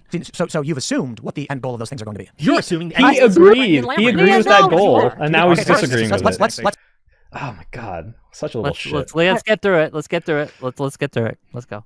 Let's pause here and say you exclaiming yes you are on an argument, and if you no because you asked me did they demilitarize? Yes, they own their stated goal. They own it. They've secured the Black Sea. I'm sorry, it's funny. And they've demilitarized the entire land bridge into Crimea, which is their not demilitarization of a land bridge into Crimea, the demilitarization of Ukraine. That's an assumption you're making. It's not an exception I'm making. It's the stated goal of Putin, which was general demilitarization and denazification of the eastern region of all of Ukraine. No, it's not Kyiv. Vladimir Putin sent troops into Luhansk and Donetsk because of everywhere Azov battalion to try to take all not of Ukraine. in 2014. Not in 2014. Not in 2014. Stated goal of denazification. In 22. Let's speak about 22. Pivot. Yeah, right. Super pivot. We were all talking about 2022 the whole time, and then because he knows he's wrong on this, he says, I was talking about 2014 Pretty blatant. Shit, yeah. Dude. This was obvious, and Anyway, let's keep going. Happened with the Azov battalion on the eastern front. But we're talking about 2022 now. So that's when he wanted denazification. Oh, the Azov fucked up. This current conflict. So what has he said as of then? As of then? Denazification was 2014. What did he say in 2022? In 2022, it is exactly the same thing. Demilitarization was the Azov battalion in the eastern front. You do not know this? No, it's not. When? In February of 2022, before he went into Ukraine, right? He said that they had. And when was the first time he said it? He may have said it before, but he's saying it again. He's repeating that now. So he was referring to which regions? The denazification of Ukraine. He believes that the whole structure of Ukraine. The removal of Kyiv regime. They said so in 2022. You can take a look at the actual economics of the region. You can take a look at the actual companies that run their exports. Or you can listen to what Putin has said. Stop the shit right now. Vague Look nothingness. Look at this fucking economist in a beanie over here. The actual stated goal, you can go check that fucking shit in 22 was exactly what Wick said. So, demilitarization of the entirety of the Ukraine, not fucking East, not fucking Donbass, Ukraine, entirety of the Ukraine. Denazification, second thing. The Kyiv regime needs to be gone. They wanted Zelensky to be gone. The quote unquote, I'm memeing, obviously. It's not a regime, it's a democratically elected government. But they called it Kyiv regime. That's what they said.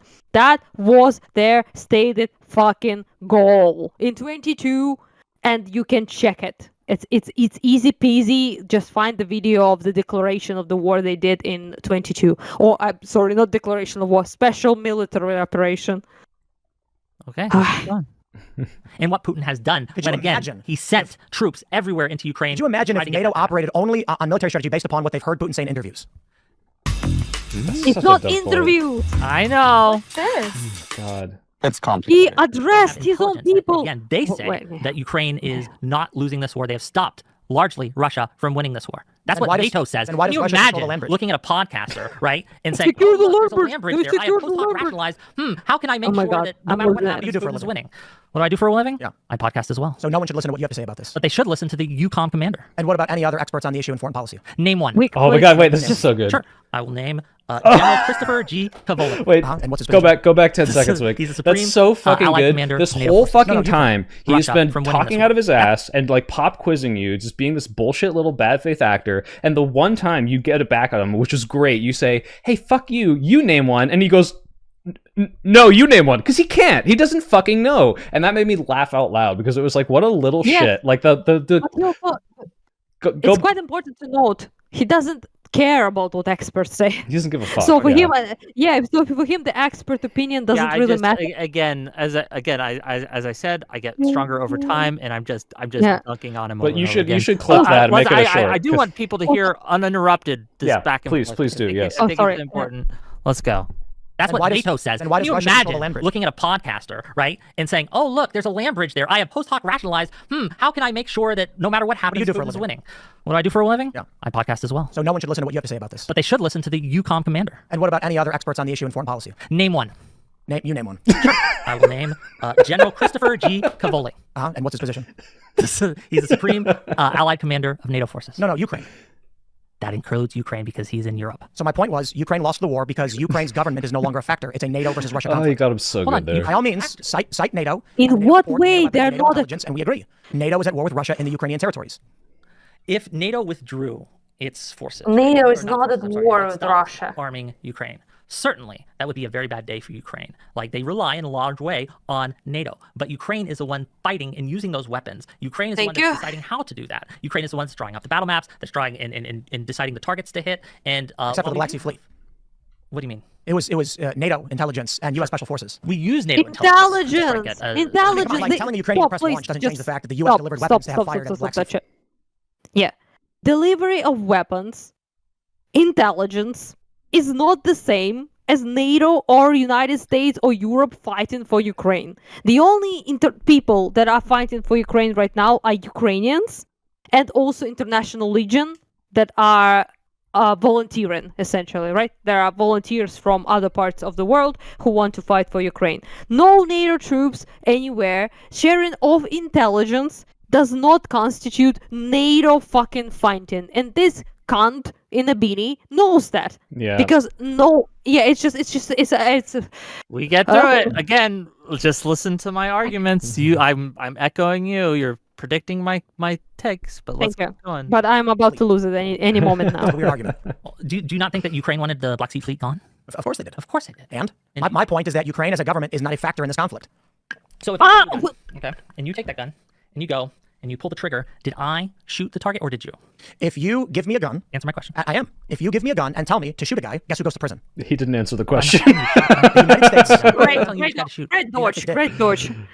It is NATO. Let's be fair. It includes Europe too. Do you think how many targets do you think that NATO specifically decides for Ukraine? All of them. All of them. I disagree. Where's your evidence? In Joe Biden threatening to withhold aid unless they agreed to the targets that the United States wanted. No, what Biden did was he said you can't. Oh God, he's so bad faith it hurts. Which is what I just said. That is not what they said. What you just said. These are different things. Saying, hey, here are the targets you can't strike is a remarkably different thing than, hey, we want you to hit here, here, and here. Ukraine might listen to advice that NATO gives it, but Ukraine is deciding its targets on its own. And if you think that that's not the case, and by the way, just stop. You have yet to do just stop for a second.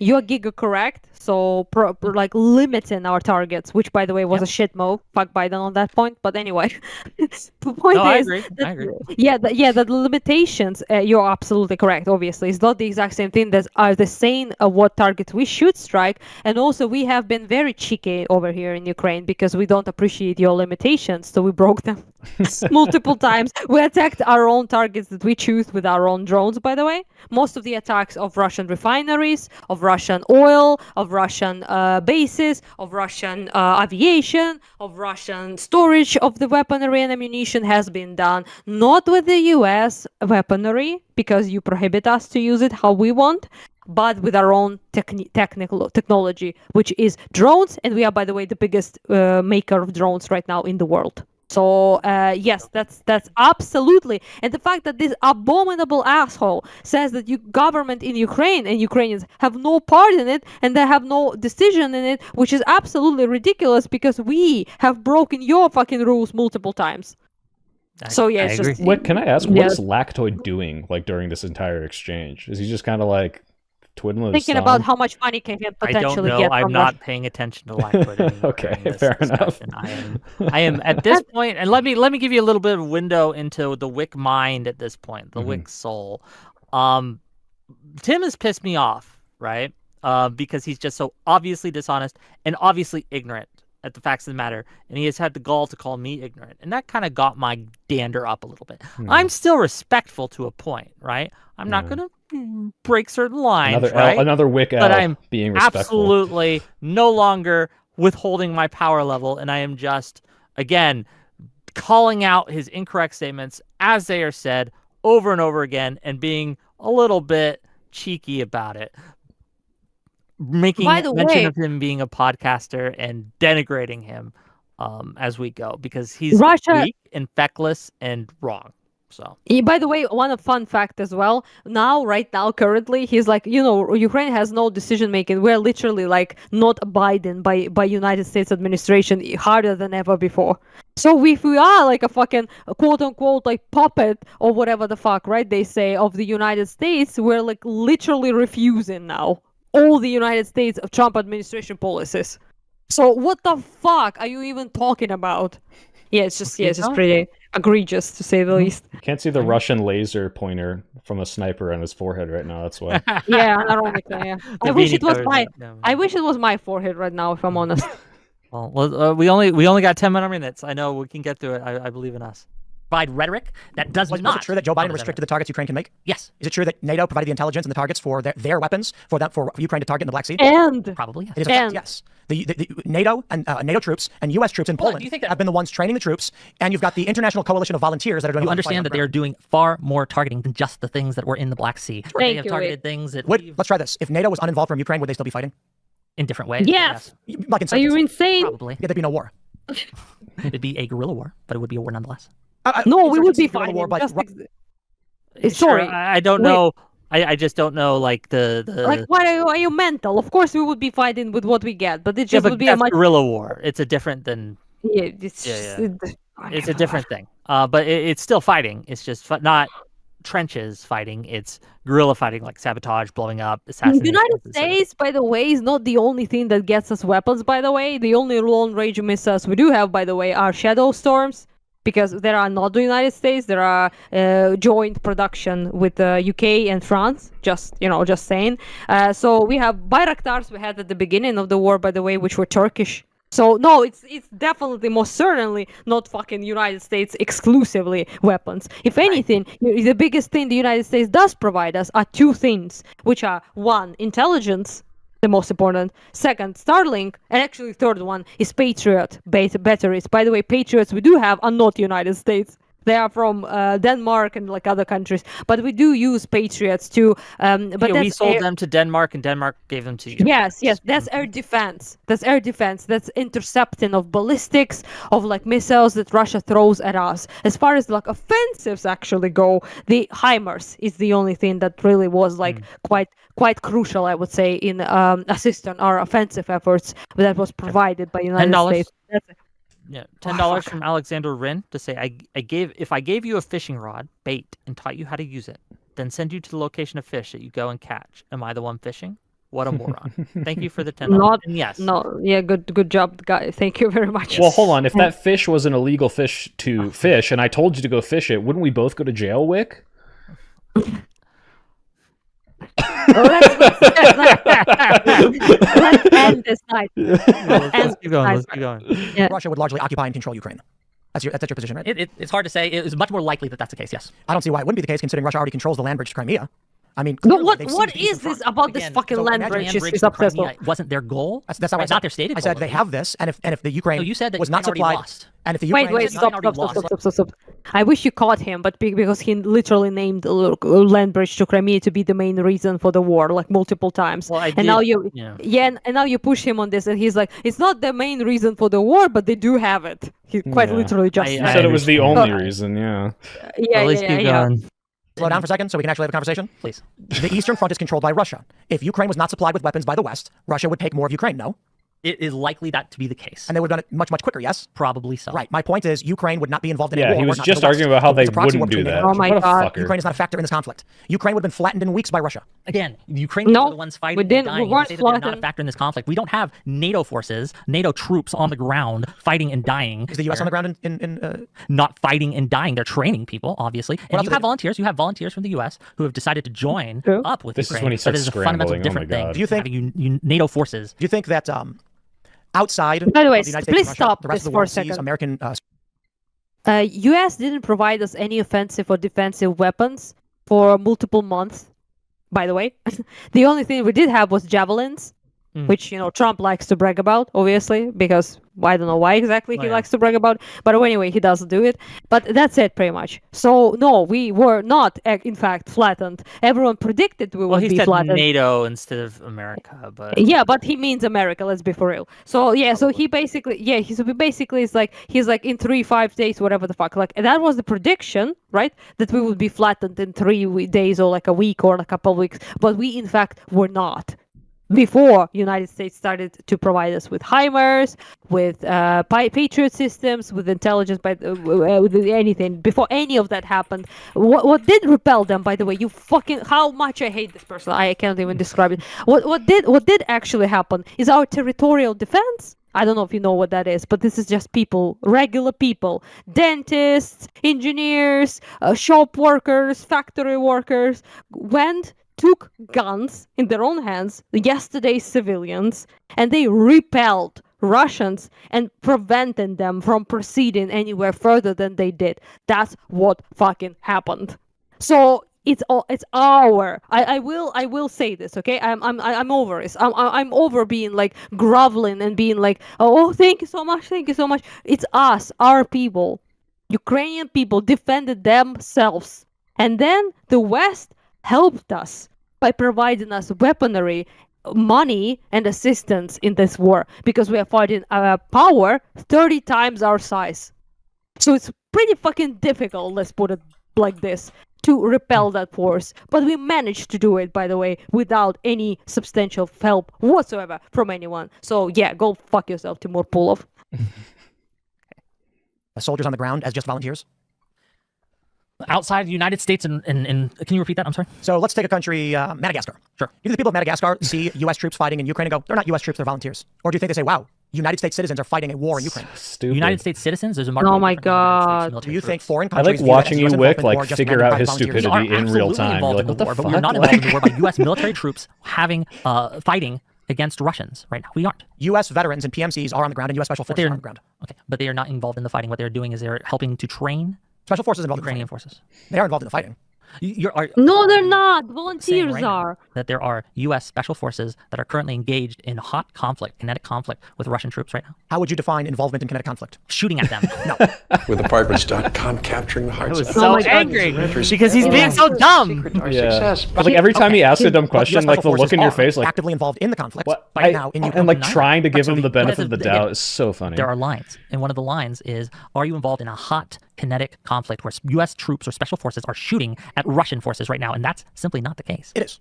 You can't provide evidence. Are there American citizens who have previously served in the military on the ground in Ukraine? Previously They're served. not part of the Same as military being an active anymore. military member. Yes or no? Yes. They are. Who are taking orders from? Ukraine. And who's giving the intelligence and weapons to Ukraine? They're serving under our orders. Are you insane? Outside of the United States looks at that and says, don't worry guys, the U.S. is not involved because those guys aren't formally under the direction of Americans. Do you think my argument is that the U.S. isn't involved in this? My argument here, and the whole reason I'm here, is to advocate for further U.S. involvement in the form of aid in thank you, Wick. You're based. On the ground? No. I don't think we've reached that line. So then what is the end goal then? The end goal is to stimulate totally Russia's moves off the imperial point. ambitions to help Ukraine maintain its sovereignty in the best way we can. Look, I'm not Nostradamus. I don't have a crystal ball. I don't know who's actually going to win this war, but I think that we have an interest in making sure that Ukraine gets as good a peace deal as it can out of this, that at the end of the war, however this ends, that Ukraine is in a much better position than Russia is. That should be the goal. Will we achieve it? I don't know, but we should strive to do so. Donald Trump right now says that he wants a peace agreement between both nations. Do you see a reality where we get a peace agreement and Russia gives back the territories it seized?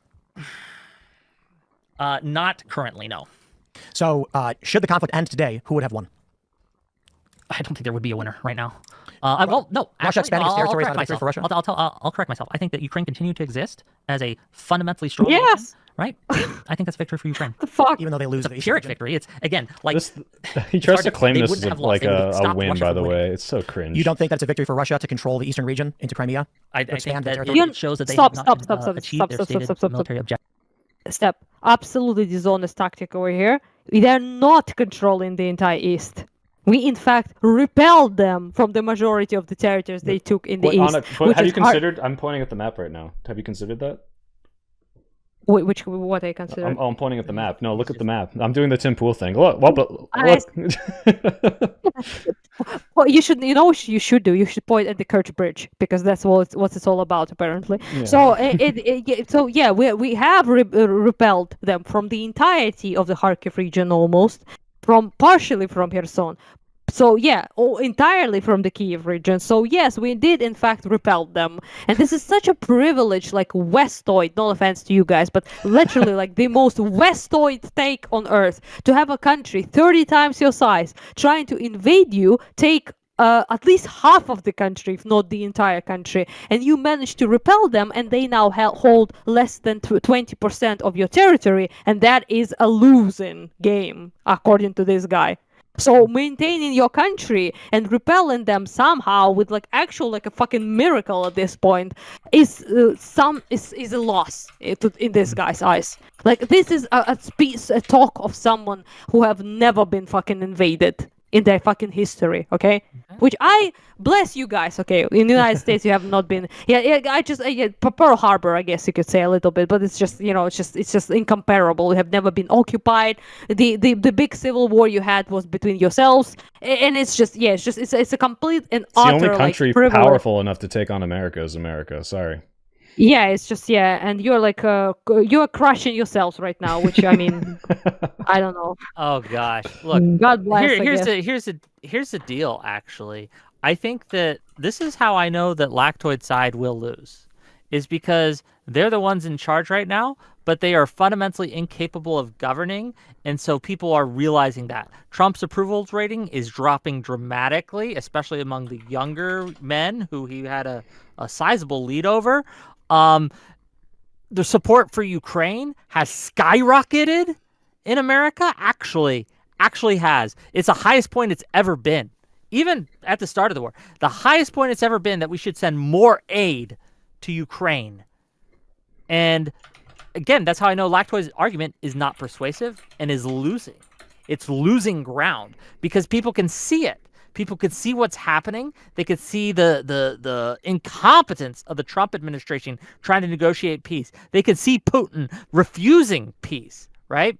And they understand that we need Ukraine to have a victory here. But let's finish. We only got 5 minutes. Can we go 5 minutes, gang? I don't know, but let's do it. Let's do it. We can do it. So I would consider that a loss. So you think that Donald Trump is correct in negotiating this end because it would mean Ukraine won? It depends on how Donald Trump's negotiating. Right now, the war stops as is, and the territory is held by Russia. Everyone just stops fighting? Is that a victory for Ukraine and the United States and NATO? It's not a loss. But you said the sovereignty and maintenance of Ukraine would be a victory. Yes. And Russia's not really winning because they're not completing a stated goal. They're just expanding their territory a little bit. I accept. Let's right now. Wait. Russia can keep the eastern regions. Ukraine wins. We can get 5 minutes. Yeah, I know we didn't, but you should have. I am here, to criticize hardcore. Okay, I have been very nice, I think, but I am here for that reason. Go ahead. You should have said here, I believe, that the victory or loss depends here on the security guarantees that Ukraine will have. So if we are to exchange some sort of territory or to basically abandon our people in occupation, right, then it has to be a sacrifice we make in exchange for security guarantees, which Trump administration has zero fucking initiative to provide to us. So no, stop in peace right now with Trump would not be a win for Ukraine because we are not getting any sort of whatsoever security guarantees that Russia will not proceed to attack us further on. That's fair criticism. We are at the end of the 2 hours, right? So I'm exhausted at this point. So fair enough. Russia Ukraine won. I agree a little bit with what you're saying, a little bit with what Wick is saying. I wouldn't say that Ukrainians have lost. I am kind of on the position that they're losing. If there's a peace right now and the only change is that the currently occupied territories go to Russia, I think it would be a sort of like a partial victory for Russia. But really, I think the other thing that is necessary for it to be a complete victory would be some kind of guarantee that Ukraine would not join NATO. I think that's the main thing that we're really looking for here. If the position right now is Ukraine wins by securing their sovereignty and Russia loses by not expanding their goal, then I think we should be in agreement that the war ends today and Ukraine won. If that's what the Ukrainian people want, I would be supporting that. Look, here, at the end of the day, if Ukraine... I just don't think Russia would accept that. No, it's not about if they would accept it. The question is right now, if this is the means Tim of victory... Pool's being so dumb that Lactoid has to be like, says, well, I don't... We end it now, Russia keeps what they got. That sounds like you think Ukraine wins. I'm happy to see the fighting stop. This means U.S. saves money. We're no longer involved in a conflict. Ukraine remains Ukraine, but loses some territory. Russia doesn't expand into Ukraine. Everybody loses a little bit, but it's a victory for the West. Yeah, if it ended like, as it is right here, it would absolutely be a victory for the West, no doubt. Well, all right then. Guys, this has been fun, but we are over time. Okay, that's it. Thank God. By the way. Okay, thank you. Dobby is free, But anyhow, it's would not be the victory for the West. This would be an absolute and utter loss for the West, because what it will the only thing it will do is assure that Russia will attack further on in 5 years' time when they're better prepared. That's the only thing it will be ensuring. So no, it would not be the victory for the West, and it most certainly would not be the victory for Ukraine. But that was very torturous week, I must say. Do you wanna shout anything out before we get this thing? And the final thoughts? Yeah, my chat's asking for your YouTube, Anna. Do you have one? I don't have one, but I apparently you appreciate should make one. Yeah, that's what people say, but I have an actual real life job, unfortunately, which does not allow okay.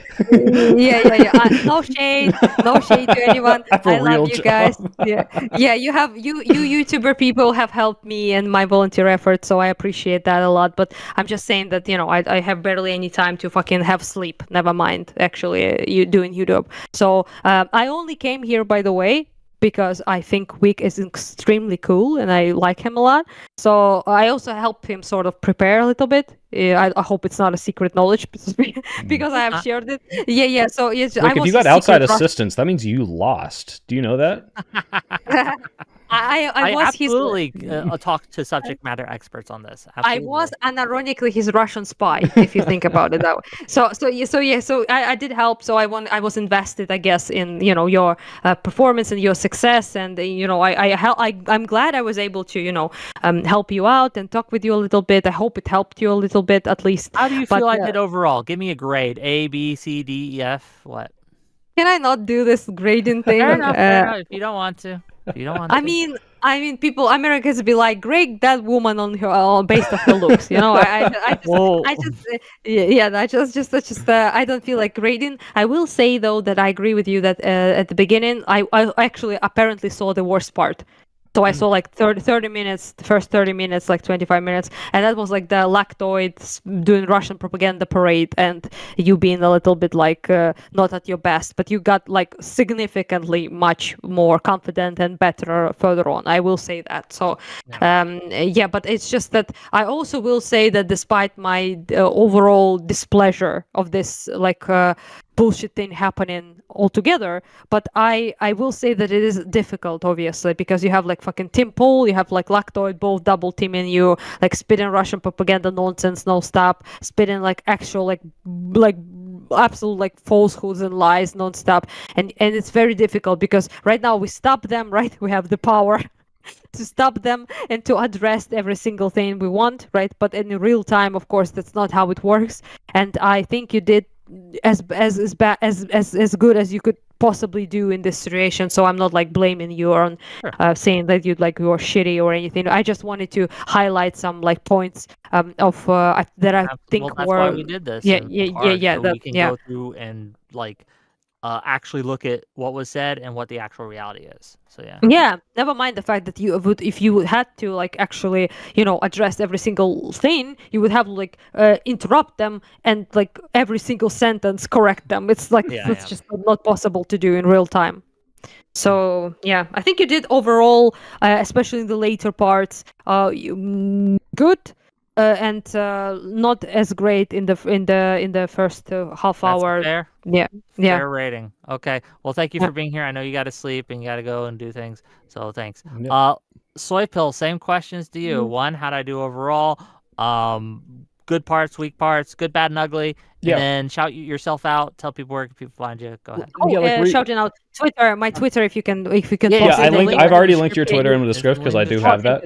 But yeah, no, just overall, like I think B is a justified one because it's like, yeah, you're up against two people. You prepared pretty well. You countered most of their really bad points. I think, yeah, my biggest criticism is one, like, yeah, you could have maybe had like a more coherent list of outline at the beginning that would be like, hey, like these are the reasons, bam, bam, bam, and you kind of pick that up towards the end. But my biggest issue is that you just didn't call him a little scumfuck to his face because he's a little Weasley little shit, and like watching this like infuriates me. It's like one of the reasons I don't know if I'd be able to debate someone like him or like Andrew Wilson, because like watching them talk, I'm just like, you guys are such like dishonest little scumfucks. I can't watch this. And like the fact that you had the patience, I don't know how you did, because like people say I have patience. This gave me a fucking aneurysm. So good job overall.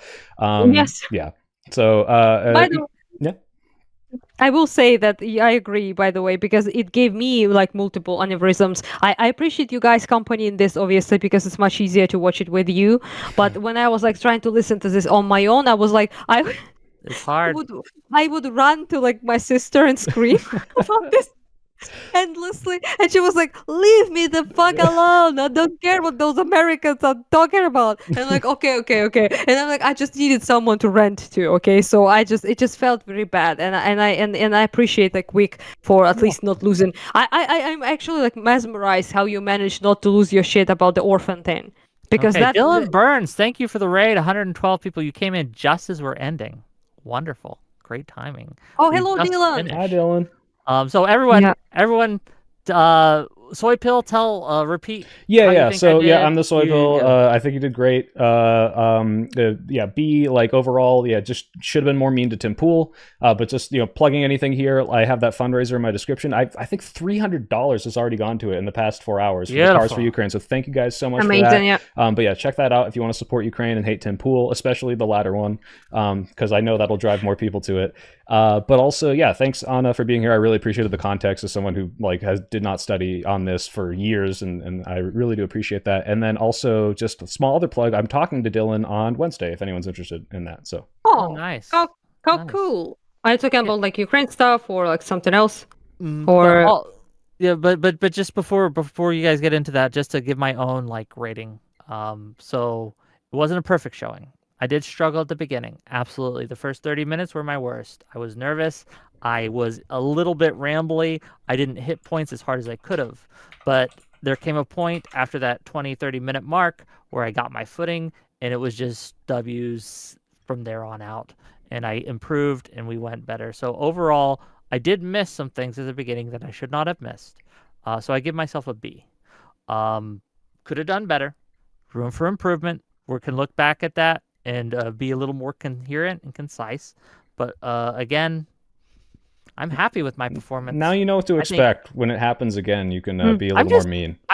It's wild to me because Tim's a big guy, right? Like he's got thousands and thousands, millions of subscribers, I think. He was pretty mediocre as a debate opponent. He's never been a particularly intelligent person, so.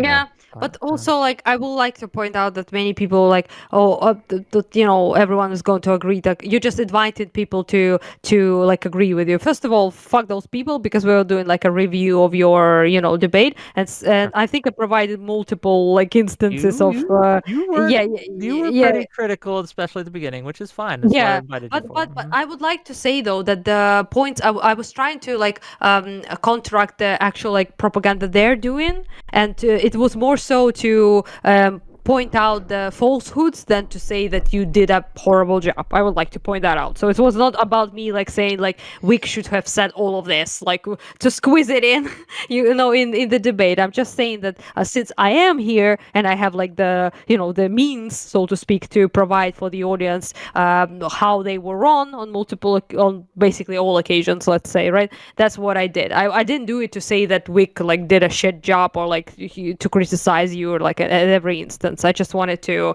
to make that clear, that I just wanted to provide context and provide facts of the matter that you either didn't know or you didn't have a chance to explain on the debate. So yeah, that's just, No, thank you both for being here. Gang, we're going to raid out now. Who's streaming right now? Are either of you on Twitch streaming? No. I'm not a streamer, just a reminder, by the way. I'm a disgusting YouTuber, sorry. I just hold on. Give me 1 second then, gang. Give me one. Let me take a look at who's actually live right now. Go to non-fun. That's my go-to raid now. I think it's super funny. We can go to Pisco, actually. You guys want to go to Pisco? Yeah, I think Pisco's an interesting choice. I haven't gone to Pisco in a while. I mean, he's no non-fun, but I guess I like him. And tell people. Well, I like non-fun too. I've rated non-fun before. Anyway, it's what time is it in where you are? It's 5 in the morning over here. Almost 10:20 right now. Gang, what do we got coming up? If you enjoyed this content, hit that like button, hit that subscribe button. Wednesday we're gonna have call-ins. So if you have thoughts and you want to talk about those thoughts, call in. We'll talk. Friday. I like your cap. Cool cap. Like baseball cap? Thank you. Yeah. It's my signature thing now for some reason. Okay. Bye, everyone. And everything. Yeah. Bye. Thank you. Yeah. Bye.